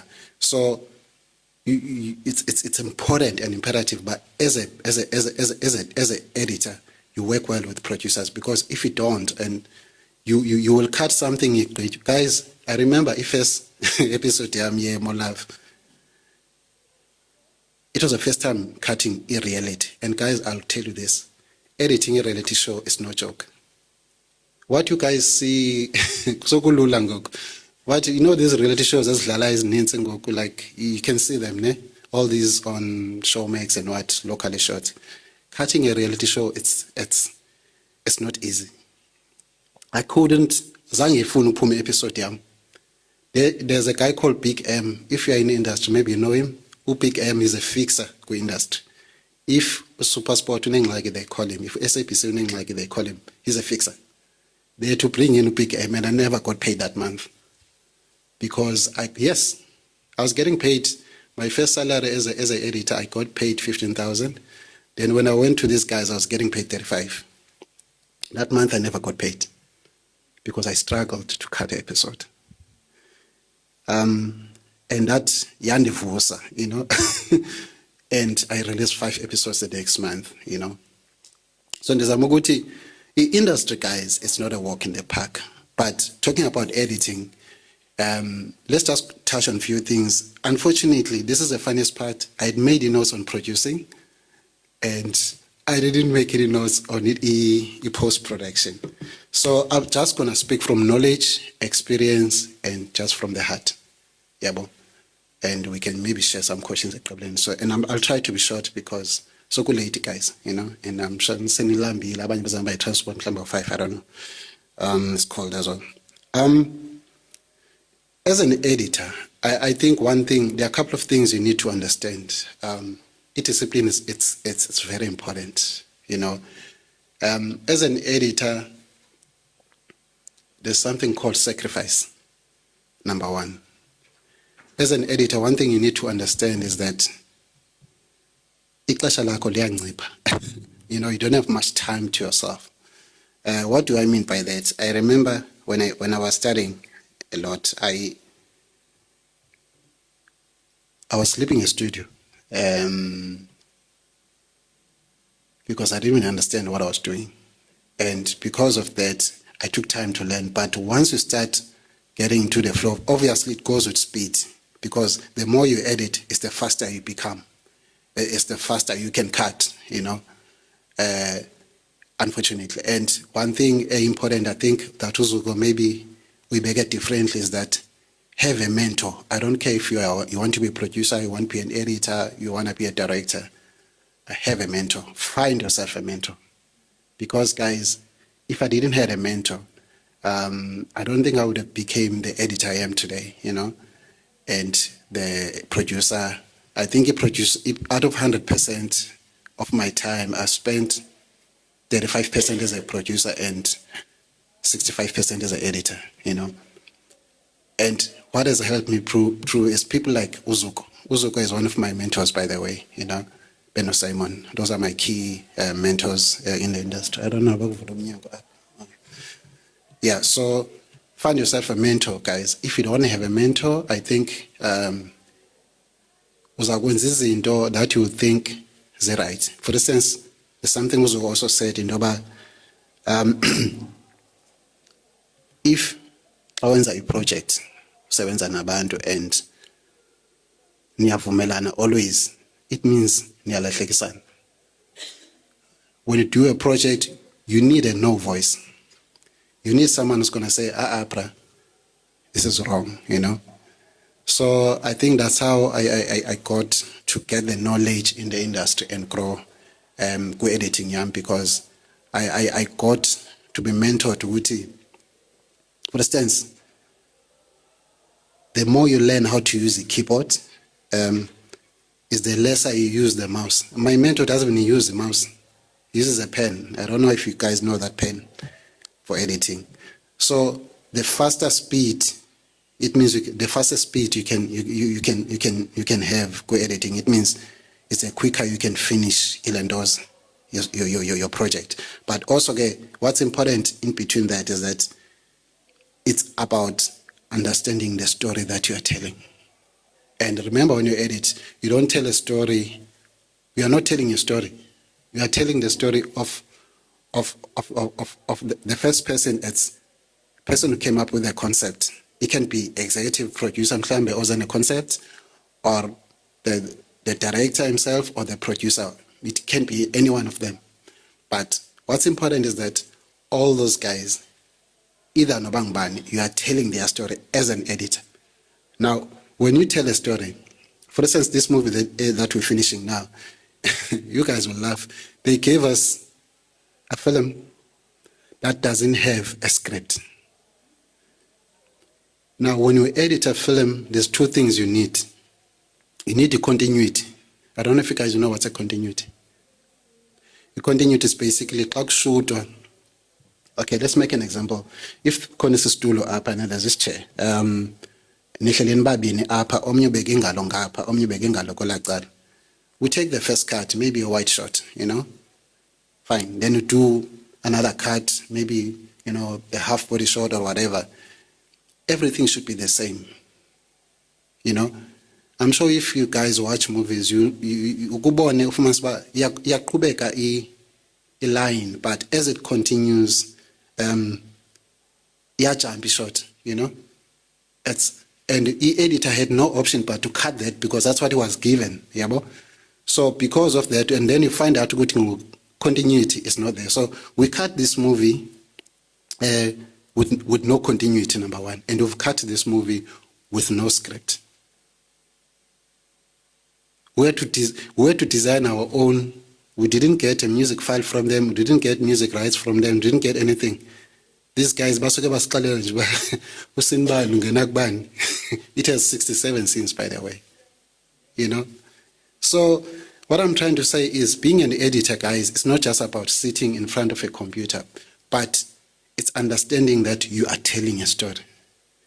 And unfortunately, we need to be honest. I think out of 100% of creatives, I think it's only 5% that are editors. And I don't know why. Or 10% maybe max? I don't know. Because I think most people, they find with editing, it takes time. And indeed, it does take time because when you are under pressure, when we did Iqili Nabozuko, apparently it was changed, and as to what, I don't know what happened to that movie. It was a good movie, very interesting. Ukukunsi Bande, Naznobanyamaz, she's edited a lot of work. I was a digitizer yak, and she was trying to bring me into understanding what is a offline editing. So she will leave me. She created 2 files. She will two workflows, and she will say, "Mandisebenze kuleni timeline." She will say tomorrow, and she will leave me a studio, and I have to figure it out. How do I move these files? I was not even good. I just bought an iMac and the Fagi software. At that time, it was Final Cut. I'll come to Intel softwares. It was Final Cut 7 because the Pro just came now. But, so it was Final Cut 7.1. So she came back the following morning. I didn't manage to cut. I was trying to because it was my first project cutting. The only thing I knew was to sync the audio to visuals, but roughly what I'm trying to say is that the story part, you need to understand that you are telling a story. Guys, I know this is one of the difficult topics that you guys would like to listen to, but I think it's also critical. And I always say that when we are creative, even if we cannot edit, but at least understand the basics, because it helps to understand the process. Because when you edit, for instance, you start with digitizing, then from there you go to offline, Before you get to online, you must make sure that the story is proper on offline, because once you go to online, you start doing the grading, you start doing sound effects, you start doing integrating music, and you start doing effects, and so forth until the movie is out. But the important part is understanding the story. So, guys, be either you are a producer, be either you are a director or what, but I think it's one thing I would like to encourage you all. Just make sure you at least understand the basics. You don't have to be a pro, but understand the basics of post-production. And the other thing about post-production, it's the time it takes. What do I mean by that? Post-production is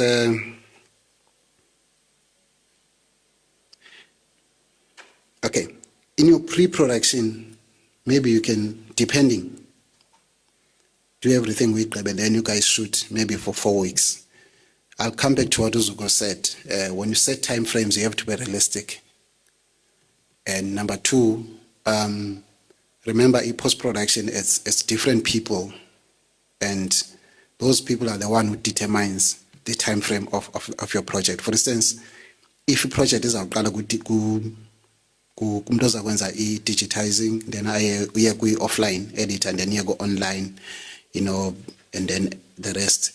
each person has a frame, but each person to complete a frame yakhe, especially those about landing at the second one and third one, they depending on you. They depending on you keeping your discipline. So the sad part about editing is that if you are not disciplined, it's not easy to finish your projects in Clash. And remember, guys, about the one thing that's critical about editing is that you've got stakeholders, abanikwa time frames, that you're going to finish your project in, say, 2 months. And if you are not disciplined enough, I promise you won't finish that project. And as new stakeholders, it might be your potential people, abazofunda the rest. It might be your potential distributors. It might be your potential broadcasters, because there's new movies or whatever they are seen after. So I think, guys, one thing I can highlight the most in the industry, film, is discipline. It's time management. This industry, guys, you have to push yourself. I'll be honest, because if you don't discipline yourself, it doesn't mean because you're an editor, you cannot have a personal life. You cannot have family life, but if you are able to manage yourself and you manage your finances and you manage your time, you are able to balance, But unfortunately, we need to be honest. The film industry, or rather a creative industry, is that it's beetroot in terms of cash flow, and sometimes what pushes us to find ourselves working overtime and not producing results is because of the pressure of finances, I remember I think it was 2013,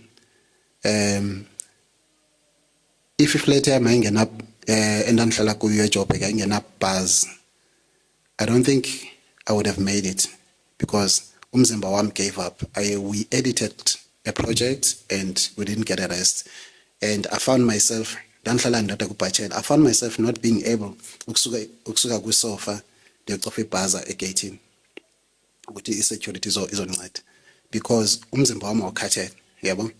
So guys, and from there I've learned into when you in this industry, as much as it's got its pressures, try and keep people that are close to you closer, and don't be isolated, because one thing about this industry, guys, is ruthless. And this stress is banazo when money is not coming in. You find yourself especially when you're alone. So I found I had to learn through those experiences. I need to manage myself, because if you do not manage yourself, you find yourself that ungakwazi ukuphuma. Abanye they end up abakwazi ukuphuma. I mean, guys, I don't know if you were following stories during a pandemic, how many creatives killed themselves, because omnye vele ajonga aqonda uba I don't know uba ndizawuphuma njani kule way, akoma le rent. Guys, it was tough, pandemic, it was tough because there was no money coming in, asina long-term contracts, you need to pay the bills. You have to pay flat. You have to get food to eat. You must have internet. You must have this and that. So it's about opening your circle to the right people also, because that's one thing that protects us. Opening ourselves to the right people. Don't bring abantu that are not going to help when things are tough. As a result, I learned to minimize the circle. As a result, I've got very few people around my circle.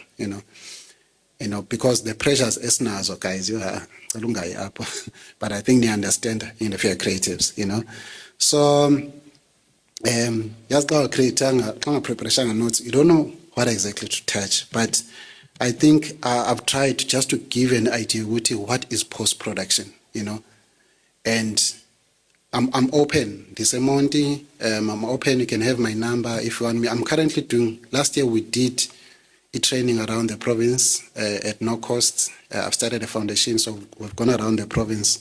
We've been doing a lot of training. I'm just transferring the skills, to the youth. We're teaching them filmmaking. Asikabikho kula level yokucela imali government wasicela imali ye training, but I think I'm just doing this out of love and out of passion, So I'm also very much passionate and loving e-development and skills transfer.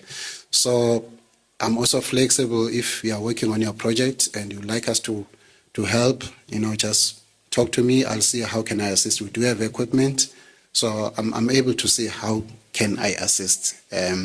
But basically, nizayifumana i-contact details apha. Yeah, but let me just touch on drone technology, maybe just 2 minutes. I think, guys, I would like to encourage you to tap into the space of drone technology. Right now, it's an open space. Lucky enough, I've been doing drone since 2019. And now I think send a bit advanced go with drone. But I would like to encourage you guys to get into the space, set drone technology. Maybe none of you were thinking about it or you are contemplating. Just do your research. I think right now it's a space esikulayo in the province, and not much though up a province, but in the country. So that means it's an untapped market in the province. And remember, you drone, you've got filming, you've got agriculture, you've got research and rescue, you've got a lot, security. So you can look at what you want to get to, but the basic, you must first get your RPL license, which is your license that you must have to fly a drone, which is costing around 28,000 to do a license, So I think I'm not going to go deeper, but I think it's good just to motivate you guys to try and tap to that space. It's a decent way of living. My mentor Ujade, he flies around around the world every month. He's got like 3 trips or something. I'm like, dude, how do you get the clients? He says, I've been in the industry for a while. So I think, guys, it's a space I would also like to encourage you all to tap into it, think about it, and see if you can be interested. I can help you, Nabantu Aba, where you can do training just to share with you what as for Manapi trainings and blah, blah, blah, blah, Yeah, as I said, Uzugu took up everything. Bokto Uzugu was directing, I'm going to do producing.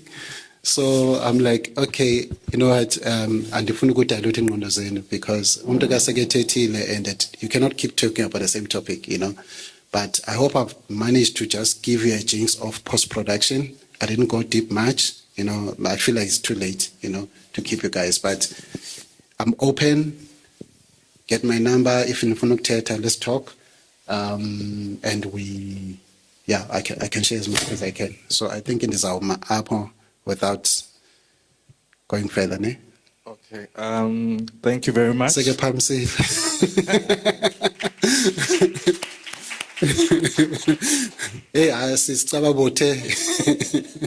Actually, I'm sad that ungathetanga but yeah.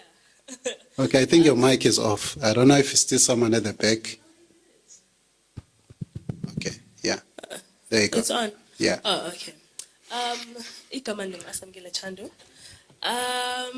Actually, I just realized that you actually uthethe into befuneke ndivile. Okay. My question is based on the training. I'm one of the artists in East London. Training is it like based on all the departments, or you focusing on producing and directing? Okay.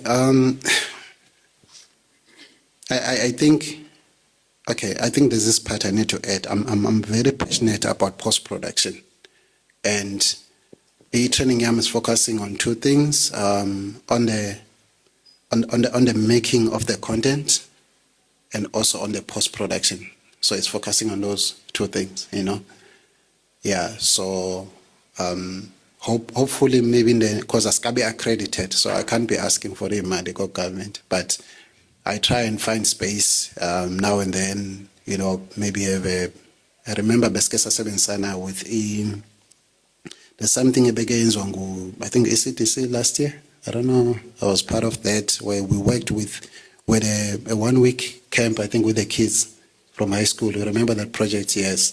I taught kids the all-round skills, bonus skills from, but obviously it was, but beside that, it was covering introduction to filmmaking, up to post-production, because I think it's only fair that when the training, you're not going to go deep, but at least about understand what is pre-production, what is needed, production, what is needed, from executive producer to your producer, line producer, everything, then to your post.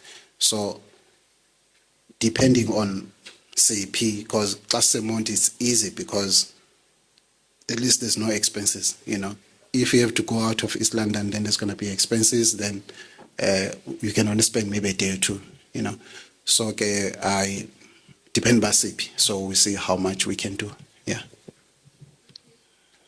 Okay. I love the fact that you brought us the training part. I think we need to have deeper conversations on maybe having that program as part of the hub as well, so that we can offer the space to you as also we'll open it up to the public as well.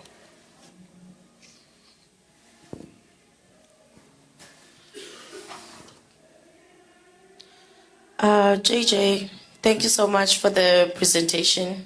I think I listened more when you were on editing and speaking from experience and your heart, and I feel like I remembered why I was interested in editing in the first place, but because I'm not that tech savvy, I was like, nah, this is not for me. So thank you for waking up that beast.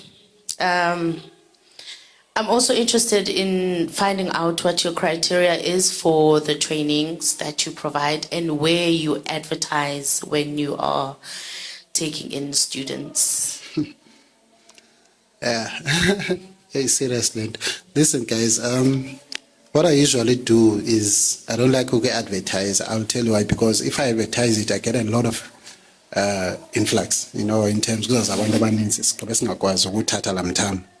so what I prefer to do is I just talk to a couple of people and look for a few students, maybe 10, or 15 that I can manage. Because once you put the advert there, goes around 200 messages and it's unfair not to respond to them. So I think I don't like to advertise it because remember I do it from my pocket. You only advertise if you're gonna have money, to manage that thing financially. So if it's a from your pocket, it means you are doing it from your heart, So I don't understand to advertise, because I just take people there and there, and the nice thing what I'm doing with this is that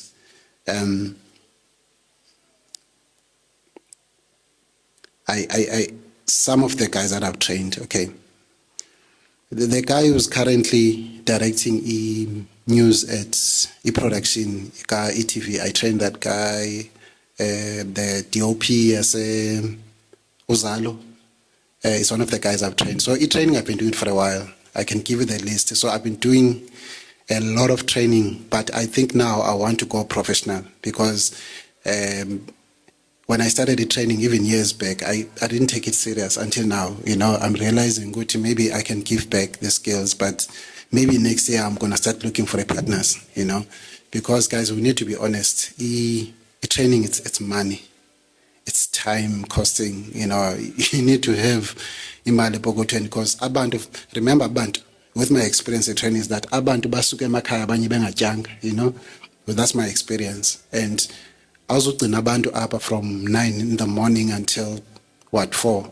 You must feed them, So hence the ending advertise so that we do those, boot camps, Klambes got 2 days, 3 days, but do our best to give all the skills. So until we've got partners, right now we're busy working on our accreditation. So we hope before December, so that at least next year we're able to say at least we are not just a or something, But for now, kunzima kubandi advertising ngenxa reasons. So maybe we'll find a way, so we'll find a way maybe to see how we move forward. But for now, I'm not advertising it. But if you follow our page, maybe you can check each page here to now and then get away, a foundation, because I don't do it under the company, I do it under a foundation yet, I think in the Ngamap. Yeah. Okay. Oh, it's just JJ Foundation. Yeah, I think it's on Instagram. Yeah, nothing much. Yeah. Okay, thank Khona you. safuna ukubuza? I don't think so. No. Inkosi kakhulu siyabulela. Yeah. Thank you very much.